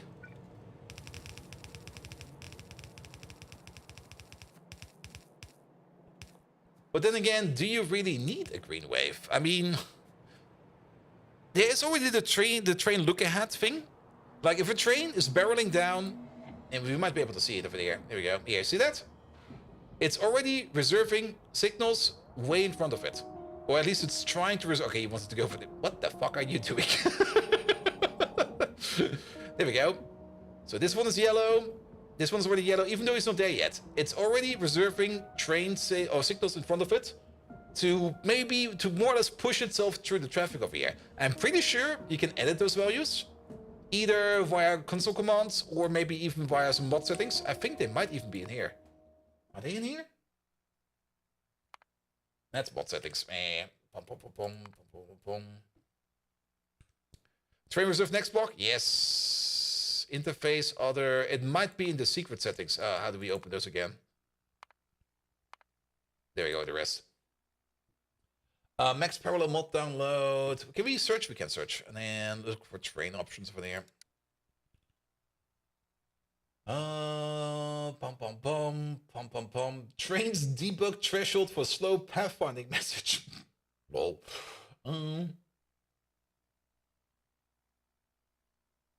Higher quality terrain. No, we got the fuzzy search on. That's why we're seeing that. I see. It's not in there. Block reservation. Signal. Block. Non-blocking saves. Yeah, I guess you have to do that via the Lua API.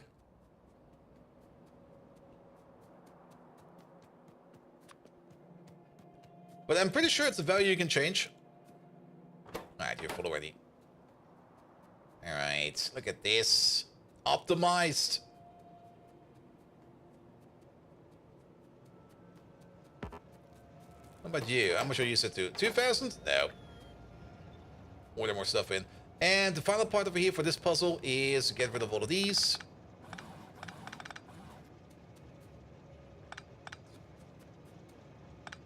This can also go.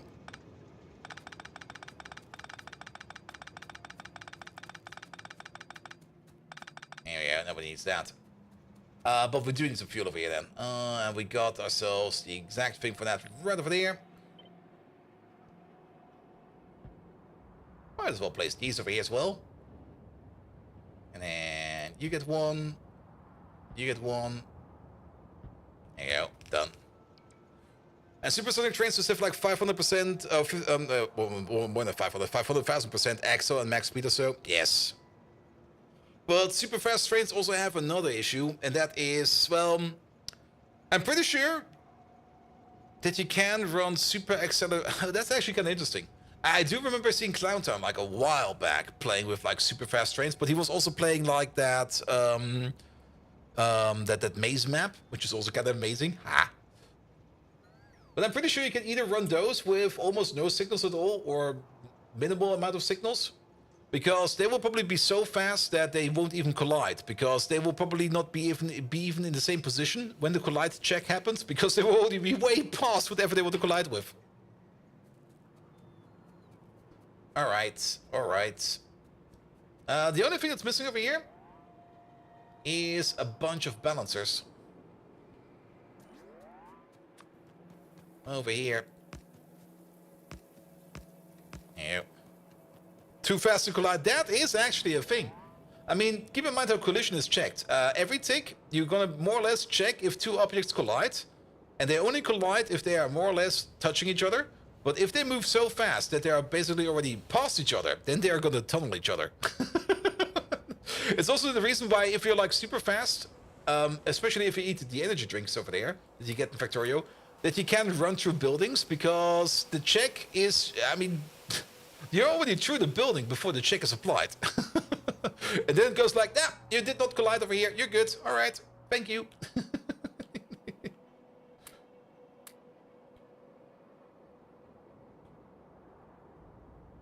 Alright, we of course got distracted, because we wanted to make more of this, and actually, that brings us to a whole other point. Parallel over there is part of the this thing over there, which is part of the self-assembly monolayer. That is also, I don't really want to go through all these rebuilds all the time, but I do remember that that is a thing that is sitting around in this big Funko Pop over there, just not doing anything at all. You missed the iron ore output? Wait, I did? I did? I did?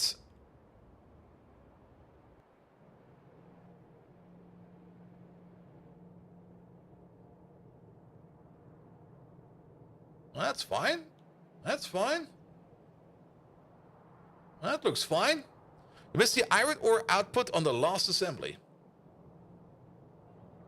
It's looking good. If you mean these over here, these do not have iron ore. Only this row and that row has iron ore. Because it's 2 different recipes. But this looks fine.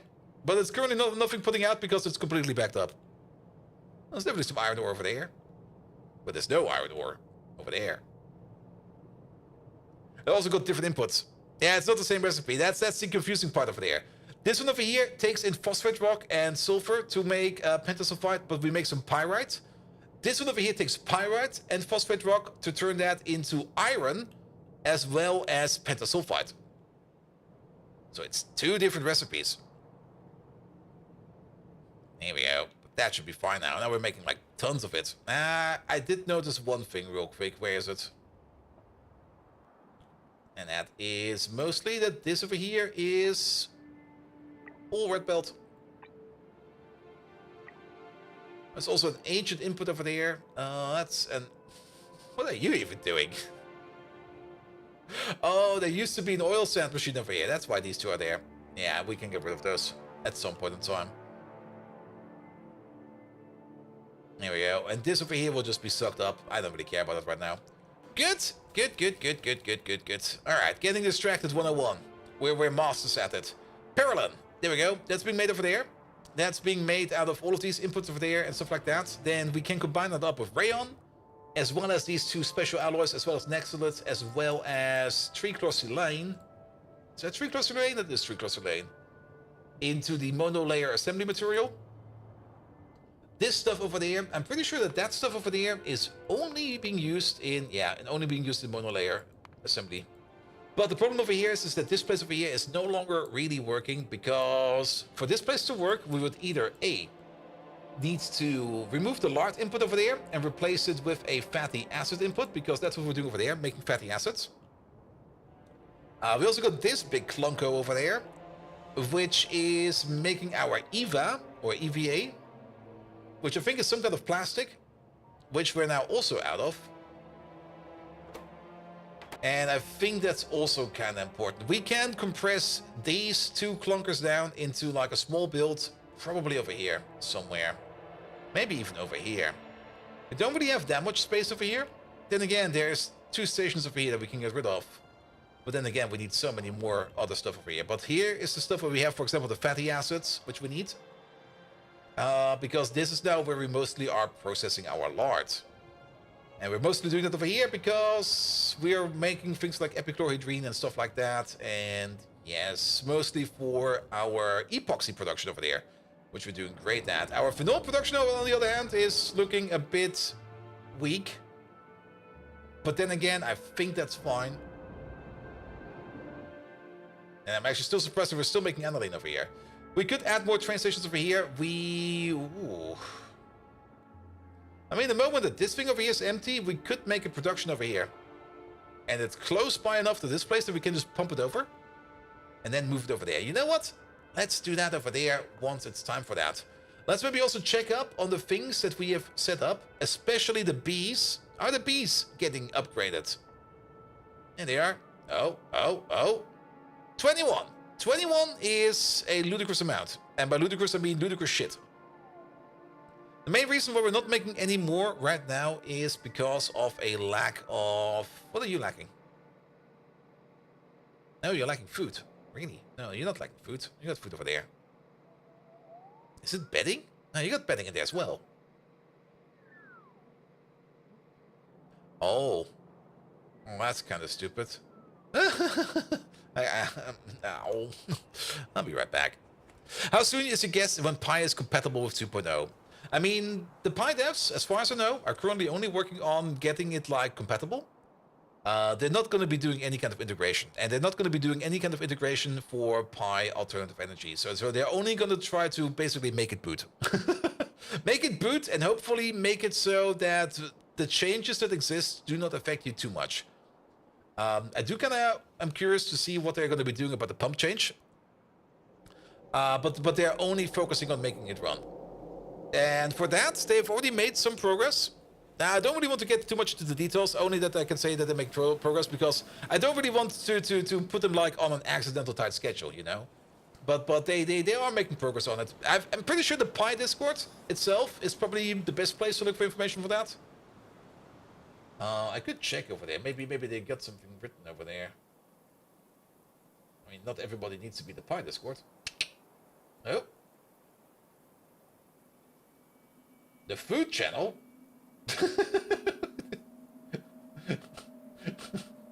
What? Oh, I need your Pi saves to help testing for 2.0. Oh, I see. Yeah, they're working on it.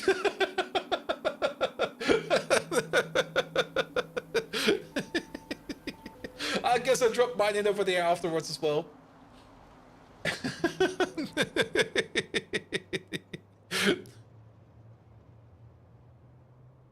And now they're still working on the next Pi extension, yes, but of course they also want to integrate the 2.0 updates and everything, and they probably also want to play their own game of 2.0. It's gonna take a while.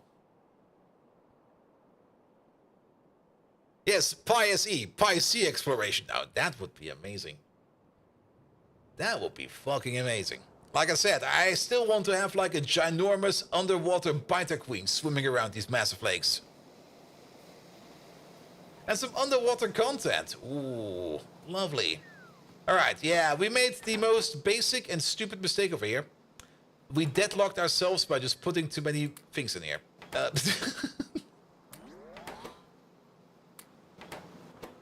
There we go. How many do we actually need? We need 5. So you get like... That's not how you do that. One more. Where did we put that? Is it on the floor? Oh, there it is. There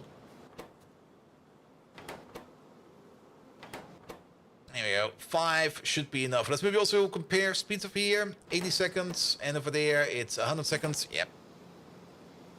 Floating machines and underwater pipes. Ooh. Pious whales? Flying whales even? And even more nightmarish pipe lock? That would be like the weirdest pipe lock ever. Welcome to pipe lock. We just go under the water and then we build on the ground. And you're like, oh. That's kind of disappointing. Like, You're still waiting for Pi lamps. We need like CFL, flood knife, stadium lighting, and we need complex Pi lighting solutions. Floodlights would be great. Like actual floodlights. I do know that there's like that big lamp mod where you basically get that big ball. But that's kind of boring. I kind of want to have some directional light. Like, technically we already have directional light. Look at this. We already got the cone like this. Just make more of these directional. Maybe even make it so that you more or less put them on an inserter or something like that. And you just go like, all right, you're just going to point this way or that way. Or maybe even 45 degrees and stuff like that. By the way, if those mods already exist, then tell me about them. If they don't exist, go make them. People will love them. And RGB randomized lamps. Ooh. It suddenly lights, it takes off the power of the base. Nah, it's not that bad over here. Alright, but this is now working better. So now we can make more of these bees. We can already upgrade these. There we go. That was not really my intention, but you'll be fine over there. Actually, wait a minute. There are bees over here. We also need the Mark II horses over there. We have some Mark II horses over there. We actually have them right over there.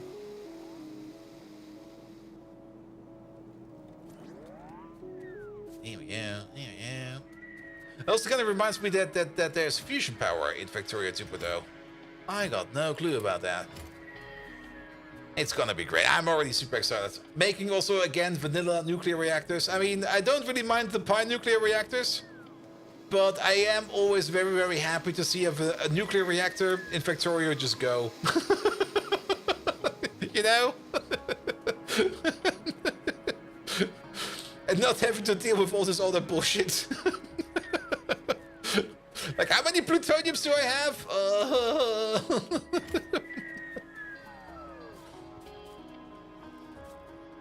Here we go. And while we're at it... Bump, bump. Oh, that went in there. Bump, bump, bump.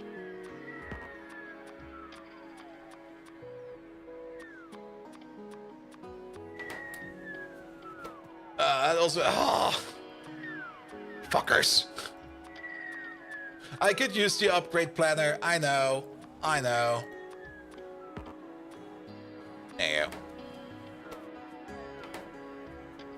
Crafting speed 8. Oh, that's way more than I expected it to be. Oh, that's fast. That's like, wow. I was expecting crafting speed 4 because it's usually crafting speed 4 for these machines over here. But crafting speed 8 is intense. I love the latest Dosh video, lots of inside the UPS technical stuff, and some of the heads on what's coming on 2.0. Yeah. And that's also the thing about UPS. I mean, you can test it if you set up yourself like a testing tool or something like that. But for the average Factorio player, you're never gonna test it. Like you're just gonna play Factorio wherever the fuck you want to play Factorio. And usually, the moment you run into UPS issues is usually the moment where it's too late. What happened to your jetpack? It's still around. There you go.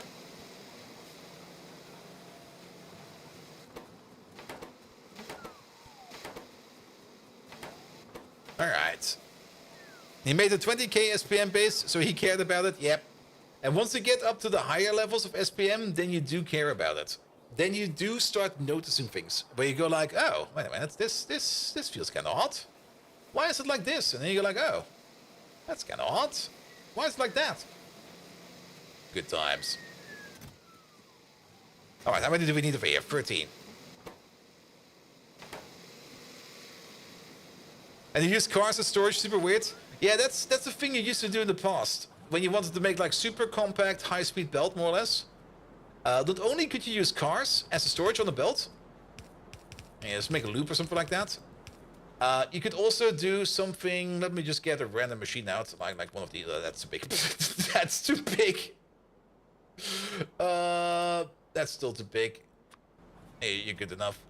But you could also do something like this, where you would do this, and it would work because the car itself, the hitbox of the car, would be more or less the hitbox of a car is I think a 2x2. But if you put it on a belt. Like half of the car is sticking out on this side and half of the car is sticking out on that side. As such, as it moves past this insert over here, this inserter would still be picking up the hitbox and you would still be able to get items out of the car into the machine. And that's the way how people used to do cars is 2x3 or something like that. Yeah, something like that. But it's definitely a big enough hitbox that you can just grab it from the car while it goes past. And the car will not be blocked by the machine. So it will sneak through there. And then your inserters can just grab from the side. Basically a way to make like 90 degrees inserters. But it's also fucking around with cars. And at the moment those cars somehow get like a little bit stuck or a little bit weirded out or something else happens, if you're not careful with that, the whole system will break. It will just be like, ah, what the fuck? What happened?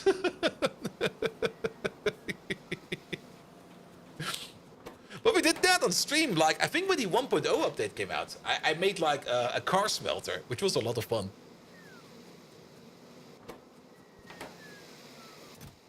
Alright, I'm just gonna wait for a couple more bees over here. And then just gonna insert them over here as well to speed this part up. Yeah, do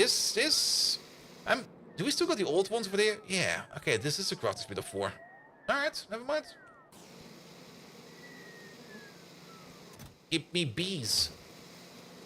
And the game will calculate movement collisions for the cars at all times. So after 100 cars or so, the UPS will disappear. Oof. Oof.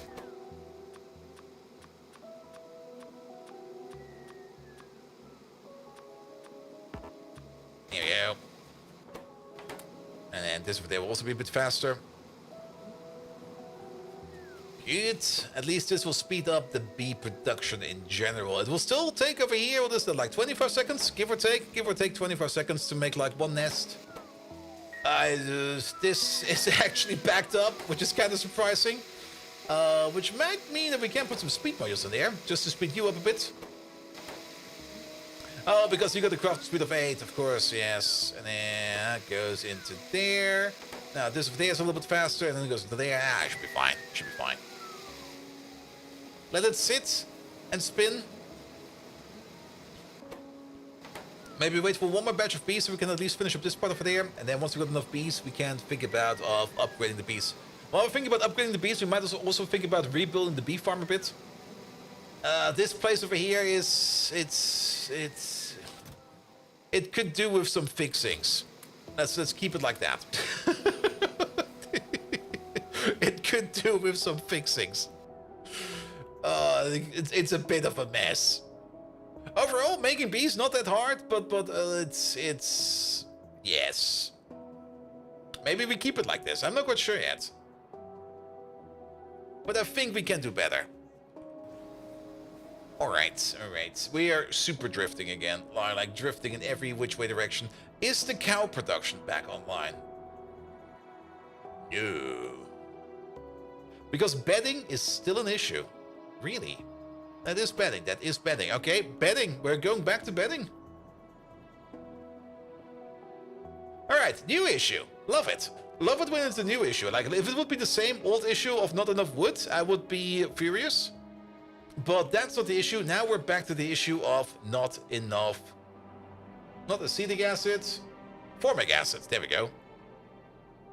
That's being done over here. And that's currently not being done over here because of a lack of... It's this one over there. Because of a lack of anthracene. Everything else over here is available. Anthracene is currently not being done. It is being done.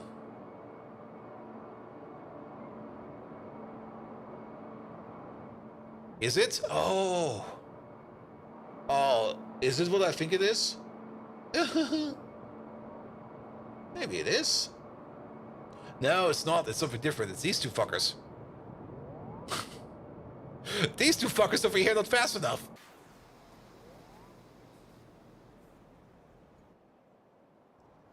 Alright, let's upgrade those two fuckers over there. While we're flying over there, what about the vanadium? Okay, vanadium's going. CO2 too slow, yes.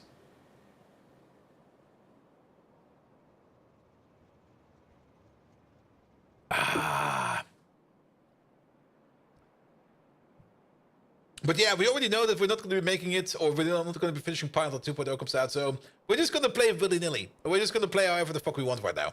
And I think that's fine. We're just going to have some fun over here. But yeah, we do need to solve the sugar issue. The sugar issue is the most crucial part of it, because that is part of carbon oxide, not carbon oxide, carbon plates, or carbon fiber plates, actually, if I remember it correctly. We need to make more, way more of these boys, carbon fibers. There we go. And they're made out of dry carbon fiber, made out of treated carbon fiber, out of carbonized fiber, out of ammonium oxalate. That's made out of oxalic acid, and that's where the sugar and the vanadium comes in.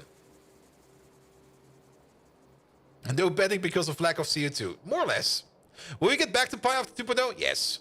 Like I said, the Pi devs themselves probably also need some time to fix like Pi for 2.0, or at least to make it like functional for 2.0. But not only that, they will probably also want to play some 2.0 themselves, so it kind of depends how fast they're going to go work on that. I can fully understand that it will probably take them like a bit of time. But, I mean, we're going to be playing 2.0, definitely for 2 weeks straight, and then we will see how far we have gotten. And then, depending on the current state of Factorio, of Pyanodons 2.0, we'll either be switching back, or we'll be alternating, or it kind of depends on what we're going to be doing after that. Do keep in mind that the 1 week before I go to work, I might be even taking that week off as well. There will be a bit of a time off because of the new job. Not too much. I will definitely be taking the week off at the start of the job, because that takes more priority. But I might also take off some days before that, the week before, just to get myself back into like some kind of neutral state. Because if we're going to be like brain dead streaming Factorio 2.0 for like 2 weeks straight, I might need some reacclimatation.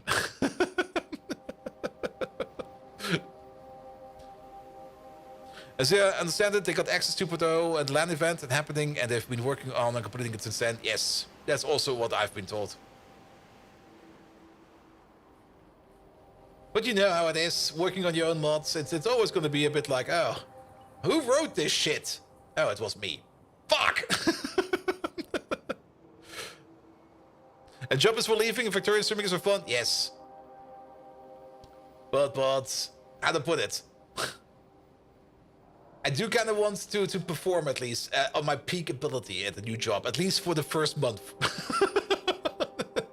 Because I know myself, I will be slacking at some point in time. I can't start off slacking from the get-go. That's no bueno. No. There will be slacking at some point in time, absolutely, because, well, let's face it, that's how I am.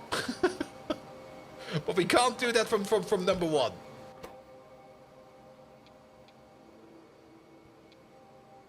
There we go. 5-4. That'd be fine. Yeah, that's will be fine over there.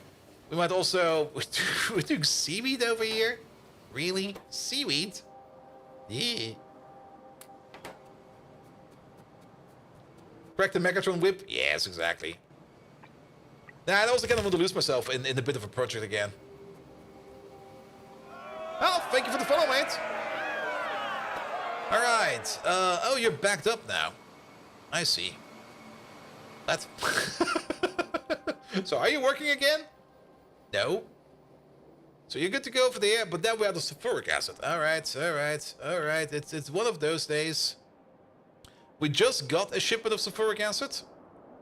This one over there is still set up in the old way. Let's give it a quick fix. You had to work on your own code today. Turns out I've misplaced 500,000 bus tickets in the billing system. Oof.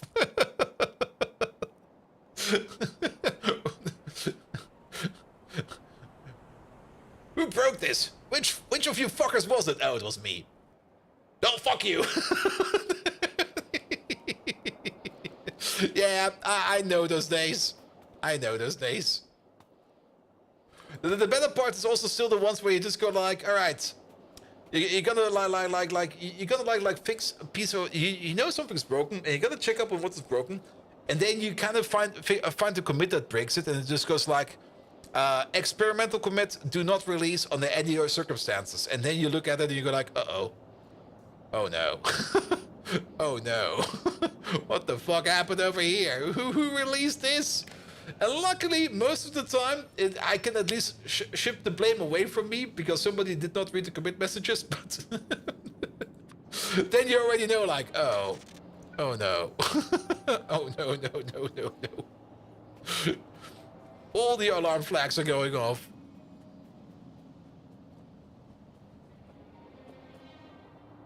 Good. I also kind of remember that was I think just after college where I was just starting on a new project. Nah, actually it wasn't college. I was starting on a new project for college, and I wanted to write my own makefile because I was always using CMake, but I kind of wanted to get a little bit more into makefiles.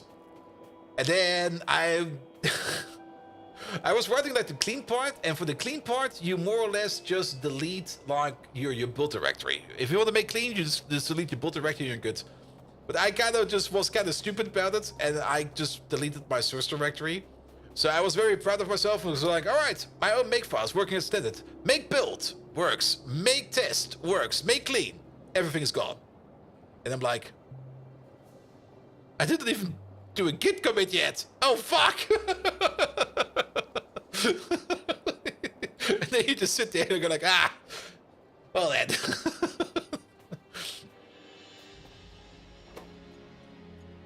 Ah, good times, good times. Alright, we're now making formic acid again. Are we making formic acid fast enough? It's definitely being made. How fast is this going? We're making like 25 per second. That's 100, that's 200. And then by the crafting speed, that's a total craft speed of 5. We are making a fast formic acid per second over here. That should be fine, right? That's why we get git clean minus XTF. Yes. But if you have... Wait. But if you have not committed anything, yeah, that will also be all gone.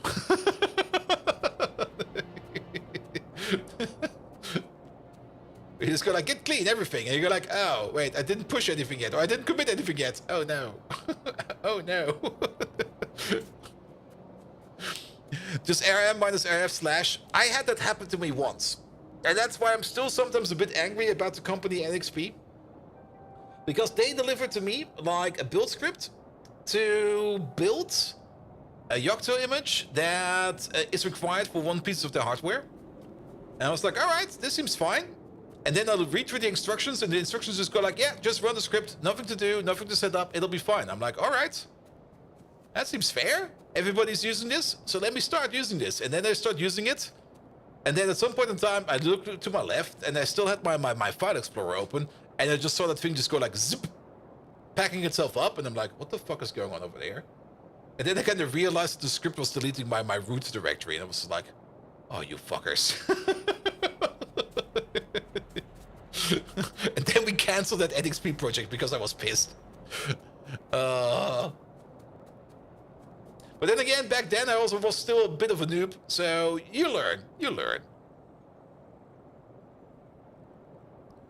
But yeah, minus no preserved root. I mean, RM, I think they at some point in time they did actually add the change into the RM functionality that it will automatically protect you from RM minus RF/, where it just goes like, no.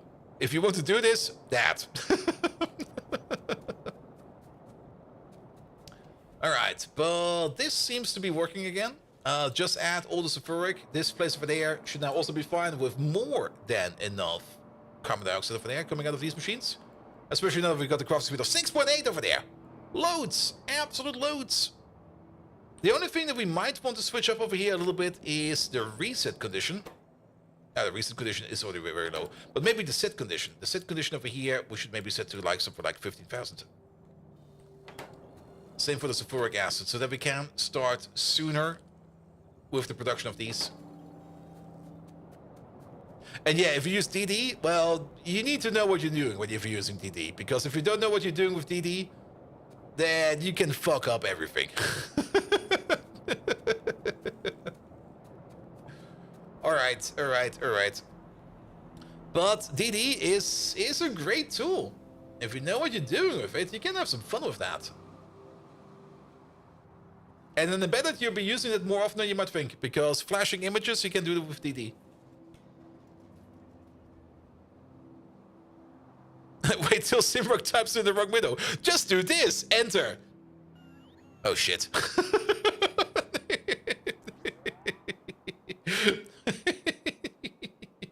Then you go like, ah!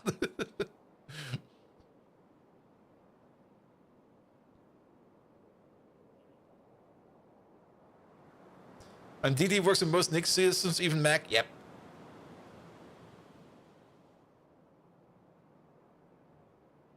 I also kind of remember when I was like, I had some, it was also in college. I mean, it was at the beginning when I was fucking around with Linux and getting into Linux, which was a lot of fun, by the way. But at some point in time, I was trying to upgrade and downgrade certain packages because, of course, something didn't work. In hindsight, I probably fucked up something else way before that, but doesn't matter. Really doesn't matter.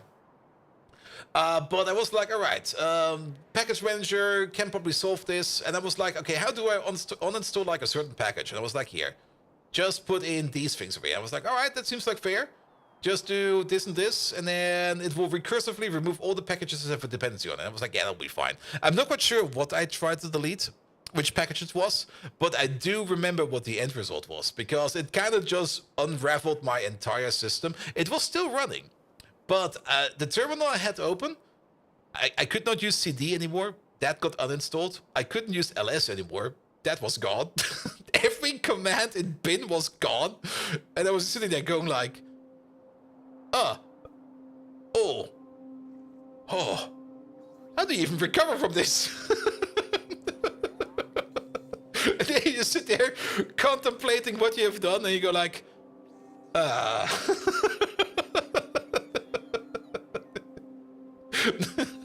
well, guess it's time for a fresh new install. That's also why it's important to have backups, because recovering from that was not too hard. Just installing the system new and everything else was fine. I mean, I had all my data on another partition, so I just needed to remount that. That was pretty trivial, but I did have to reinstall the base system. All right. To be perfectly honest, I don't think we're getting anything else done today, because we're just getting distracted by absolutely fucking everything. Nevertheless, we made some things. We got the aniline over here going, and I might just try to get something done tomorrow, but tomorrow I do got some other chores I want to work on first before I start working on that. But at the least, I want to get nano-structured material done by the end of the week. At least that somehow. Because we do need that out of the door sooner than later. We're still not really making any more of these because we still got the sugar issue. For that, we still got the bedding issue. The bedding issue is just currently the biggest thing. Maintenance Monday, it was pretty much a Maintenance Monday. We did a lot of maintenance. And we did also do some optimizations. I mean, we shrunk down this build over there, which is very important because we're going to need a whole bunch of petals to fight in the future. We can probably also implement a little bit more. Oh, we got like, not you, 482. Which means we can put down pretty much exactly 3 straps of this. There and there. Because that will be 480. Oh, that might have overdone it a bit. Okay, we might have to put some back. And again, there's 6 in over there, and then there's 4 over there. It might be good. Then again, 71 are still left. Yeah, it'll be fine. But yeah, the grot production over there should be improved as well. We're slowly upgrading that with every little step over there. There's still so much more we can do over there. The bee production will be improved as well. Now that we got the bee cycle over here going, we're making tons. We got 171 bees over here already in storage. So that's great as well. So then we can get the bees over here going fast as well. 1 more week bolt? Yes. Actually, 6 more days. Because we got early access. And your Maintenance Monday, turn off Factorio and watch Factorio stream. Let somebody else do the work for me. And tomorrow, turn back Tuesday. And then next week, Monday, is going to be Restart Monday. Yeah, schedule for next week. Next week's schedule will start on Monday, 12 UTC, which I think is 2 p.m. in German time. I will double check that one more time after the stream. We're going to be starting early access for Factorio Space Age because the embargo falls and every content creator out there can start doing Factorio content, and we're just going to join them. So we're going to be spending the entirety of next week playing Factorio Space Age. And as I already said, we're mostly going to be focusing on mechanical stuff. I'm not really wanting to focus too much on the other planets and stuff like that and getting like through the tech tree as fast as possible. I, for one, want to enjoy myself most of the time, of course. And of course, I want to fuck around with the train systems. I want to fuck around with the signals and everything. And October will be changed to UTC+1 in Germany. Yeah, that's also the other thing. Like there's also the time shift coming along. So I have to doubly make sure to know which time is the correct time. If you're starting streaming today, do you get access? You could try. Maybe it'll work. Finally normal time again? Yes. But yeah, next week's schedule will be starting from Monday. There will be streaming until I'm getting tired. Then there will be no more stream. Then I will go to sleep. Then I will wake up. And after I've eaten, then it will be the new stream. So it will be going more or less back to back to back to back to back. How much ash is left in the system? We can also check that real quick because that's always a fun question. 1.1 million. We're almost through it. It's being consumed. It used to be 2.1, I think, the last time we checked. Good. As for this week's schedule, tomorrow more Factorio. Wednesday, we're going to be doing some Crusader Kings 3. As I got early access to the Crusader Kings 3 DLC, Rose to Power, like 4 weeks ago. I've had it a while. I've not really touched it too much. It is fucking great. There's so much fucking amazing stuff you can do there, especially the new way you can start the game or other options we have to get out of a misery. It's looking great. I really want to also get more into that, but there's only so much time we have for that. And then Thursday, more Factorio, and Friday, a little bit more of Greg Tech New Horizon. Greg Tech New Horizon will probably be on 2 weeks of a hiatus next week and the week after. Mostly because we're playing Factorio. And a quarter of the usual channels will probably be on blackout. And also don't forget to block all Factorio creators on YouTube. Yes, I mean, that's the only thing I kind of really dislike about that.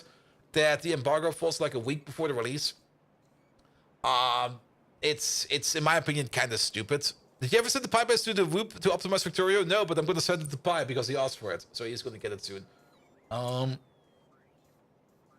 Yeah, I mean, giving the early access to the creators is fine in my opinion. Especially if they want to prepare stuff that will be released on the day of the release. If that would be the case, like if they can use the time over there to prepare. I mean, do keep in mind, the content creators are also debugging quite a bit. as a lot of bugs have been found by the content creators themselves, just working and playing the game. So that was also pretty good. But that the embargo falls like a week before the release, that is the one part that I kind of really dislike. It's just like, why? It makes no sense. But nevertheless, so be it. I mean, we're jumping on the same bandwagon because if we're not doing it, then this...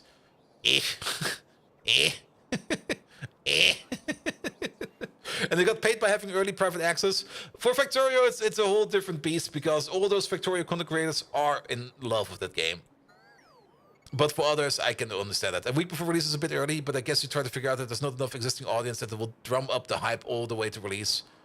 I'm pretty sure that the Factorio devs do not underestimate how much hype there is still for Factorio. But then again, we already talked about that a bit. That the Factorio developers, well... they're very enigmatic. And sometimes it's not like they don't have any touch with their fan base. That's not it. But they also... The communication is not the best. You still have the paper so close. Is it still new UTC? Yeah, new UTC. Because the Friday Factorio effect comes about at 1 PM. Yeah, that should be at the same time. It should be at the exact same time. So basically, when you wait the... Yeah, but not on Friday, of course, then. On Monday, in this case. Alright. But enough about that. Time for us to say goodnight. Oh, not this one. Alright. Last objective for today. Who are we going to raid today? Oh, Mike is still alive. I guess, well, we might be raiding a lot of Mike on next week. Who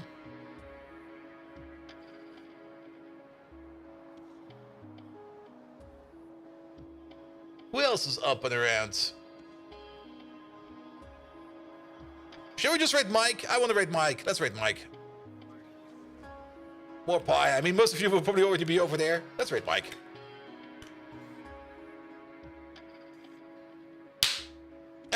Alright. Thank you so much today for all the lovely follows. The follows are anonymous, but I do see you all over there. Thank you so much for those. Dan, Sintert, thank you so much for the primary sub. Silent Storm, thank you so much for the resub. 12 months only. Well, wait, no, 25 months total. That was probably a hiccup somewhere in the middle. Because you've definitely been longer around than that. Chocobo, thank you so much for the 2 months already. Oh, we subscribed for 6 months at tier 1. We subscribed for 2 months. I'm sometimes still kind of confused by those subscription notifications. Nevertheless, Chocobo, thank you so much for the resub. I'm a flanker. Thank you so much for the lovely raid. Lucky Luke, thank you for the lovely raid. Demon BM, thank you for the resub. And then Paulus Bruna, thank you for the resub. And most and foremost, what was her name again? Shit, I forgot the name. Team McIntyre, thank you so much for the lovely raid. Good. Amanda, yes, not Team McIntyre. Amanda, thank you so much for the raid. Who's this Team McIntyre? We only think about Amanda.